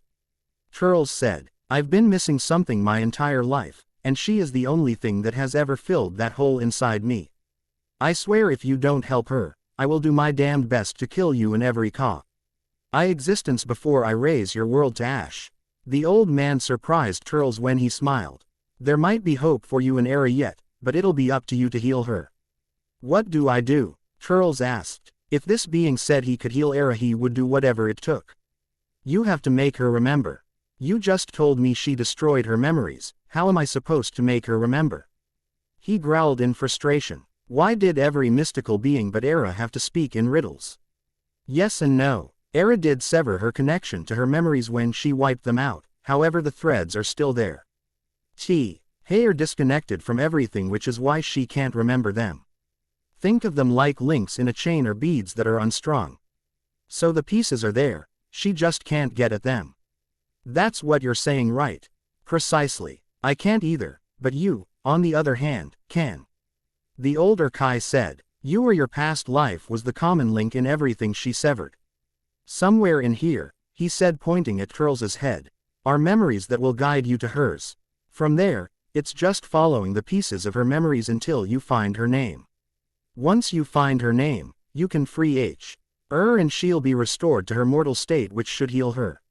Let's do it. Ara's eyes fluttered open weakly as she felt Turles kneel over her. Turles. His hand cupped her cheek and brushed it lovingly with his thumb. Hang in there, Era. I'm going to fix this, okay? I just need you to hang on. Okay, she answered with trust in her eyes. Leaning down, he gave her a soft kiss. Rest your forehead on hers. It will be the least stressful on her mind and yours. Nodding, the pirate did so, and he felt a sharp pain before everything was enveloped in white light. Flash. Brassic. Era was holding his face. A frantic look on in her eyes. Brassic, stay with me. His hand gently cupped her cheek, and he could see the blood on her, his blood. Run, you have to run. He coughed and could taste his blood. Her hand gently covered his. Please. Please, Taro, don't take him from me. She sobbed, trying to keep him from bleeding out. I can heal you, Brassic, just stay with me. Please, I love you, don't leave me alone. Please, you're all I have. Gently he tugged her down and kissed her, desperate to convey everything he couldn't say. I love you. Always. No, Brassic. Era screamed at him as tears ran down her cheeks. She was holding him tight to her chest before she was ripped away. Let me go, Brassic. He's dead. The massive Saiyan growled out before jerking Era forward. Snarling, she struggled as her feet dug into the grass. He's not. Let go of me. I can heal him. Snarling, Call spun her around to face Brassic. He's dead. His hand gripped her chin and forced her to look at the body. His chest was no longer moving, and his eyes stared blankly at the sky. No. No, he can't be. Tears flooded her vision as all the fight went out of her body. He can't. He died a warrior's death. Call said as his hand gently caressed her cheek. I gave him that much. Don't worry, I'll take care of you. I won't leave you like he did. Era struggled in his hold before a cry of grief tore through the air as she broke down sobbing. The Alpha tensed and tightened his hold on the distraught woman when her power spiked before rippling outwards. The grass beneath them instantly became dry and brittle, spreading outward as a harsh hot wind blew through the garden. Flowers died, fruit and vegetables rotted, and trees withered, losing their leaves as Era screamed and sobbed her grief. Not about to deal with her screaming and struggling, he reached up and knocked her out. Her head hurt when she came to laying on sand near a small crackling fire. She couldn't remember where she was. Brassic. Her throat was dry and raw as she sat up. He's dead, Call said, getting her attention as he walked up to the fire. You're mine now. Tears filled her eyes as she remembered. Looking down, she saw his blood on her hands and skirt. Her chest ached and she felt cold and numb. Something landing in her lap snapped her from the downward spiral her thoughts started taking. A damp rag sat on her dress. Clean off the blood or I'll do it. She was covered with her mate's blood. Whimpering, she broke down sobbing. He was gone. Brassic was gone, and this time he wouldn't come back. There was a loud growl before she was roughly grabbed, and he started wiping her hands with more force than necessary. Stop it, Era screamed angrily, trying to pull away. Don't touch me. I'm losing my patience with you, woman. You are mine now. If I want to touch you, I will. He snapped. Never. Era snapped. I will never be yours. Brassic was my mate. He is the only one I'll ever belong to. Her head snapped to the side when he lightly smacked her. He's dead. You belong to me now. You killed him. Era cried as tears streamed down her face, and she attacked him. Sighing in irritation, he GHT her wrists and restrained her as she struggled and screamed at him. He ripped a strip from the hem of her skirt and used it to bind her hands behind her and another to bind her ankles. He left her on the sand to wear herself out while he spread his cloak close to the fire. When he came back, his hand grabbed her by the back of the neck like one would a kitten before wrapping his massive arm around her waist and his tail around her leg as they lay by the fire. After struggling uselessly to get loose, she bowed her head, crying softly. She flinched when Call's fingers began brushing through her hair and a deep purr rumbled in his chest. Stop it. It will get better. In time you'll forget about Brassic. I'll make you happy, and give you all the cubs you want. You are mine now. Whimperin'. Era turned her face away when he leaned down to kiss her. Call frowned but let her be as he kept stroking her hair, eventually the pair dropping off to sleep. Drink, he demanded, setting her in the cool shade of a tree. Era stared blankly at the sand. She had been that way for 2 days. She couldn't find the energy to speak or even care about anything. Call kept her tied after she tried to run that first morning. I said drink, he growled, pulling her attention from the yellow sands around them. She stared blankly at the water skin before turning her head in silent refusal. She felt UMB and cold in spite of the heat and just didn't have the energy to care about anything. She refused food during meals as well. You have to drink, Call snapped in frustration. She refused him again. All she wanted was to sleep and never wake again. She begged Taro to take her, to let her be with Brassic, for Call to kill her so it would end. Growling, the Alpha put the water skin away and read her in his arms again, to which she didn't resist anymore. She was limp and listless in his arms. Era didn't know where they were going, nor did she care as Call continued onward through the desert. It was cold that finally pulled Era into awareness. She was kneeling before an altar dressed in a simple red skirt and halter top that bared her midriff. A gold chain adorned her waist along with a headband of jewels tied around her forehead. Call had wound a wine-red silk ribbon around her tail in an intricate pattern, and she could feel a weight on her ears from some dangling earrings. Her wrists and ankles were still bound as she looked around in confusion. The temple was dark and swathed in shadows, and she could hear the dripping of water. Call entered then in white pants and a red sash around his waist. He wore a gold chest piece and headband like hers. This was a mating ceremony. Era struggled and was surprised to see how weak she felt. Good, I was hoping you would be aware. It will make this simpler. I will not mate with you, she said, tugging at her bindings. You'll see things differently soon, he said, cupping her cheek for a moment before approaching the stone alar and raising a knife. O great one of darkness, I beseech your help, Call said, lighting some incense that gave off a heavy purple smoke. I wish to make this woman mine. Her mate is dead, and she still pines for him. I am stronger and more worthy, having won her in combat. I ask that you break the claim of Brassic I might have my own. I ask you use your power to make her mine. He cut his palm and bled into the basin on the alar. The smoke thickened and coalesced into a shadowy shape with only a pair of dark eyes truly visible.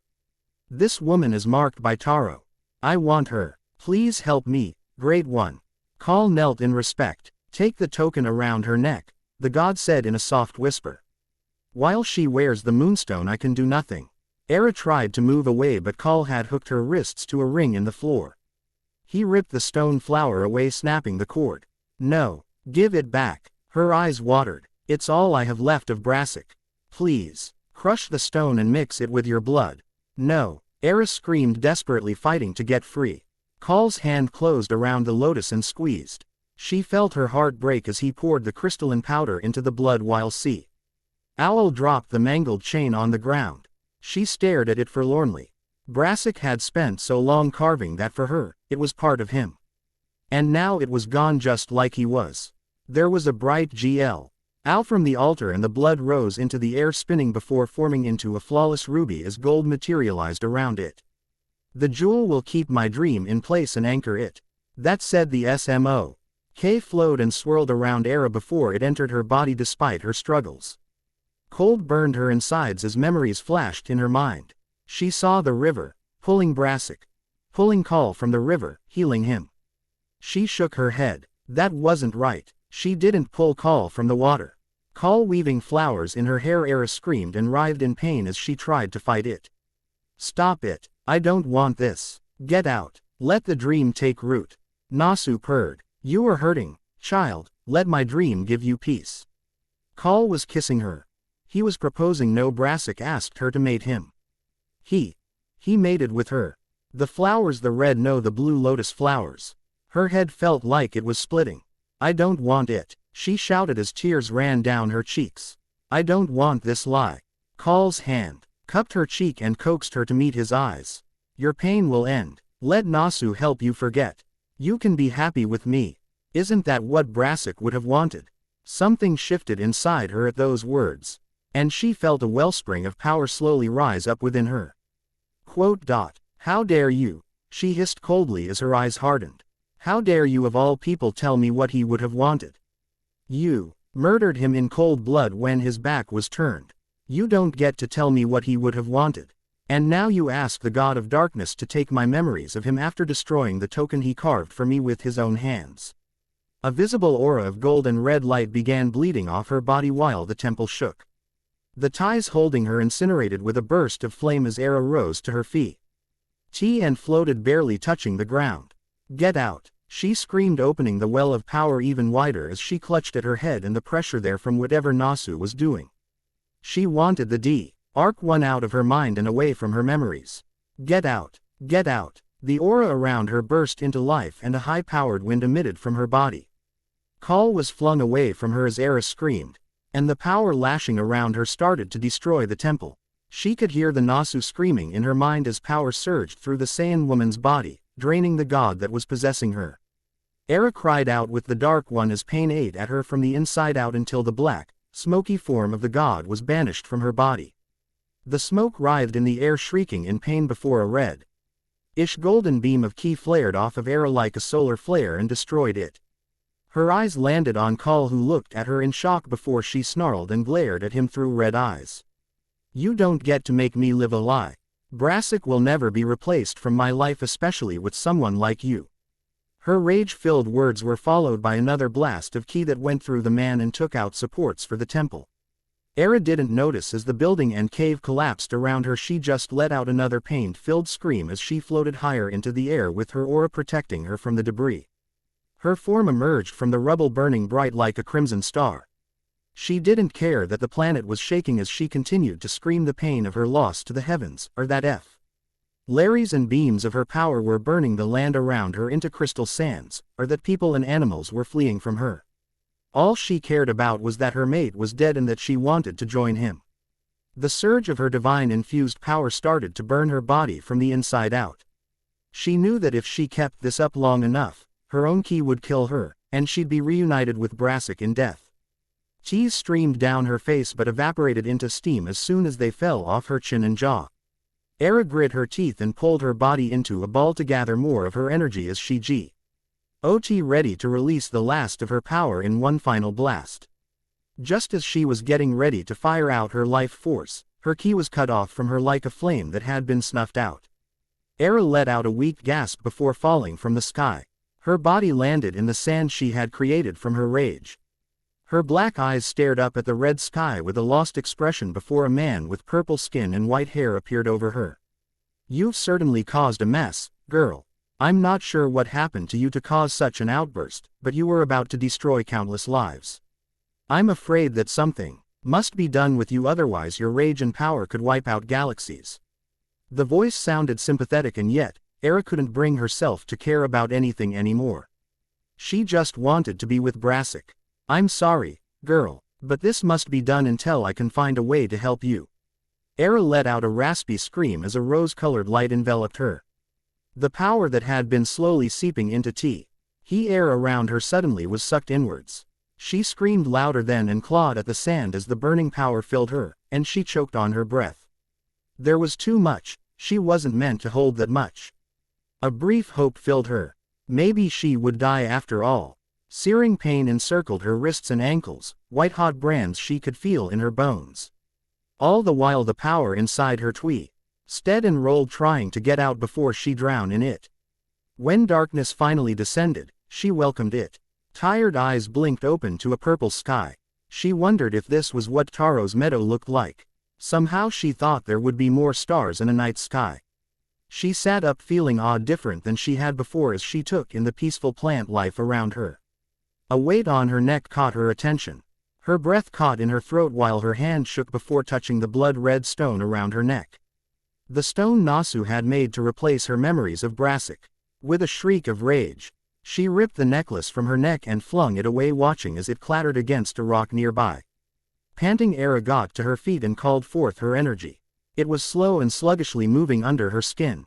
She glared at the stone, wondering how it managed to get around her neck. She wanted it gone. With a shout of fury, she blasted it, only to see the infernal thing still laying innocently on the ground. With another shout, she moved to smash it with another blast, only to feel her muscles seize and her body freeze in place. The same man from before picked up the stone and held it in his hands, and suddenly she could move again as she nearly stumbled. "Give it to me. I'm going to destroy that abomination." "That would be a very bad idea, young one." Her eyes narrowed. "You're the one that put that wretched thing on me, aren't you?" she hissed. "You work for the Dark One." "I do not work for anyone, least of all one of the Saiyan gods," he said. "I don't know why you're so upset over this necklace. I thought you might appreciate having something nice that matched your outfit." Glaring, she snarled and lunged at the purple being, only for him to vanish. Era stumbled and landed hard in the grass. "That thing was meant to trap me in a lie. To replace my mate with another in my memories. Why is it here with me in the afterlife?" she shouted, getting to her feet. He blinked at her for a moment. "My dear, you're not dead." "What? No, it couldn't be. You are not dead." The words cut painfully and Ara's legs gave out as she collapsed to her knees. He was lying. He had to be. Her land had a crimson sky. This was a pale purple, much like this strange being's skin. "I have to be dead. This isn't right. This isn't my home." "Ah yes. Your race doesn't know about the other worlds yet," he muttered, rubbing his chin. "Rest assured you are alive. This is the sacred realm of the Kais, my home. I brought you here after that explosion of yours so you could heal. Send me back. I'm sorry. Send me back home." She could feel her sanity starting to fray. "And what exactly do you want there?" he asked carefully. "To finish what I started. I want to die," she said as her energy seemed to drain out of her. "Why? I saved your life and the lives of billions. You think I'll send you back just so you and make the same mess?" "I just want to be with Brassic," Era broke down crying as her heart clenched in her chest like a gaping hole as one hand clutched at her chest. "Please, I just want the pain to stop. And yet you were about to be mated." "I didn't choose him," she snarled as tears ran down her face. "He killed him. He killed Brassic. He took me there to that dark place. He ruined Brassic's charm, made it into that thing. She spat with a snarl before the fire just went out of her. Please, I just want to be with him. The purple being looked at the necklace in his hands, and a wave of pity and regret flashed across his face. I'm afraid that's not possible right now. Era sobbed before pulling her knees to her chest and gave in to the sobs that racked her small frame. What had she done to deserve this punishment? She was faithful to Mother Taro and Lord Callias. Why wasn't she allowed to move on? The pain in her chest felt like someone's hand was crushing her heart. It hurt to even breathe, and beneath it all was a sense of wrongness that she was here and her mate wasn't. I'm sorry, I'm so sorry, Brassic. This was all my fault. I should have never helped Call. You were right, and I'm so sorry. I wish I was with you. Break. She didn't kn. Ow, how long she sat there before she realized time was passing. The purple man was always near doing something or other, but he let her be. She didn't know what he did with the ruby, but she didn't care as long as it was away from her. It was slow as awareness struck her. There was no night here, no darkness, but she could feel days going by. And yet there was no more fatigue than her utter reluctance to move or speak. She couldn't remember the last time she slept actual sleep. Or ate even. But there was no hunger. Why was there no hunger? She knew from experience after days with no food she should be starving or dead. It's a trick, she told herself. Your mind is messing with you. It can't have been days. Maybe it's this place. Like my garden was. Her garden was gone. Her nails dug into her skin as a new wave of grief passed over her. Her home was gone. She had abandoned the position that Mother Taro entrusted her with. Maybe that was why she was being punished. But leaving hadn't been her choice. Call helpless rage filled her. Why couldn't her amazing new power have come sooner? She could have saved him. She could have driven Call off herself. She smelled blood as her nails dug deeper, making her release her skin. She stared at the bleeding wound apathetically, only to feel her breath hitch when her skin knit itself back together. That wasn't normal. Nothing healed that quickly, even if Mother Taro was helping her. Something tickled at the edge of her awareness and she spun jerkily to face the purple man again. This must be done until I can find a way to help you. Tremo. RS started in her hands before spreading to the rest of her body, and she finally realized there was a hum of power in the back of her mind that had never been there before, that was coming from the G. Old bands locked on her wrists and ankles. Pain like white fire searing into her wrists and ankles as this person stood over her jumped in her memory. What did you do to me? What I thought was for the best at the time. I contained your power so you didn't kill us all. You did something else. Era shouted as panic made her heart race. Realizations started falling together in her mind and it terrified her. It's been 3 weeks. I don't know how I know that, but I do. I haven't eaten, or slept, or drank water even, and my cuts heal instantly. What did you do me? She demanded as her eyes filled with panicked tears. The purple man sighed and merely touched her shoulder, causing Era to gasp as air flooded her lungs and the panic and fear overwhelming her vanished. I gave you clarity of mind just now. It will wear off on its own shortly. I will answer your questions, but I do ask you try to remain calm. What happened to me? She asked with a small lost voice. When I found you, you were unleashing so much power you were about to destroy this universe, or at the very least a massive portion of it. In addition, you were destroying yourself. I made your body absorb that power to both stop you and protect you. What she had almost done horrified her. But I didn't want to do that. I just wanted to end myself. I've never been that strong. I suspected as much while you were unconscious. Your divine power is new, and from what I can tell, not originally yours. Divine. He sighed, seeing she didn't understand. Yes, divine. You told me that this dark one tried to change your memories. How? Era shivered and hugged herself, remembering the burning cold. He was like smoke and went inside me. She explained after a moment. I didn't want it. I didn't want him messing with my memories. Call. He told me Brassic would want me to be happy. I was so angry. Her voice trailed off as the memories replayed themselves in her mind. Something. I don't know how to describe it.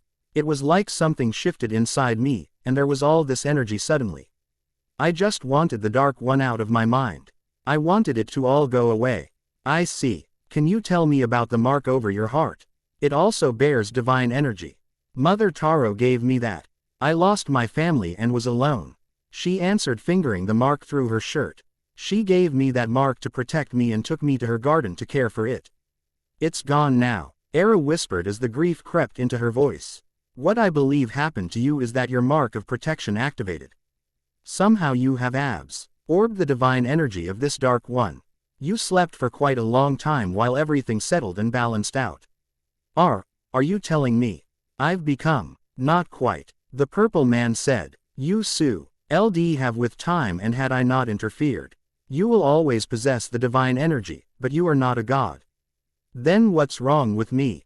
Nothing is wrong with you, my dear. You have been changed, however. When I bound your power, you became a dragon. I'm a Saiyan, she growled. No matter what, she was fiercely proud to be a Saiyan. Yes and no, he said gently. You are in a way still a Saiyan, but you are a dragon. Dragons are unique beings in the universe with phenomenal powers, able to bend the laws of reality, not unlike a god. The difference is that your powers are bound to a particular object with certain restrictions. Those restrictions are unique to each dragon. He pulled the ruby from his pocket and with a growl Era lunged and tried to swipe it from his hand. With a shout of pain, she dropped the stone only to see a burn on her hand that slowly faded, but the pain was still there. That didn't happen before, because I changed it, he explained, picking it up from the grass.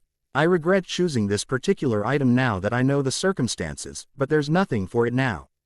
The stone has already bonded to you. Then destroy it, and we can pick something else. She snapped. I want nothing to do with that thing. That would be inadvisable, as you would die. That's what I want, Era said as tears filled her eyes. I want to die, so I can be with my mate. This is not the same death. You will not move on if your amulet is destroyed, you will cease to exist. He explained, watching her face pale.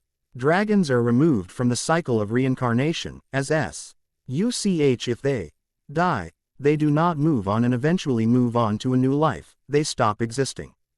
To simplify, you are now immortal so long as your amulet remains intact. Era stared at the stone in numb shock, and her trembling stared again. She couldn't die, wouldn't ever see Brassic again. She whined as the pain in her heart twisted. Tears fell uncontrolled as she felt the numb cold sensation from before begin overtaking her. And suddenly it was gone. She saw the purple hand on her arm and jerked away angrily. Stop it. Stop messing with my feelings. I'm trying to help you. You have helped enough. She stared at her hands before her, clenching her eyes shut and hugging her stomach. I'm not me anymore. I can't die. I'll never see my mate again. Even if I do manage to die.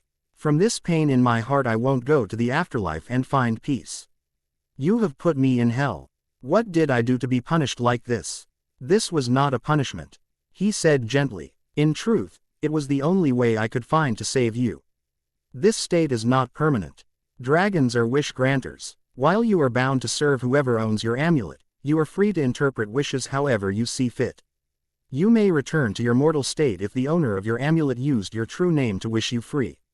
Then do it. I don't want to be like this. Why do you wish to die so badly? I know you are hurting from your mate's death. But surely you have something else to live for. Because it hurts, she said softly. Everything hurts. It feels wrong to be without him. I'm supposed to be with him. He's the only one that never left me alone. He came back. He was your soul mate, he said. I'm so very sorry. Soul mate? Era asked, confused. Two individuals made for each other. It is rare for soul mates to find each other. And if they do, even more so for them to not die together. Had Nasu not interfered with your memories, I imagine you would have faded. I believe your people call them heart's light. The words only brought fresh tears to her eyes. You can see him again. Her head snapped up with a look of desperation in her eyes. How? In his next life. Everyone is eventually born again. Brassic will be again as well. All you must do is wait for him. He can set you free, and you will return to being mortal again. That's it, she said as the first bit of happiness appeared in her eyes and voice. I just have to wait a few years, and we can be together. I'm afraid it will be more than a couple of years, he said gently. There's no way of knowing how long it will take for a soul to enter the rebirth process. It will more likely be 100 years or more. 100 years, defeat crept into her posture. I'll be old then, he won't want me. You will be the same as you are now. Dragons do not age. Their appearances will not change from the moment they are bound. He explained. I cannot tell you when you will see him again, but I promise the two of you will be together. One of the abilities I possess is to see glimpses of the future. While you were unconscious allowing your powers to adjust, I had a vision. You two will be together again. Break. There was a familiar tug in the corner of her mind before she materialized in a swirl of flame. Her eyes scanned the young male in front of her with a critical eye before she crossed her arms over her chest. Oh goody, another thief. 1100 years of waiting, and it seemed like nothing ever changed. Thief. I'm not a thief, he said indignantly. You took that necklace from the tomb behind us, didn't you? She said with little or no interest in her voice while she examined her nails. Well yeah, but then you are in fact a thief. I'm an archaeologist. I was exploring these ruins and found this buried in some rubble. Are you a Saiyan? He asked when he saw her tail. She sighed. No, not anymore. I'm a dragon, a being capable of granting most wishes right. He finished for her with an excited gleam in his eyes. Holy cow, I can't believe I happened to find a dragon. This is incredible. You'll really be able to help me out. Era sighed in resignation. Nothing was any different after all. Very well. What can I do for you? Let me take a guess. Wealth, power, a kingdom. The youth in front of her absently scratched his cheek with his index finger. Actually I was wondering if you could tell me about the Matu rebellion that was 100 years ago. She blinked as she processed things. You want to ask me history questions? Is that allowed? He asked nervously. You are very odd, bu. Know it is well within my abilities to answer your questions. Wait, how many do I get? He asked suddenly realizing there was a probably catch. Oh no, I hope that doesn't count towards the number. Era felt the corner of her mouth twitch with the desire to turn upward. He was interesting. There is no limit, only that you possess my amulet. Awesome. He blinked then realizing something.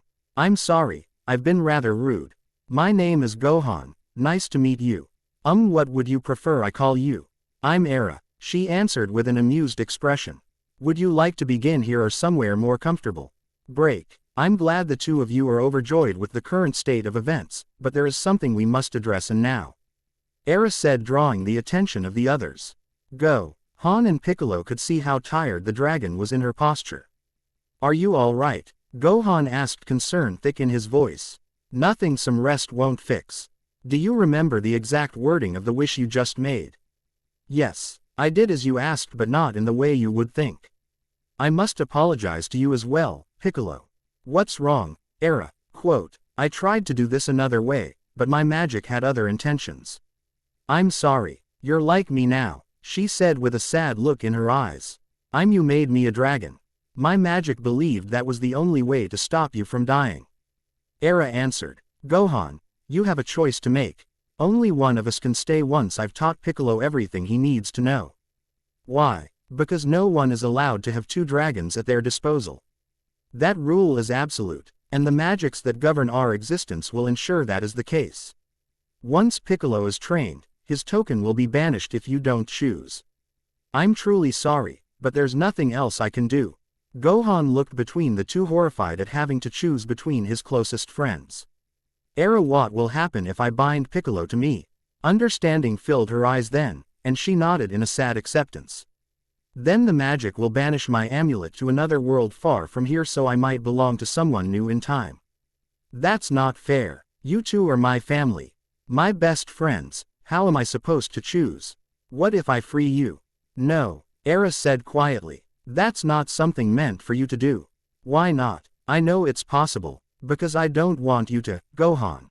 Era snapped angrily before taking a deep breath and calming herself. If I am freed, I become mortal again. I have waited 1127 years to see my mate from my mortal life, Gohan. He is the one I'm waiting on to set me free. All souls, not removed from the cycle of reincarnation, will eventually live again. So I'm asking you, do not attempt to make that wish.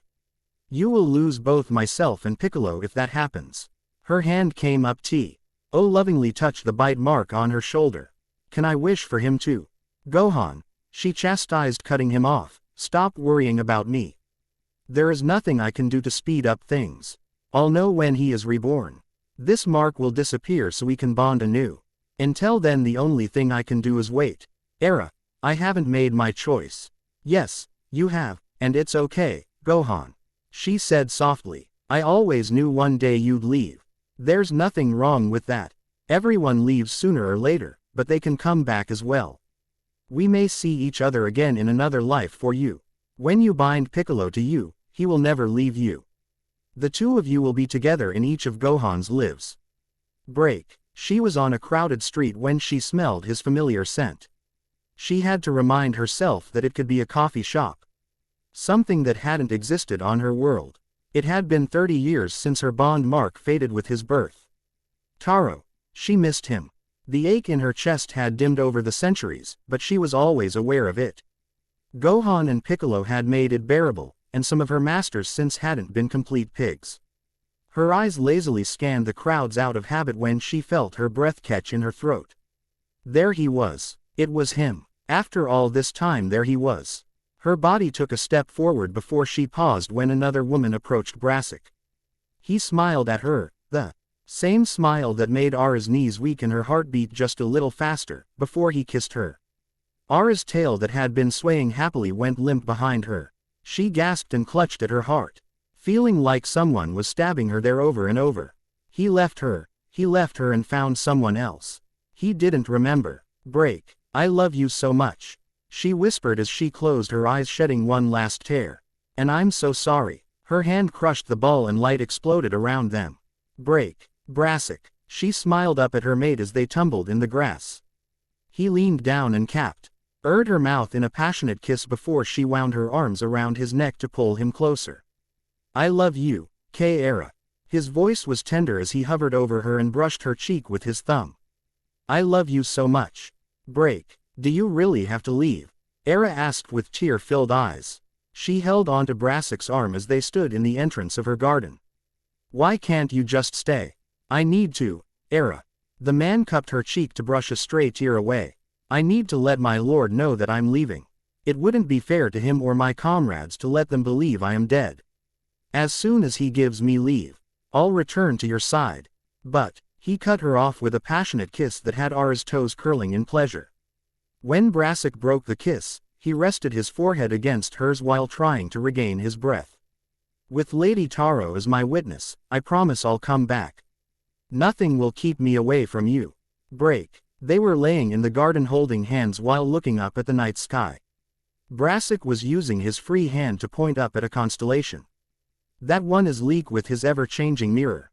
She followed his finger as he connected the stars in the shape.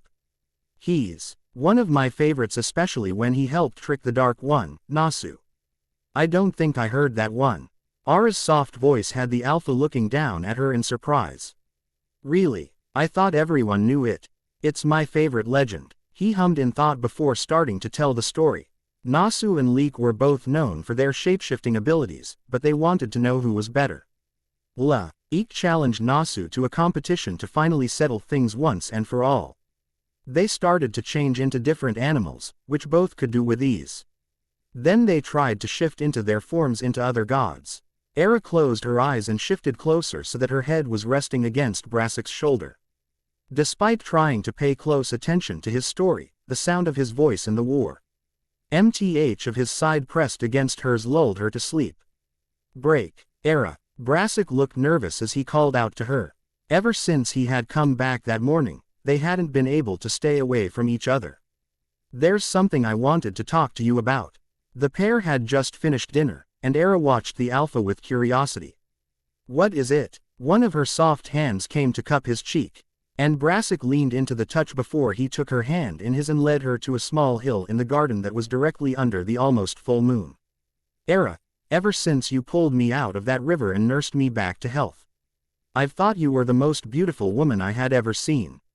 I remember when I first saw you, I thought you were a goddess with no equal. Since then I've discovered that you are a goddess in not only your beauty, but in your heart as well. You took in a solitaire that doesn't have the cleanest of hands and took care of him until he was able to walk on his own without wanting anything in return. There's something I want to give you in return for everything you gave me. Brassic, I don't need. He held a finger to her lips to silence her before taking a breath and pulling a blue cloth-wrapped bundle from behind his back. I picked this up before I left, and I spent every hour I was apart from you on this. He knelt down on a knee and pulled the cloth away to reveal a moonstone carved in the shape of a lotus flower. Era covered her mouth at the sight of the stone and looked up at him with happy and shocked eyes. I want to give you this as a bonding token along with my heart. Will you bond with me and be my mate for the rest of our lives? Yes. She lunged at him in happiness before he caught her and they kissed in the grass. When they broke apart, they could see the field around them was covered in blossoms that were opening and glowing faintly in the moonlight. They were blue lotuses shaped exactly as the carved stone, in the same shade of blue as the fabric he brought with him. Mother Taro approves, Era said happily. Growling in pleasure, Brassic pulled her close and claimed her mouth again, purring when she melted against him. Break. Something smells good. Era smiled as she saw Brassic come in with a heavy basket of fruit. I hope you like it, she said with a shy smile before turning back to the bread she was making. A pair of strong arms wound around her waist while Brassic growled softly, scenting her neck. Era blushed deeply and went still as he did. It had only been a few weeks, and it was so different and wonderful being Brassic's mate. Gently he nuzzled her and purred, the deep sound helping her relax as her mate continued his attentions. His large hand spread across her stomach. I can't wait to see you pregnant with my cubs. His voice was soft and longing. I want a family with you. You want cubs? She asked softly. They had never spoken of this. Of course I want cubs, he said, letting her turn to face him. Don't you? Of course I want to have cubs with you, but you've never brought it up before. I wasn't sure. Her hands nervously fiddled with her token. His lips settled on hers and all her anxiety melted away as she leaned into his strong chest. I'm sorry. I should have said something sooner, Brassic explained. I'll be happy with however many cubs we have. I don't care if you give me sons or daughters. Just that they're part you. I want as many as you can give me, she said, wrapping her arms around his neck. I want a big happy family, he growled, lifting her to sit on the NTER where she was kneading the bread, making her squeal in surprise. You shouldn't have told me that, Honoa, he said with a playful smirk. I think we'll have to practice a lot to give you all those cubs. Break. Grinning mischievously, Era dropped the crown of blue and white flowers on her mate's head. And what is this? He asked her with a raised eyebrow before his tail latched onto her. Quote, you're always putting flowers in my hair, so I thought I'd return the favor, she said with a soft smile before kissing his cheek. He growled, nuzzling her neck before giving her a teasing nip. Break. The stranger was burning up with a fever when she checked him again. Mother Taro urged her to help this man, this soldier, and was helping her heal him. She was surprised when he tilted his face into her touch. Realizing he was probably waking, she stood and drew on of the curtains to dim the light some before she brushed his forehead again and saw his eyes open. Relief filled her. He would have a better chance of living from his injuries now. I'm so glad you're awake, she said softly. Leaning back, she grabbed her pot from the small stand for it and poured some of the tea for fevers into one of her few cups. Carefully she pressed the small clay cup to his lips and slid her other hand under his neck to help him drink. It's some tea for the fever, she told him when he seemed hesitant. Gee. Gratefully he drank until she took the cup from him. Where am I? His voice was rough from his time sleeping. My home. I found you in the river. You were badly hurt. Is it safe for you to take a soldier into your home? There was worry for her. She had never met a soldier that cared if she was safe, and she wasn't sure how to process that. Not to mention what he might do if he realized she was alone. She had to trust Mother Taro would protect her. There's no fighting here, she answered, getting her water pitcher. Taro doesn't allow it, and even the Tuffles know that.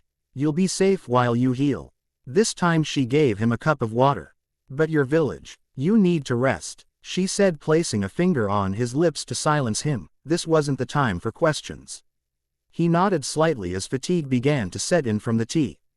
Brassic, my name, he told her as she dipped and wrung a cloth out.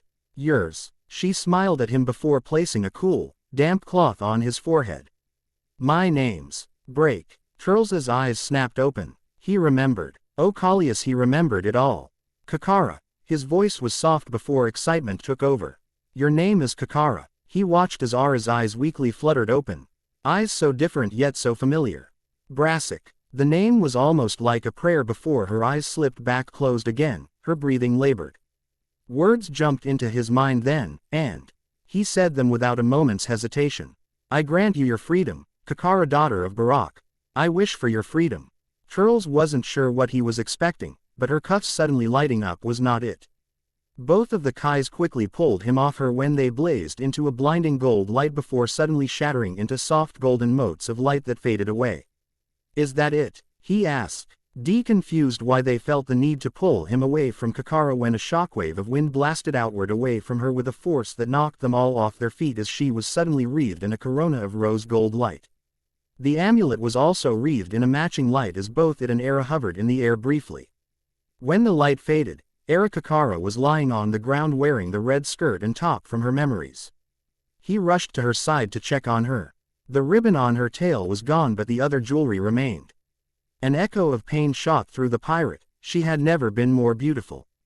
Brassic. Her eyes were open and staring at him with such a longing fragile hope in them. It's me, Honoa. I'm finally here, he whispered caressing her cheek as tears filled his eyes. I'm so sorry I made you wait so long. Koto. She shakily reaches out for him before she quickly moved to hug him around his neck and bury her face in his shoulder. She was shaking as she held tight on the alpha. Tears fell on his skin and armor, and Turles moved to hug her. It's you. It's really you. Shish. He held her to him with an arm around her waist and another holding the back of her head. You were so brave. I'm proud of you, Honoa. It's okay. I'm here. He rubbed his hand up and down her back while keeping her close to him. The pirate wanted to wrap her in his arms and hide her from everything and everyone after what she had gone through. They both clung to each other as things began to sink in for the two of them. Era was trembling in Turles' arms while he held her tight to him to reassure her that he was there. The alpha's fingers brushed over where her bond bite should have been and felt something in his chest howl in rage when he saw with his own eyes that it was gone. A.G. Roll rumbled in his throat as he leaned down to lick that spot on the side of her neck, making the woman let out a mewling gasp. Her fingers slipped under the neckline of his armor to ground herself as he did it again. A rush of want flooded Turles' body over her reaction to his touch, and he smirked against her skin. She was still just as sensitive as she had always been. His arm that was around her waist shifted so that his fingers slipped under the red fabric of her top to caress Ara's soft skin. Now hold on a minute. The voice of the old Kai made the pirate growl in annoyance. I know what you want to do, but you'll have to do it elsewhere. However, before that we need to go over a few things first. I promise it won't take long. Fine, Turles huffed as he pulled away from Era. What is it? She was here in his arms though, and for now it would be enough. Era sighed happily and curled against him while clinging to his arm around her waist as though she was afraid he'd disappear. He deep rumbling growl in his chest calmed them both. Break. Turles and Era appeared in the garden of their planet in a flash of rose light before he pulled her to his chest and crushed their mouths together. Era melted in his arms, and they slowly fell to the ground among the flowers, Turles taking the brunt of the fall. Still worried Era might be hurting from whatever Cooler had done to break her amulet. In the cool moonlight and heady scents of her flowers, Era finally felt her fear this was a dream begin to leave her. Being here reminded her of the first time when they were together back in her garden before everything went so wrong. There was a familiar pulse of power from the small woman, and blue lotuses burst to life around them, shimmering under the moonlight. Her arms twined Arrow, wound his neck to thread her fingers in the spikes of his hair. When her nails lightly scratched his scalp, the captain let out a growling purr. His hands were sliding up her sides to meet the top of our outfit when a frantic voice shouted too close for comfort. Captain, where have you been? Turles snarled with bared fangs as he flipped to put Era beneath him and protect her. His instincts were screaming that his mate was at risk because she wasn't marked. He didn't realize his tail was flaring behind him and his pupils had constricted in his rage. The sudden scent of fear from Kakara as she curled under him drew forth another low growl. Almond froze immediately, realizing Turles wasn't himself at the moment. Gulping, he noticed Era under the man and that she was wearing something rather revealing. What do you want? Turles snapped coldly. Almond wasn't coming closer, and that was the only thing calming down his instincts. There was an urgent need to reclaim Kakara. Someone else could try to steal her again. He shoved the impulse down. That was a holdover from the end of his previous life. No one on this planet would try to take her from him. You disappeared during a lockdown. We were afraid an assassin might have infiltrated, the large man said quietly. Turles had never come across this feral before. His eyes cut to the small woman again, and he noticed something. She had no jewelry on her wrists. Era was wearing red, and the moon was as close to full as two Saiyans could be under without transforming. My apologies, Captain. Almond offered, slowly backing away. There was only one thing he could be interrupting, and he was amazed the Alpha wasn't immediately trying to rip his head off. Don't bother us for the rest of the night. Aye, sir, Almond said, saluting with a low bow. And congratulations. You look lovely in your bonding clothes, Miss Era. I hope you and the captain are happy together. Growling lowly as his subordinate retreated, he turned his attention back to Kakara and frowned, seeing her shaking with a distant stare in her eyes. Honoa. Gently he touched her, only for her to flinch and scoot away from him. Don't, Kakara, don't touch me, she shouted with tears in her eyes. Honoa, what's wrong? He asked, confused. What happened? She was fine before Almond interrupted. I'm sorry. I'm so sorry. Brassic Turles, you must hate me. I'm sorry. Why would I hate you? I let you die. I let your killer take me away and was almost mated. She keened in distress before curling in on herself. And then I did the same thing they were going to. I gave up. I'm sorry. Choking sobs tore from the small woman. You saw what I almost did. Turles gently brushed her shoulder.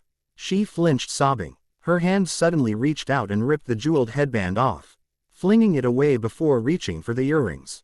The Alpha growled softly and firmly grabbed her wrists before he kissed her, before nuzzling her forehead with a soft purr. Era whimpered and cried softly. But she didn't try to pull away. It's not your fault, he said, kissing her again. You couldn't have saved me, Honoa. He blew out my heart. Nothing could have saved me except the goddess bringing me back. He nuzzled her again when she sobbed. I saw what happened. You didn't let him do anything. He overpowered you. Kakara, you fought off a god to protect your memories. You waited over 1,000 years for me. And I'm the one who betrayed you. I didn't remember you. I don't blame you for wanting to forget, Honoa. I didn't stop him. Shish, Honoa, it wasn't your fault. He whispered, kissing her again. None of what happened was your fault. Please don't cry. I've waited all this time to be with you again. I love you so much. Even in this life, you are the only one I've ever loved or wanted by my side. Knowing what happened in the past hasn't changed that. Era, I have just as much blood on my hands as the first time, likely more. I don't care about that. It's the same for me. Turles said, shocking her. I don't care what you did or almost did. The only thing that matters to me is that you're here in my arms again, and that you and I aren't bonded. I want to be yours again. I want to know that I won't lose you. He brushed her tears away with his thumbs. I love you so much, Honoa. Nothing will change that. Era let out another sob as she hugged the pirate tight to her once more. Turles kept purring as he leaned his head further alongside the woman's. He pulled back to give her a sweet kiss that had both of them calming down slightly as he gently eased them down into the flowers again. You know, Turles started once he pulled back and slipped his hands under the top she had on. There was a reason that I asked you about the Star of Chaos all those months ago. What do you mean? Era looked up at the Alpha's soft expression with curiosity starting to distract her from her thoughts about the past. He hummed as he uses his key to steal. Thyli cut her the red shirt off her body. The small woman let out a gasp as the cool air brushed over her bare skin, and Turles bent his head to rub his cheek against the skin over her heart. I had been having dreams about Chaosern for as long as I can remember in this life. I now know that it was the memories of my time as Brassic trying to tell me to find you. He pulled back only to get rid of his armor before settling back over Era like a living blanket. He relished in the feel of her cool skin against his, and a deep purr rumbled in his chest as he gave Era another lazy kiss. I couldn't believe that you were that goddess. If you hadn't told me, I might never have connected you with the figure in my eye. Found out, you weren't what I expected at all. He told her as he broke away and gah. Gave her a soft look at her unsure expression. What I saw was so much better. Really? But you didn't know it was me. Doesn't matter. His voice rasped in her ear as his hand slowly moved down her body to play with the hem of her skirt. He slipped the garment off those smooth legs and picked up the shirt. He pulled them both up, and right in front of Ara's eyes, he used his key to destroy the TFIT that represented her almost being taken away from her mate. She felt her breath catch in her throat as the leftover ash was suddenly blown away by a strong breeze, and the tiny woman felt some of tension in her body vanish. I saw a person that wasn't some remote and cold goddess in human form. I saw someone who was not so different from me. I found Era, a sweet and caring woman that I fell in love with. Someone who was lost and hurting just like I was. His large hand cupped her cheek and brushed some tears away from those wide and hopeful eyes. The Alpha's body shifted slightly over her until his waist was resting between her thighs. He leaned down to slowly lick into her mouth and languidly explored her with his tongue. Era was a little hesitant to respond to the kiss, but the taste and smell of Turles was the same as Brassic. In what felt like no time at all, the small woman was kissing back and exploring the male above her like she had in the past. Her petite hands rested on High's shoulders before moving down to his chest, feeling over scars that were new to her. Turles didn't have as many scars on him as he did when he was Brassic, but Era just pushed that thought to the back of her mind to revisit once they had finished claiming each other once more. The pirate purred as he broke the kiss and started to leave a trail of soft nips and kisses until he got to where her neck and shoulder met. He paused there, letting his lips brush Petal's soft skin as he spoke. Right here is where I remember my mark being before everything. The tone of his voice had the tiny woman shivering as she buried one of her hands in his hair. Before this night is over, I will make another mark here, and make sure that no one will ever part us again. Do it now, Era said suddenly before he blushed and looked down at her sudden boldness. Steeling herself, she met his curious gaze. I have waited 2,634 years to be with you again. I want to bear your mark again, please. You know it will. Hurt more if you aren't. She silenced him with a kiss. I don't care if it feels like fire branding my soul. Koto, nothing will ever hurt more than feeling you leave this world. A deep growl came from Turles' chest over those words, and he shut his eyes tight as he rested his forehead on her shoulder. Then I want you to mark me when I'm done. He growled out. He wouldn't mark Era without song. Anything to blunt the pain if she didn't do the same to him. The Alpha licked Ara's shoulder on the spot where he was going to sink his teeth in her skin while he focused his ki. He could feel his energy. Why making his fangs itch and tingle as it pooled in his teeth.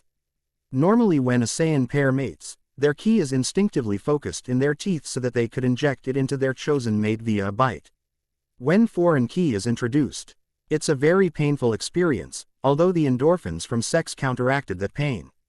That's why bonding was almost always done during sex.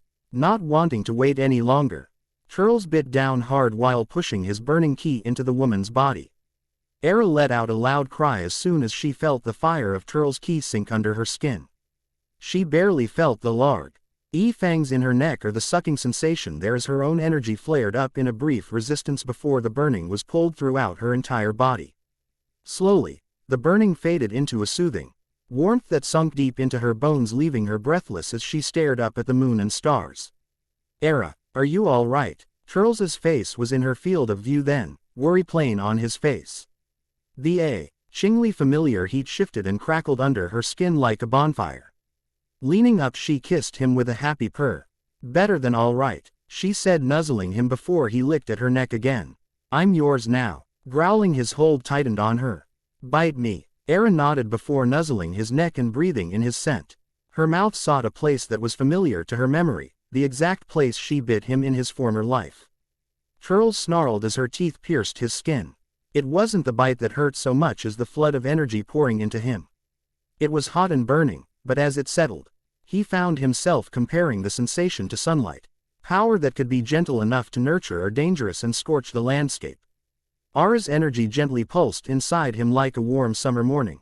And just like that, the almost literal hole he felt his entire life was gone. Growling, he leaned down and kissed Era passionately. She was his, and he was hers.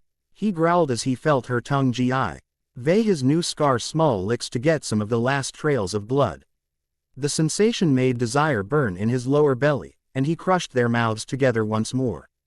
The lingering flavor of their oud mixed, providing a unique taste that seemed to drive the need to finish what they had started. Soon, the only sounds were cries of passion and low growls as Era and Turles mated with the moon and stars as their only witness. "And that is how I met your mommy and we became mates," Turles explained. Looking up at him was a tiny cub with amber eyes and wild spikes that trailed down her back. "Mommy is magic." "You bet she is, Barai." Turles grinned. "Your mommy is something very special. Are you still telling that story?" They looked to see Era standing in the doorway of their daughter's room. With a smile on her face, wearing a long pale sea green dressing gown with sheer sleeves. "Aren't you tired of hearing that story, Barai? You ask Teddy for the same one every night. But you and Teddy are in the story, Mommy. And Teddy says you're magic. Like with the flowers in the garden." Era just laughed and ruffled her daughter's hair as she slid onto the bed beside her husband, who gave her a quick peck on the cheek. "You have to admit it's a good story," Turles said with a wink. "Did you tell Teddy your story, Barai?" Era asked with a soft smile as the little girl's face lit up. Look, look.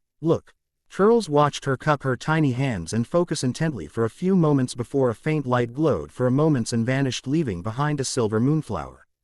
A quick look at his wife, and her nod confirmed everything for him. "That's amazing, Barai." He immediately scooped the cub into his arms and gave her a quick spin before flopping back onto the bed behind them. Era giggled along with them and watched contentedly as Turles cuddled their daughter, the child they had waited so long for. "I think you deserve another story. Did I ever tell you about the time Mommy beat up the me and Prince Vegeta when he came and messed up her garden?" Flashback. Era was kneeling by a pond that had silver lotus blossoms floating gently on the water while Turles was watching from his hammock a few yards away. It amazed him that she was still able to do small amounts of magic, but it made her very happy that she could care for her garden. The Alpha leaned back with a content sigh, just enjoying the moment and the fact that Era was free from her binding and they were together again. Things were good now, and Turles was looking forward to retirement from piracy. "Captain!" The shout pulled him from his dozing with a jerk. Turles growled as he swung off the hammock to see Diaz, Matcha, and Almond running towards him. "What is it?" he almost snarled out. "Sir." Diaz started with a worried look. "The sensors detected an unauthorized ship landing on the planet not far from here. The only thing we could make out was that it's a Saiyan ship." "Saiyan?" Turles frowned in confusion as Era came over to him. "Who would come all the way?" There was a huge rush of wind that swept by them as someone blasted past them before coming to a stop and floating back down to the ground. "Found you, mongrel." Vegeta snarled at Turles. He snarled at the dark-skinned man as Turles moved Era behind him. Did Daddy hear about what you did at the party you crashed?" The taller Saiyan smirked. "I heard you got sent to the Red Gem for a timeout." "Shut up, bastard," Vegeta snapped. "You and your whore will pay for my humiliation." His left arm shot out and fired a blast at the pair of Saiyans. The prince growled as Turles pulled Era and himself out of the way of the blast, and the key burnt several beds of flowers and herbs. Era let out a gasp at the sight of scorched earth and deep groves that Vegeta's attack had left. Seeing how upset the woman was only encouraged him, and the prince smirked darkly before firing off a few more orbs that exploded when they made contact with some of the rest of the garden. Turles pulled Era into his arms to shield her so she wouldn't get hurt. She wasn't invulnerable anymore and didn't always consider that. "What's the matter? Don't like me messing up your little flowers?" he taunted, pointing the next blast at the patch of blue lotus flowers even Turles's crew knew how lovingly she tended every day. "No," the woman cried out when a yellow blast destroyed the bed of blue lotus blossoms where she and Turles had re-established their mating bond. Vegeta smirked arrogantly at the horrified expression on Turles's face once the smoke cleared to reveal a shallow crater. There was nothing left of the plants, and the pirate stiffened when Era bolted for the scorched earth and dropped to her knees next to it. "You've done it now, Princelling." Turles answered over at his mate, feeling his own heart clench. "I told you she's a weak little bitch, Turles. Honestly, crying over some flowers. How pathetic can she be?" he taunted, laughing. The former pirate was about to respond when Era stood her eyes shadowed by her bangs. The hair on his neck stood as he felt something in the air shift. "How dare you?" Era hissed softly, cutting off the spoilt prince's laughter. "I'm the prince of the Saiyans. I'll do whatever I please." Vegeta taunted. "Do you?" Ara's voice was soft as she clenched her hands into fists. "Have any idea how much work went into keeping those alive like that? Do you know what you so thoughtlessly ruined?" The captain took a few steps away before diving down and hitting the dirt. Diaz and the others glanced at Turles in confusion, before moving to do the same once they saw Era begin to tremble in rage. "Just try and stop me, bitch. You're nothing. Just like your stupid flowers." He raised a hand to blast another flowerbed. Era moved so fast it was like she teleported.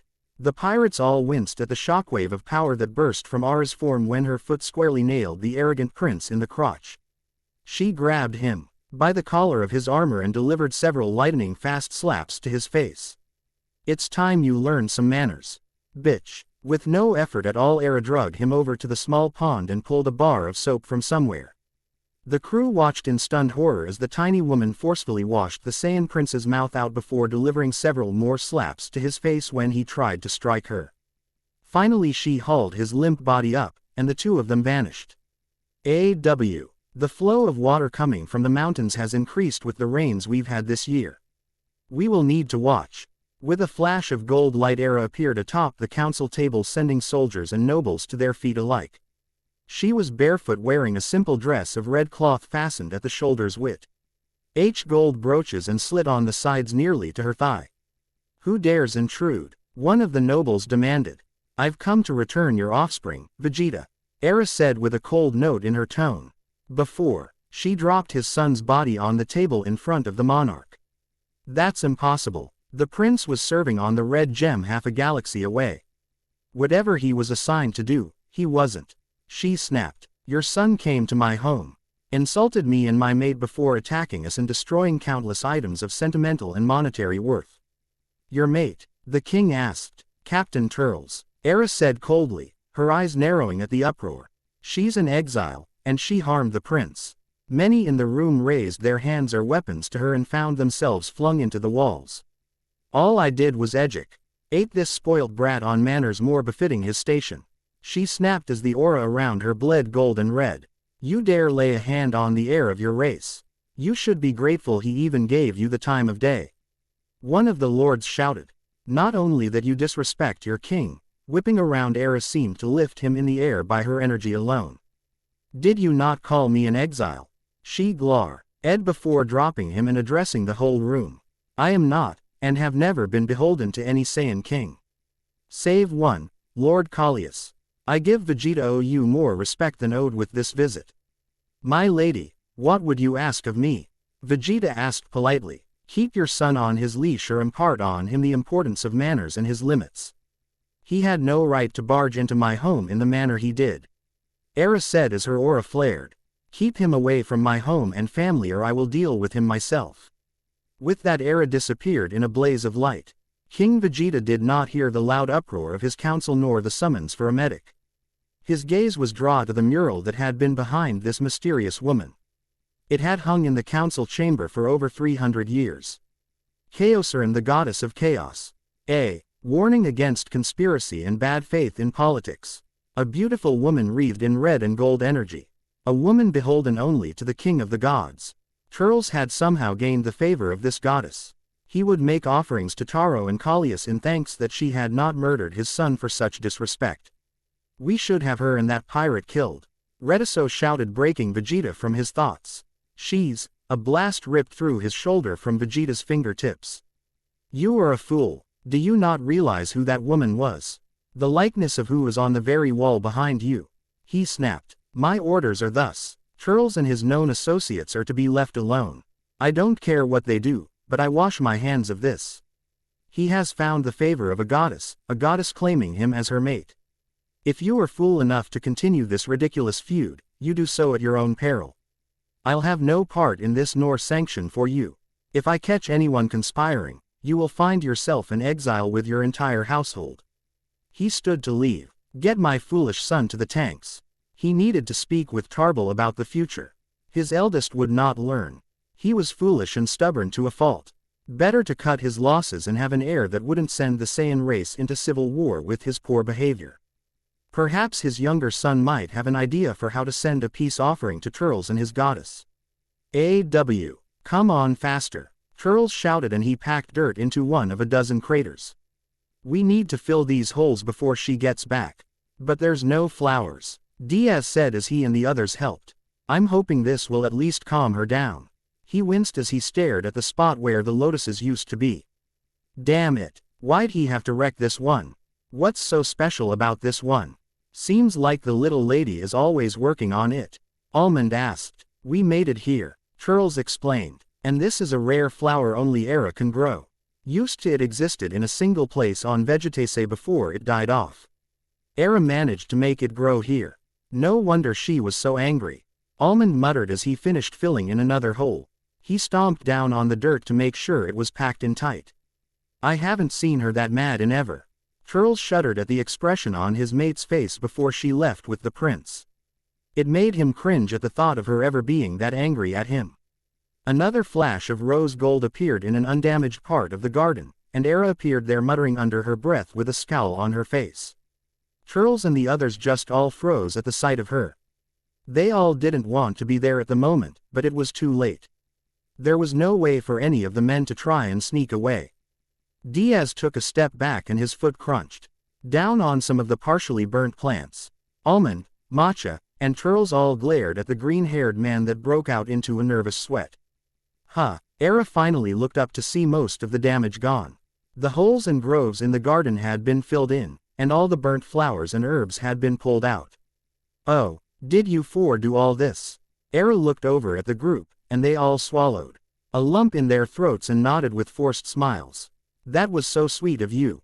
The small Saiyan woman beamed at them, making Turles and the others let out sighs of relief. You didn't have to do this. I could have done it. We felt bad at seeing all your hard work ruined like that. Diaz spoke up. Yeah, and we wanted to help you out with fixing things. Almond crossed his arms over his chest as he glanced around the garden. There wasn't much we could do with the plants, but we could clean up some. We wanted to cheer you up, Honoa. Turles came over and gave her a kiss to the temple. I'm sorry we couldn't save the flowers. Quote, oh, don't worry about that. Era smiled up at her mate. I can handle the flowers.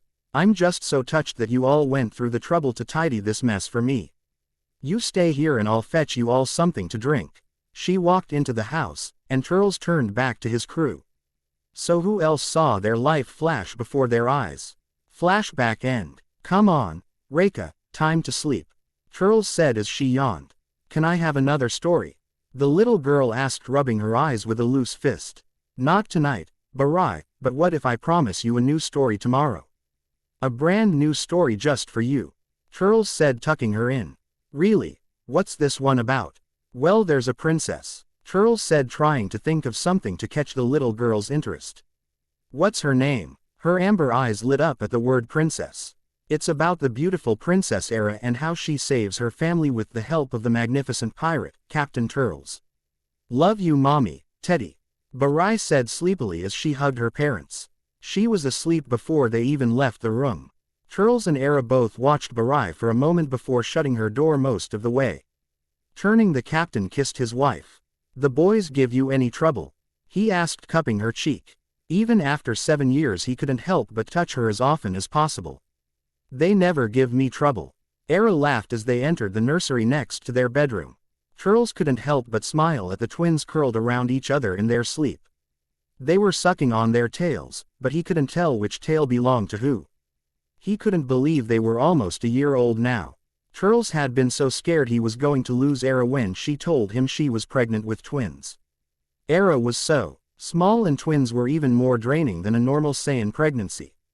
He took both her and their daughter Barai, and they stayed on Pital once Era hit the 3-month mark. She had a dizzy spell and fainted in the garden, scaring Barai and him half to death. He didn't care about the expense, he just wanted his mate and children safe. She delivered them nearly a full month early after a very hard labor. You're thinking about it again, Era whispered, leaning into his back, nuzzling him between the shoulder blades while her arms wrapped around his waist. It's hard not to. I was so close to losing you again. But I love our boys and am happy we have them. He said, turning in her arms to face her. Is it too soon to ask you if we can have another?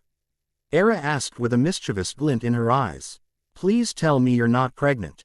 Turles said with dread. He wanted some quality time with his wife before she had another cub.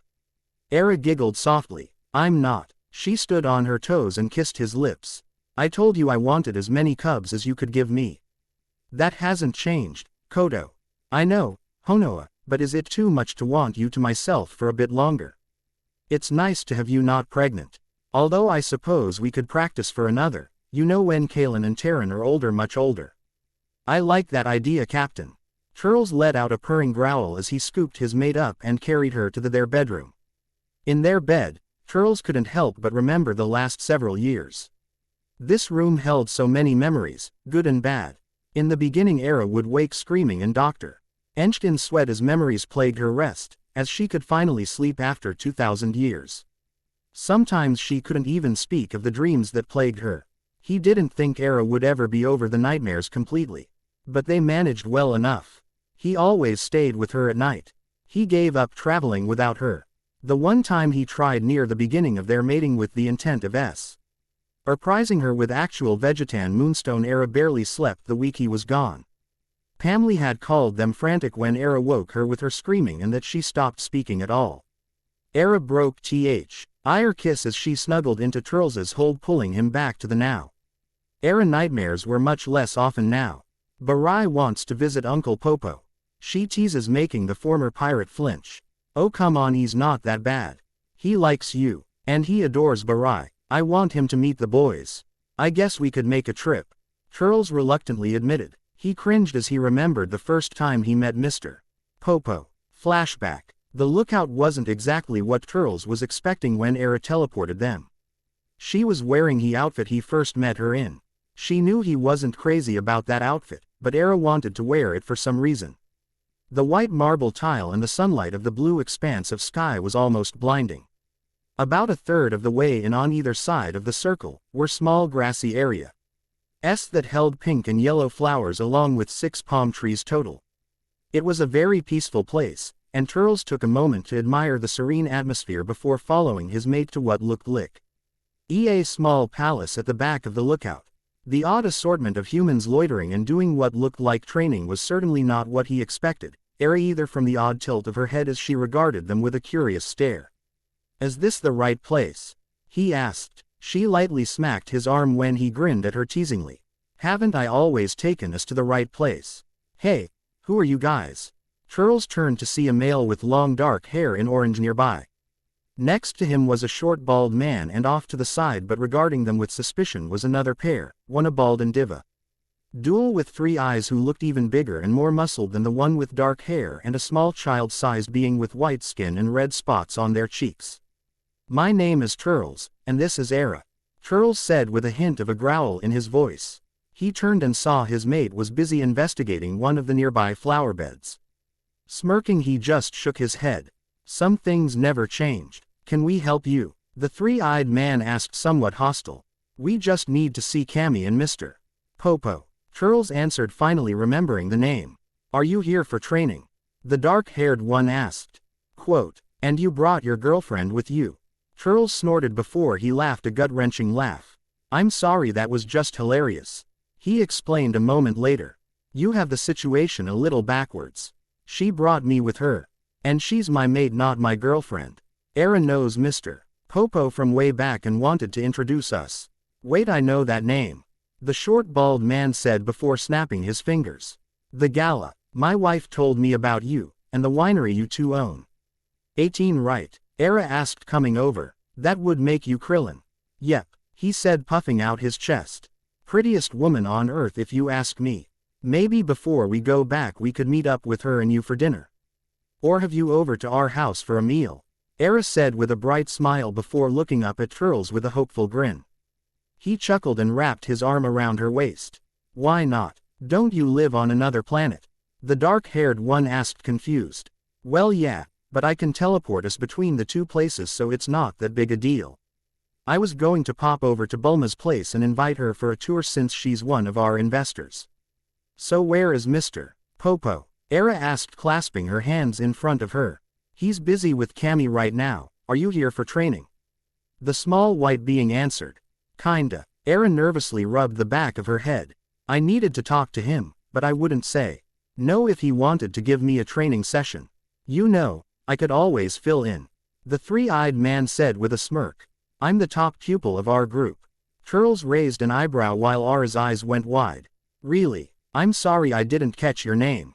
Tien. So how about it? I'm sure I could give you some pointers. I could go for a spar, ready when you are. She said, practically skipping to an open area. Are you okay with this? Krillin asked. Ara's a big girl, and if she wants to spar, she can.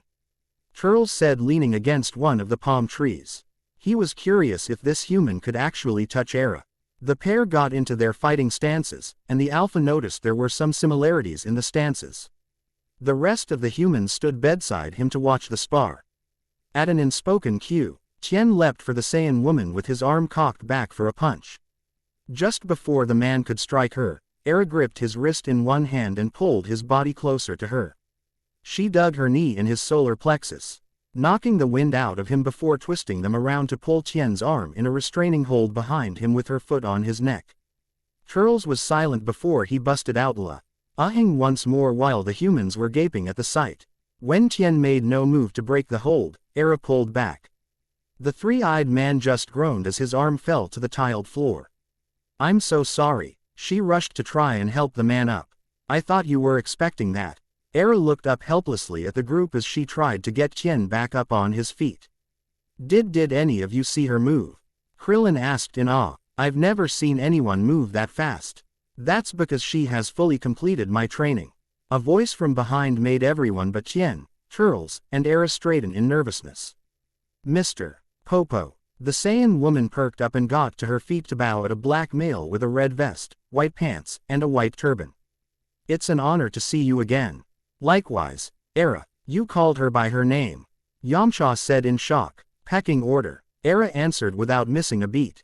Turles wondered why the other humans present all seemed to tense up and begin sweating profusely when the Gear man simply smiled and pat Era on the head. Now who's this you've brought with you? A new trainee. Actually, I'm not sure if he'll want to train with you. But this is my mate Turles. Era said with a bright smile as she wound her arms around his while their tails twined. You mated him? The man asked with a raised eyebrow, and Turles knew he was asking something else entirely. I did. I waited a very long time to be with Turles. I'm just happy it finally happened. Era explained. Ah, I see. His eyes seemed to look through the Alpha, making him very uncomfortable. He swallowed harshly to try and get rid of the lump that had formed in his throat. It is an honor to meet you, sir. The former pirate bowed slightly. He felt very nervous all of a sudden. Era has spoken highly of you. At least you have manners, pirate. Mr. Popo said dismissively before turning back to the Saiyan woman, and Turles didn't know to feel offended or relieved at the dismissal. So are you here to train? Well, I just wanted to make sure where my level is at now that my restraints are gone. Are you free for a quick lesson? Era looked hopefully at the Arzu, and the genie just patted her head once more. For my best pupil, I'll make time. Mr. Popo turned back to the humans and smirked at Tien, who had just gotten back on his feet. All right, maggots. Looks like you all got lucky today. You're free from training for the rest of the afternoon, but I expect this lookout to be spotless by the time I return. Krillin and the others practically ran to the palace while Turles looked on in confusion. Was this man that bad? Come, Era, we will train in the time chamber. The Saiyan woman almost squealed in excitement as she followed her mentor. Stay out of trouble, pirate. Is he really that bad? Turles muttered to himself. That depends on if he likes you. An older voice said behind him. Turning, Turles saw an older Namekian, Piccolo, and a much younger Namekian. Piccolo, you didn't think Gohan and I lived in the wilderness, did you? He asked with a smirk. I take it Era is with Mr. Popo. Yeah. The humans all seemed rather shocked he called her by name. Turles said, truly at a loss. Anyways, he took Era to something called a time chamber. She was super excited about it. That would be the hyperbolic time chamber. The older Namekian answered. From what I remember, Era quite enjoyed training in there. Time moves slower in the chamber than outside, and it has a harsh environment that becomes more dangerous the further in you go. Turles was alarmed as he heard that. What's wrong? Era can handle herself, Piccolo asked. She's mortal now. Piccolo blanched at that. That might be a problem. I think Kakara will be fine. The older male said. I've seen her abilities. She'll manage with Mr. Popo well enough. Not to be rude, but you are. Oh, sorry. My name is Kami, he said before gesturing to the others. You know Piccolo, I believe, and this is Dend. Turles, Ara's mate. Are Kakara still not used to the dual life thing? I see. It is confusing at times. Kami admitted with a nod. You sound like you have experience with it. Kami is unique. He lives, and when he is tired of life he begins life again through rebirth with all his memories. Piccolo explained. We originally were born from the same ancestor. My father did the same, and for the longest while I was just like him until I met Gohan and Era. Anyway, I'm sure Mr. Popo knows that Era is mortal once more and will train with her accordingly. Kami told Turles. He's told me to. Chi was the only person to ever complete his training. I couldn't believe that someone had managed to finish his program. What? The Saiyan and 3 Namekians looked over to see Yamcha gaping in shock. She actually completed this hellish torture. The other humans had heard that and were in shock as well. Well, yes. Kami looked over the group in slight bemusement. Mr. Popo always spoke fondly of that young woman whenever she was brought up. I believe that he even mentioned that she was the best student he had ever trained. Okay, what the hell? The former pirate looked back at Piccolo. Why is it so remarkable that Era has done this? Mr. Popo has been around for a long time, and he is very powerful. Many warriors have come to him in the past for guidance and training, but none could come close to making it. Until Era, right? Turles glanced in the direction that his mate and her mentor had gone. Yes, when she first came here, Era was still trying to get used to her powers and extremely depressed. Piccolo gave Turles a look that the Saiyan understood. Kaioshin brought her here and asked Mr. Popo to train her to fight and control her energy. At first he wasn't very willing to take her seriously. But Era was stubborn and never gave up. Soon Mr. Popo was teaching her everything he knew. I think the challenge was good for her. It gave her a sense of purpose and something to focus on. But that's insane. Krillin stuttered out. Going through the shut it. Yamcha slapped a hand over the smaller man's mouth. Remember the first rule of Popo's training. The M.N. took a quick look around only to sigh in relief when they didn't see the Arzu. Okay. Turles turned back to the Namekians. Do I even want to know? Probably not, Piccolo responded. The lookout shook, then startling them all. What was that? Krillin shouted concerned. That would be Era and Mr. Popo, Kami said with a slight chuckle. It's been a very long time since we've felt that. They should be finishing shortly. The lookout shook again, knocking some of the humans off balance. Turles couldn't help but glance anxiously where his mate had vanished with the dragon.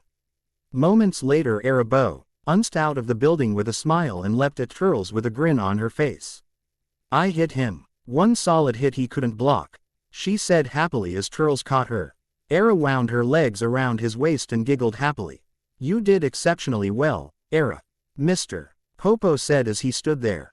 Feel free to return as often as you wish. Perhaps these maggots will actually learn something. Sure, it might be fun training with them. Era chirped, hopping down. Her tail wagged happily at the idea of training with fellow students. Oh, I know something I could show them. Over here. She grabbed Tien and Krillin before dragging them along behind her while Piccolo and the others followed. She really is something. She certainly is. Be sure not to screw things up this time, Popo said, coming to stand beside Turles as they watched Era teach. I just want her to be happy and safe. If that means staying here or some other world, it's what I'll do. Turles narrowed his eyes in thought, though. He hadn't told Era, but Cooler would figure out she was still around sooner or later. And this time she wasn't immortal. Turles wasn't stupid enough to think they could hide forever, and didn't want to make Era live like that. You seem to be thinking quite hard, pirate. A problem I've been trying to deal with, without Era finding out. It involves a prior master. Popo raised an eyebrow.